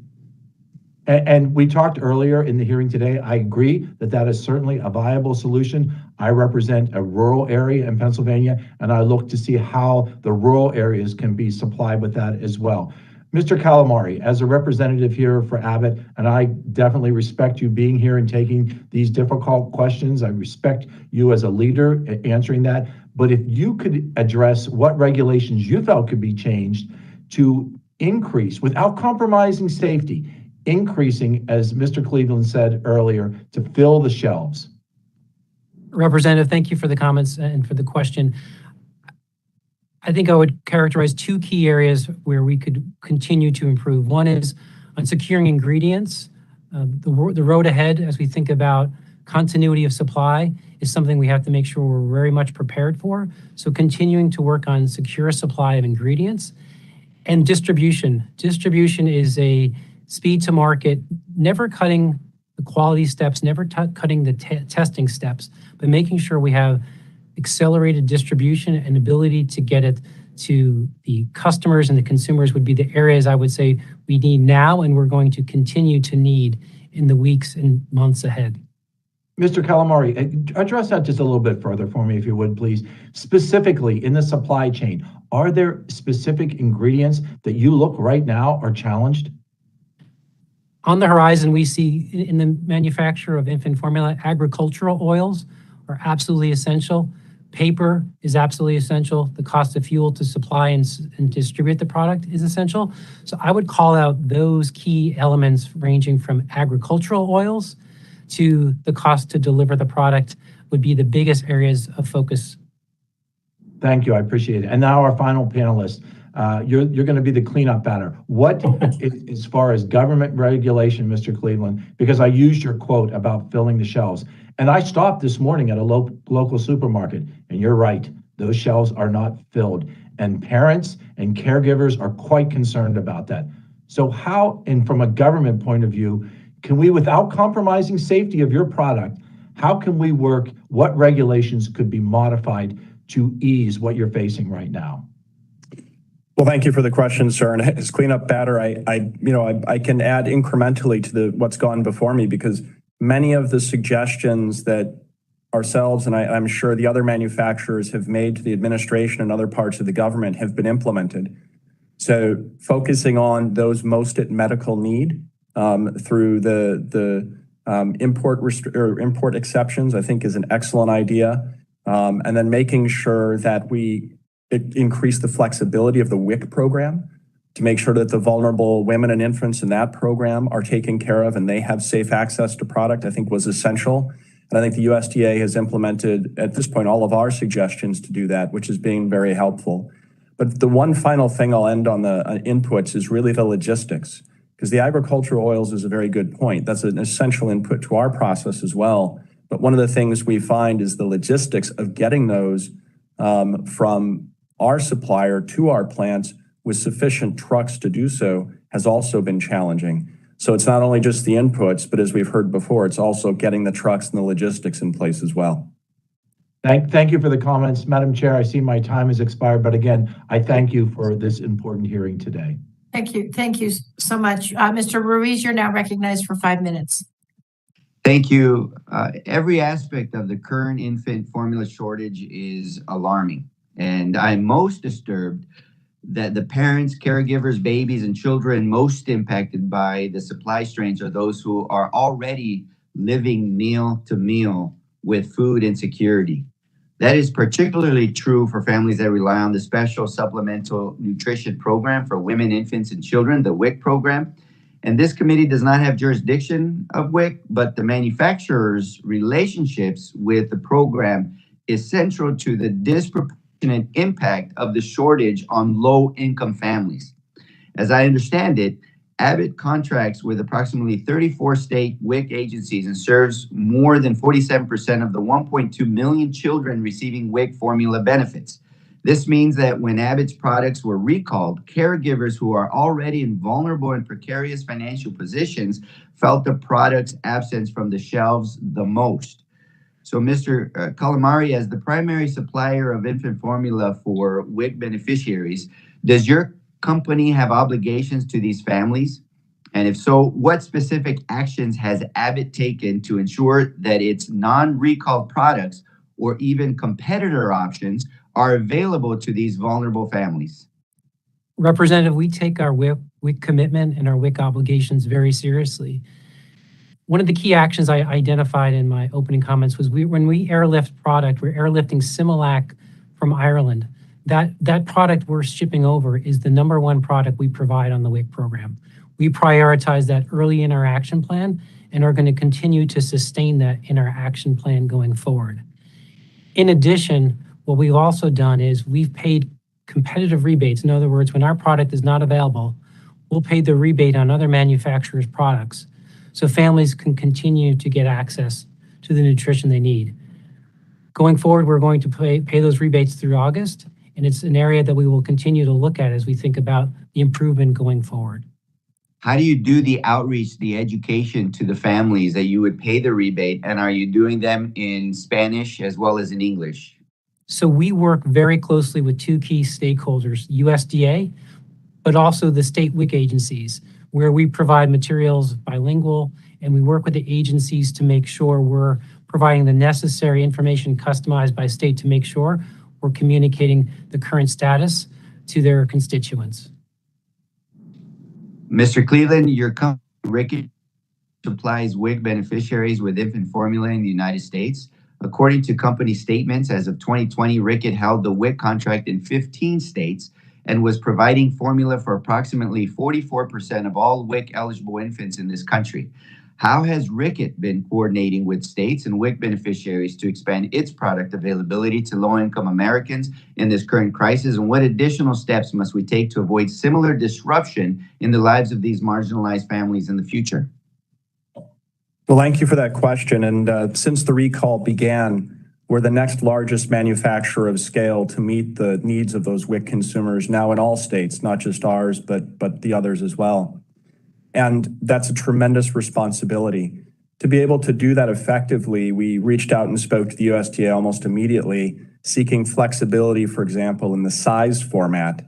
And while that sounds small, it's very significant because what that means is the WIC consumer doesn't have to look for one particular size of product at the shelf.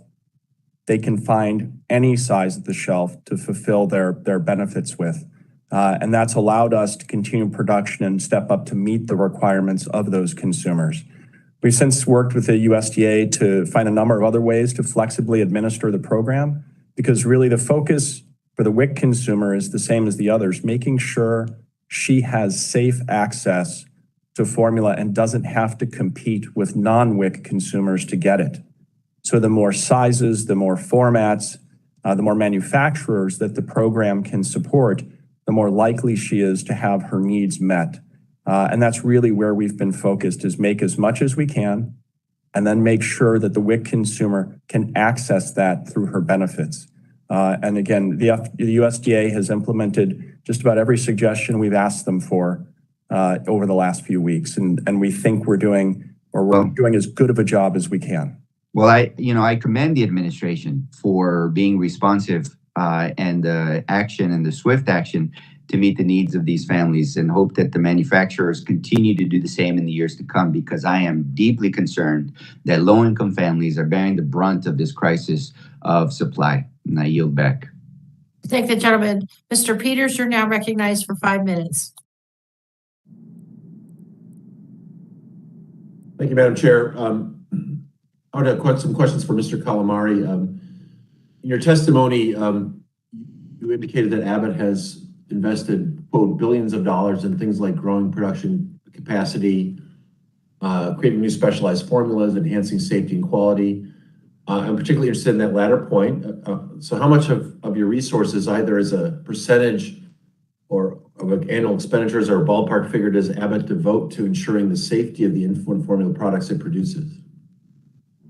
Congressman, what I could tell you is we spend tens of millions of dollars on quality and on maintenance. And in specific to Sturgis, that was a foremost investment as well. Do you think, given what you know now, that you should be spending more, you should be devoting more to ensuring the safety of your product on the market?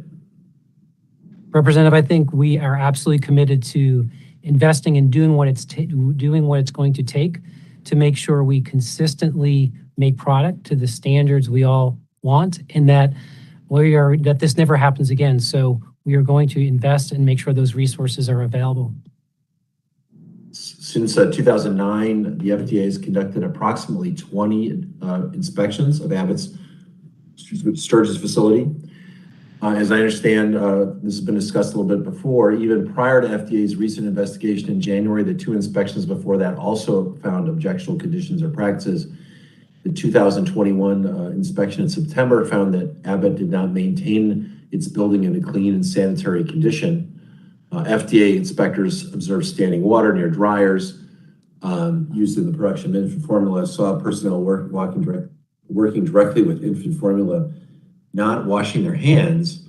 I got to say, it's been a while since I had infants in my household, but we never gave a second thought to the cleanliness of baby formula. I don't imagine most people even have a second thought about the reliability of that product. But the FDA left the corrective actions up to Abbott following the 2019 and 2021 inspections. Mr. Calamari, can you specify all the corrective actions that Abbott took to address the citations following each of those inspections? So we took in each of those instances immediate action to address the observations. Some of the key areas of improvement where we've taken action, including the installation of new flooring, the identification of new processes for how to manage traffic in the plant, and also very specific training on individuals to what the safety protocols they need to do so that this does not happen again. It's really unfortunate that the interaction over the years has contributed to indirectly to this burden through the recall and so forth. Families just trying to feed their children. That's falling heavily, as I think Dr. Ruiz pointed out, on the underserved. 4,000 families get WIC in Women and Children's Assistance in my district. I'm happy that we had this hearing and hope that the things will change. But it's really unfortunate that inaction has contributed to this burden, and I'll yield back. Thank the gentleman. Chair now recognizes Ms. Schreier for 5 minutes.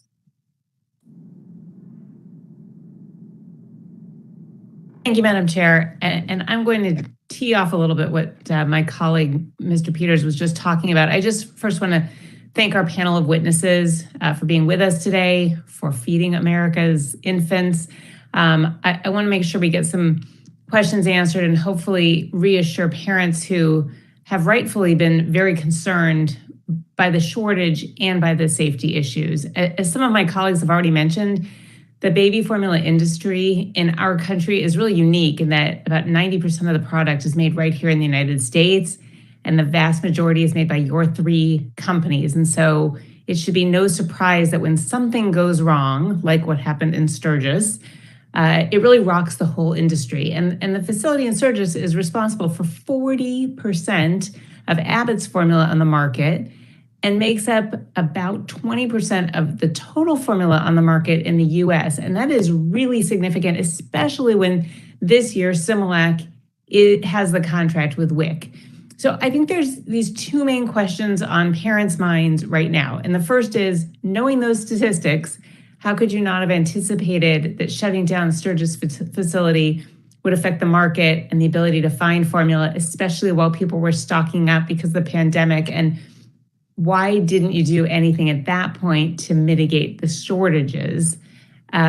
So I guess, as I said in the first panel, for babies under 4 to 6 months, this is their nutrition. This is breastfeeding, and that's it. And most babies rely on formula. There's no other option. So, it's especially the case if you have babies relying on these specialty formulas. So, Mr. Calamari, can you tell me when you started importing formula from Ireland? Because to most of us, it seems like that just happened in the last week.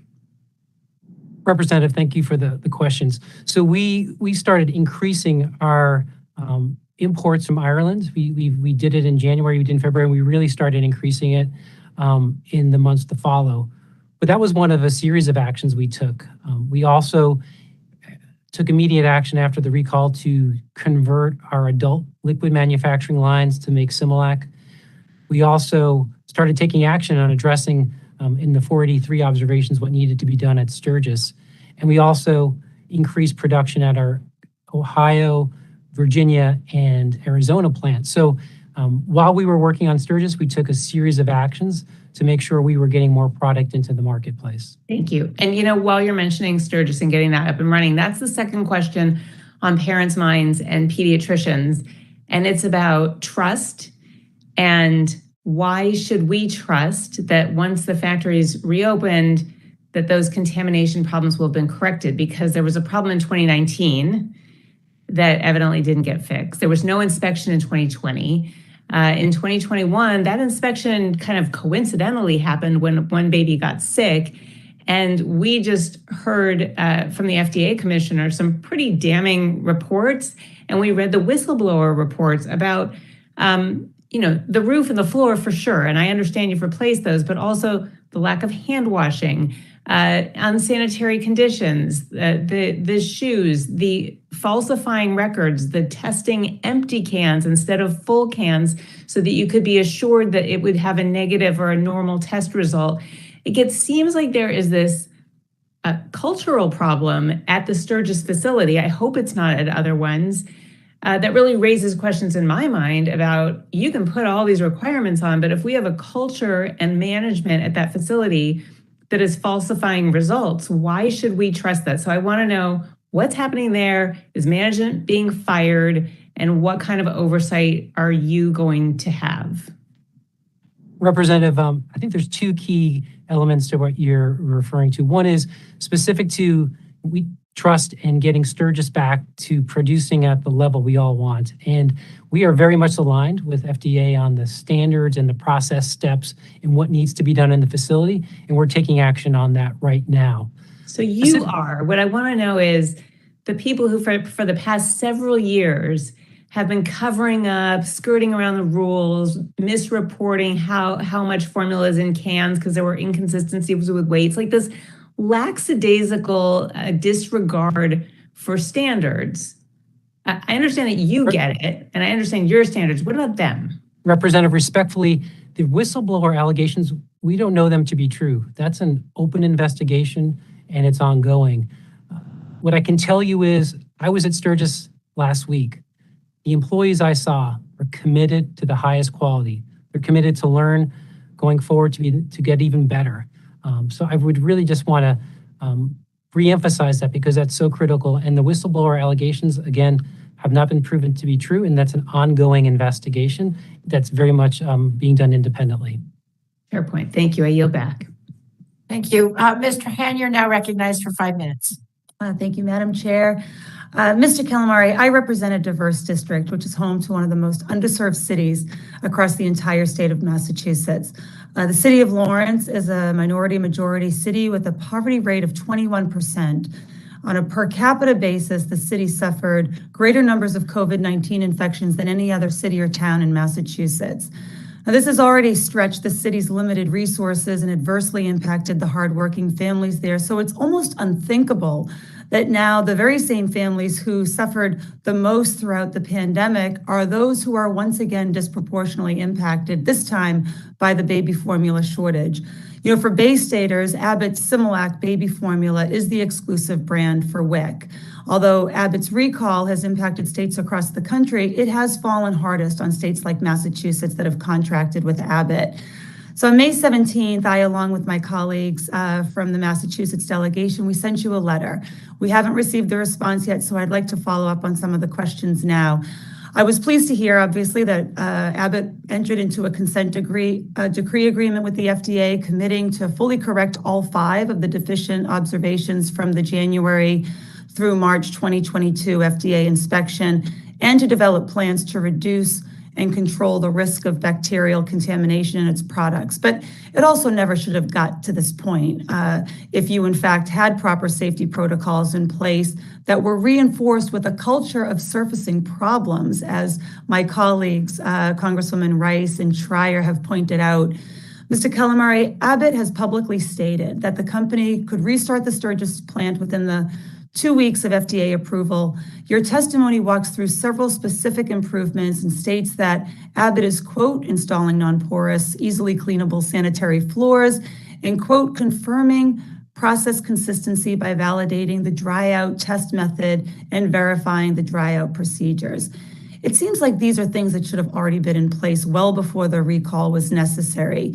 So why is Abbott only taking these steps now? And how can we feel certain that there aren't other systemic problems at the Sturgis plant being left unaddressed? Representative, thank you for the question. Sturgis is a facility that has been inspected annually for a decade, and it had many, many years of no observations. It's a plant that's been feeding families for decades.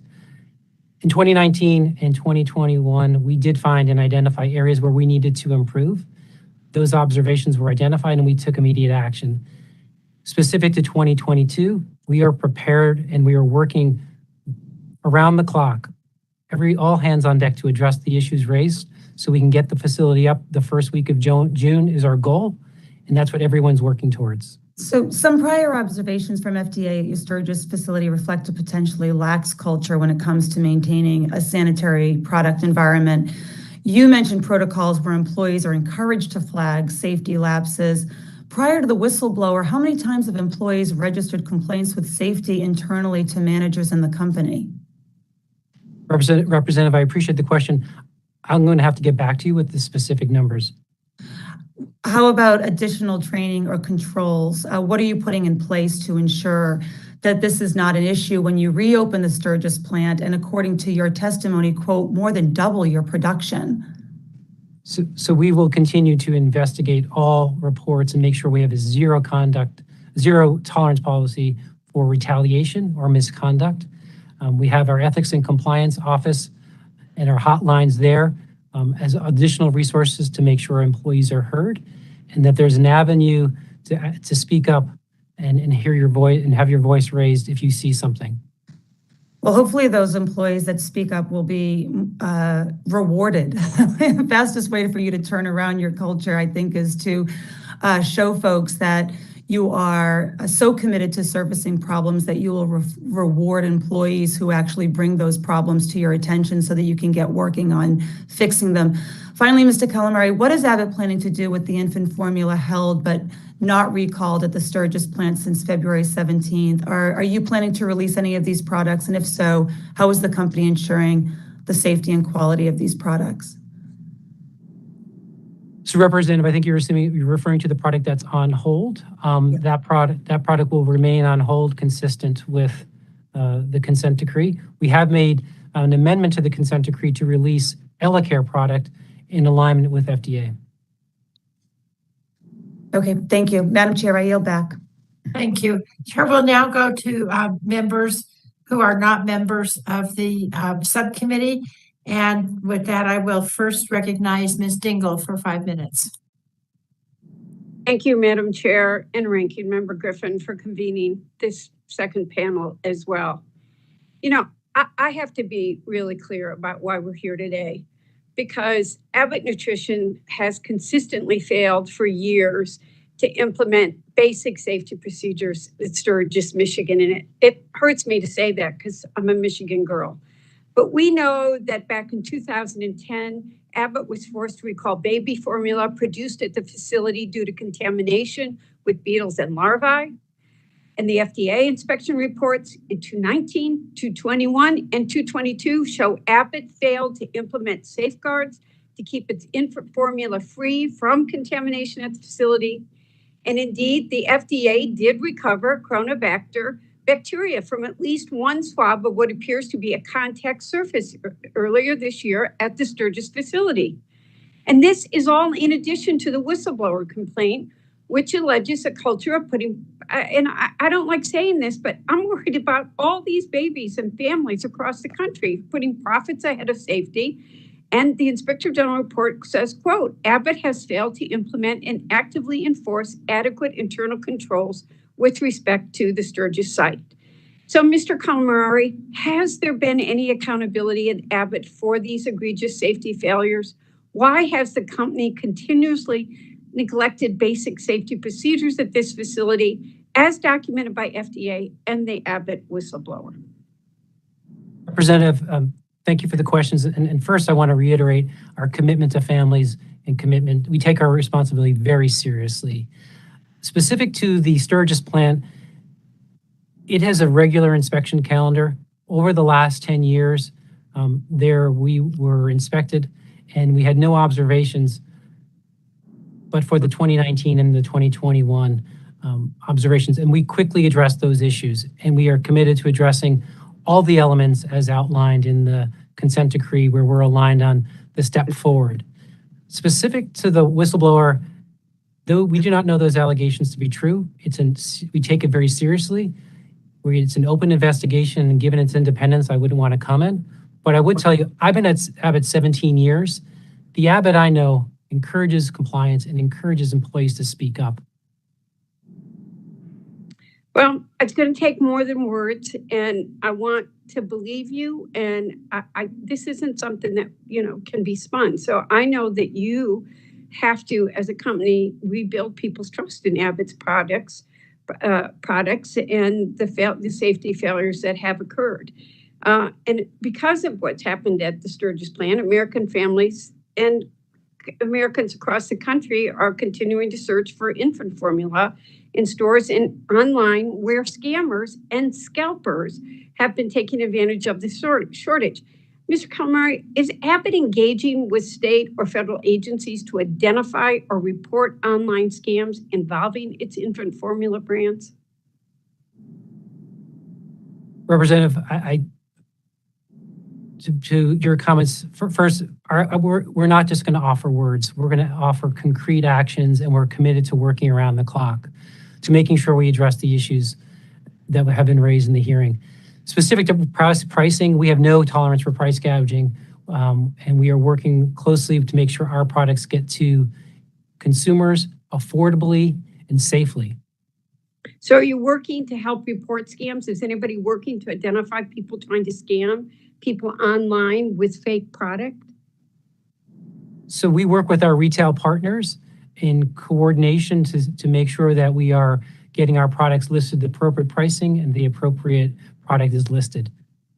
I'm going to ask Mr. Cleveland very quickly, does Reckitt monitor for counterfeit or other scams involving its products? And if so, what's the process in place for reporting such scams?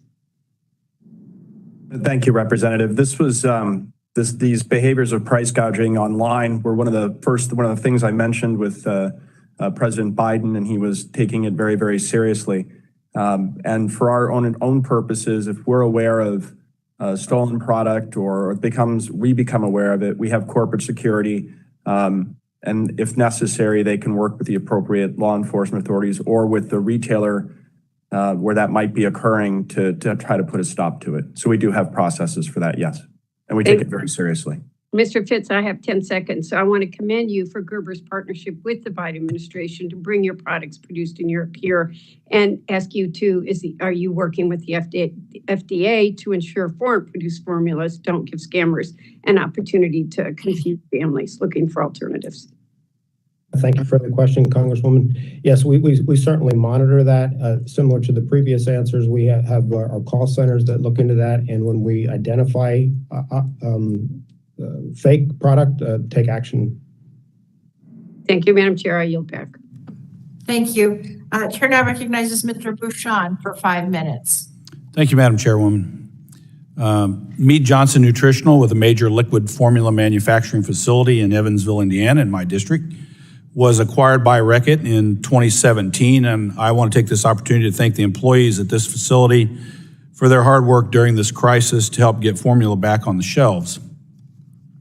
Mr. Calamari, a couple things, and some of this has been covered, but does the plant in Sturgis use paper records for work orders and other things, or are they come into the electronic age? So we work with the FDA on the process for how to appropriately document information and do so in that collaboration. Okay, so that's not the answer to the question, which means you use paper records. I'll take that as that you use paper records. We have a combination of both electronic capabilities and paper capabilities. Okay. And does the Sturgis, does Abbott's company-wide systems of internal controls or accountability, or are they kind of on their own? Sturgis is very much connected with our quality system and our accountability measures, so they would be part of that. Okay. And so you obviously have evidence of that since you're under oath. Does Abbott as a company, and again, I'm a big private sector guy, but this is a really serious issue here. Does Abbott have an employee-driven health, safety, and compliance program or programs at its facilities? Because that's clearly been one of the potential issues here at Sturgis, is that the people there don't feel like they have the ability to be part of a team that works toward a common goal of having a safe, healthy, in compliance facility. Does Abbott have an employee-driven health, safety, or compliance program in its company or at its facilities? Representative, I was at Sturgis last week, and that I saw the employees there. I saw the team members there. They are empowered to speak up, and they are passionate about the products that they make. And they make those products as if they were for their own family. I saw generations of employees working. Sure, and I believe that, but is there a coordinated program that meets, a lot of places meet on a daily basis, or do they have an electronic way to communicate their concerns that is considered by the management? They're literally in many of these facilities on a daily basis. I have some these type of manufacturing facilities in my district. Or is this just, it's one thing to talk to the employees and say, hey, and everybody talk about it, but is there really a structure in place? So we have electronic means to submit and speak up if you see something. We also have anonymous 1-800 numbers. So we have mechanisms for employees to speak up if they see something and do so anonymously. Yeah, so because it just seems, look, again, I'm a big private sector guy, and I just hate this situation we're in here, but it just seems like that facility's culture is a problem. And this has been mentioned by members on both sides of the aisle. It's a long-standing, large cultural problem that you see in some facilities that have been open for decades with multi-generational people both in and out of management, and it seems to me that the company needs to do better with oversight. Mr. Cleveland, we've spoken recently, and a lot of the questions that I may have asked you have been answered, but I just want to give you the last minute here to say, is there anything that you haven't been able to mention that would help get baby formula back on the shelves today?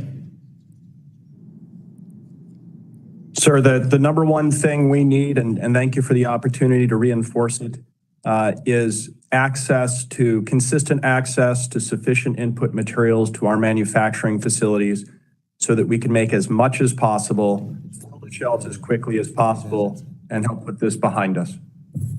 Thank you for that answer. A lot of help from the government to do that.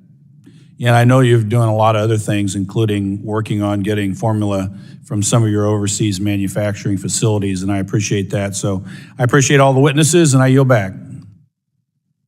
Thank the gentleman. Mr. Carter, you're recognized for 5 minutes. Thank you, Madam Chair, and thank each of you for being here. Look, this is a serious problem, as I know all of you are aware of. I told the first panel, I'm blessed with 6 grandchildren. I have a 6-month-old grandchild in Atlanta. I've got them all over the country. We sent out a family text with a picture of the milk that Mary Emma needs, just hoping that somebody somewhere could find it. I mean, it's just serious. In fact, I had a mother in one of my cities that I have the honor and privilege of representing in Brunswick. And she wrote to me, I've had issues finding my son's formula since March. Now my son's formula is no longer in stock. I pray that I have enough to get him through his day. Look, we need an Operation Warp Speed for infant formula right now. There's no question about that. We need to get it on the shelves as quickly as we can. But this that was happening before the plant was shut down in Michigan. This was something that was evolving over time. What do you think is the root cause, Mr. Calamari? I'll ask you. What do you think was leading to this? I mean, was it COVID-19? Was it Ukraine? We need to know, because we don't want this to ever happen again. I think this is one of the worst things we've had happen in a long time. Representative, I think it's a really fair point and a really key question you're raising. when we think about the backdrop of COVID, supply and demand, some of those fundamental relationships really got challenged in what's become a very sustained fashion. On the supply side, we saw a lot of the things we've talked about, ingredients becoming increasingly challenging to get, cost to get those ingredients to the critical places became harder. But we also saw demand increase, not because there were more births, not because of more formula feeding, but some kind of changes that were subtle, but this increased very significantly. So when I think back and the reflection that we're all going to need to look back on this is how could we be in a situation, as I said in my opening comments, for capacity and redundancy so that we're never in this situation again. Okay, and the supply chain issues, is that because some of the ingredients were coming from other countries? Representative, yes. So global supply chains are such that we have ingredients coming from global sources, and that is the nature of our supply chain. And it would be manufacturing in America so that we're not held hostage by other countries. Is that what I'm not trying to put words in your mouth, but I'm trying to understand. So we have 5 manufacturing facilities in the United States, and we do our production overwhelmingly in the United States. I think a key element would be how do we make sure, and I think this is some of the stuff with the DPA, where we can ensure those ingredient supplies are secured and those inputs are secured, which could be a great step about improving the situation both in the near term and the longer term. Mr. Fitz, I'll ask you, what do you think led to the side of what happened with the plant in Michigan? Obviously, that amplified it, made it worse, but it was already a problem. What, Mr. Fitz, what can we do to make sure that this doesn't happen again? Thank you for the question. Certainly, there have been challenges throughout the pandemic and the global supply chain issues related to that, from material supply, again, transportation issues and labor issues. But we've consistently been able to attack those and manage through those with minor disruptions. It really has been exacerbated by the absence of a major manufacturer from the marketplace right now for us. Okay, Mr. Cleveland, I'll ask you the same question. I agree with some of the previous comments that were made. The one thing I would say is, in many ways, and an example I'll use is the Women, Infant, and Children program, the WIC program.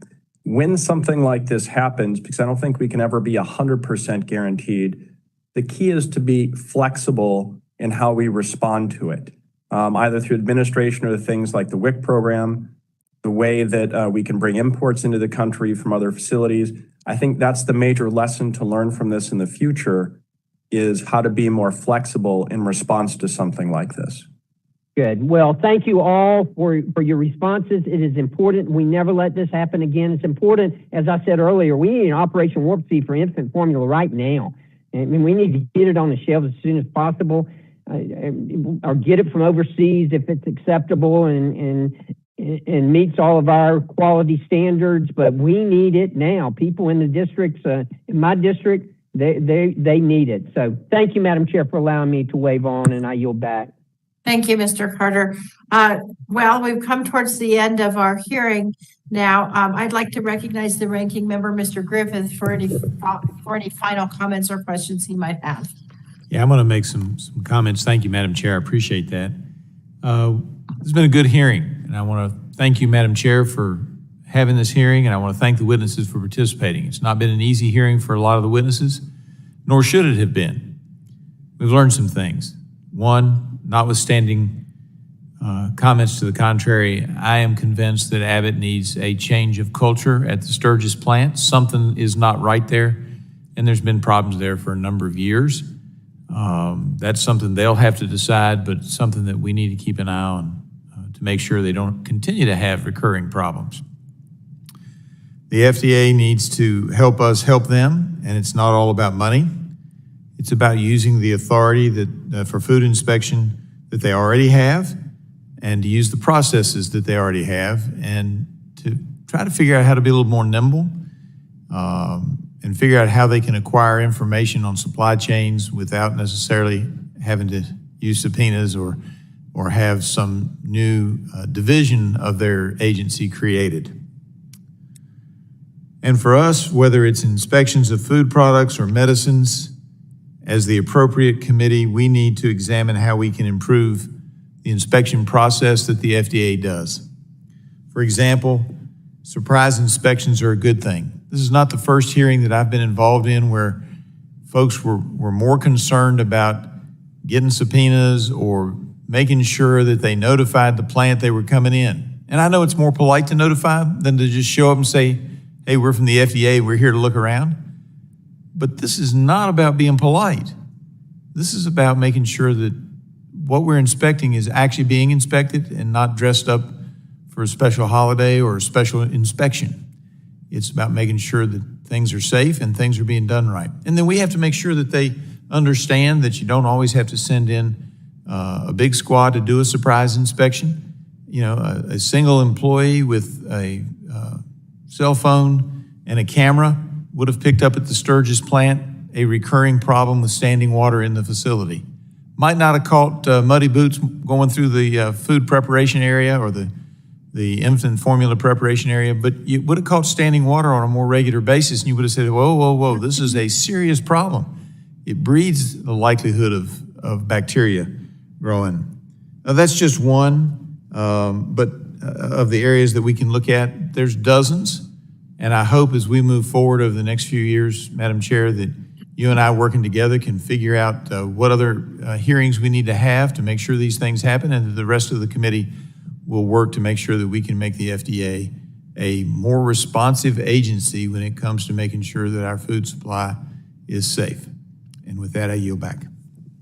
And I thank the gentleman, and I will say in closing, my constituents are frequently surprised when I tell them that that Congress is a lot more bipartisan than people realize. But what you saw in the hearing today is concern from all of us about our constituents whose babies and children don't have the nutrition that they need because of this unfortunate situation, and a desperation on everybody's part to figure out how we can get this formula to our constituents as quickly as possible. I do agree with my colleague that money doesn't always help in these situations, but in my years of experience overseeing the FDA, it surely would help us if we had more inspectors and more people who could take some of these whistleblower complaints, especially in sensitive areas like this, and process them more quickly so we don't end up with a catastrophe like this. But we also need to look at the FDA's authorities to see if they need them. With respect to the companies who are here today, I just have two comments. Mr. Calamari, you know, I believe that this has obviously been a shock to Abbott, what has happened. And I do believe that there's a commitment to fixing it. But as Mr. Griffith just said, and others, this plant has had issues for quite some years, not just the last year. They had issues going back to 2010. And when I and other people asked you about what new protocols you were putting in place to be able to identify problems like this if they occur again, and then address them immediately without waiting for FDA interference, I frankly found your answers to be vague. You talked about how you were putting in new flooring, how you were doing this or that. So what we would ask, I think we would all ask, is as Abbott develops new procedures, to actually not just hope that the employees want to change the corporate culture, but how you're going to embed that in the culture. If you can please let us know so that we can assure our constituents that we won't have a crisis like this again. And then I have one last question, which I'm going to ask to Mr. Cleveland. And we asked some of the witnesses these questions before, but I never really got much of an answer. Like if my constituent or like, let's say my daughter who has a 6-week-old baby called me up and said, I need to get some formula for my baby and my store shelves are bare. what can we tell them between now and all of the emergency measures we put into place start putting formula on the shelves? Who should they call? Where can they go to try to get some of this limited product right now? What's the practical suggestion? It's very unfortunate you have to answer that question or ask that question, but let me do my best to answer it. Thank you. I think the shelves, the reality is they don't have anywhere near the product that they do. So one of the things I've often said during this crisis is, it takes a village to raise a child. In this case, sometimes it's taking a village to find infant formula. So the first thing to do is work with your network of family and friends, and as they go to the stores, look for the product that's there. And I've seen many mothers and grandmothers and fathers and cousins doing this on the shelf. You can call our Consumer Response Center. Now, to be fair, those folks are doing a phenomenal job of fielding waves and waves of calls, but we will help you if you call. That's one other resource. The physician's office is another. Sometimes they do have the samples that are required, and they can help transition between finding product on the shelf. And then I would be sure to look online as well as in person at the store and be open to other formats. Many mothers have a particular, or fathers have a particular type of format they like.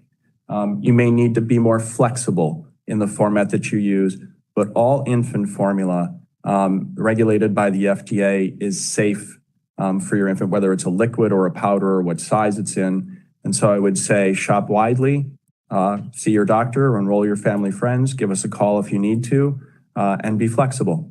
And I think those are the best approaches you can take right now while we work to fill the shelves as quickly as we can. And we're going to get it done as quickly as we can. I know all three companies here are committed to doing that. So thank you, and thank you to our other witnesses, all three of you, for participating. Pursuant to committee rules, and we've discussed this during the hearing, members have 10 business days to submit additional questions for the record to be answered by the witnesses who have appeared before the subcommittee. And I would ask all of you gentlemen to please do that. In addition, we would like to insert into the record by unanimous consent an article from Politico regarding FDA's food safety authorities and oversight, published April 8, 2022, that Ms. Schakowsky offered. And without objection, so ordered. And with that, the subcommittee is adjourned.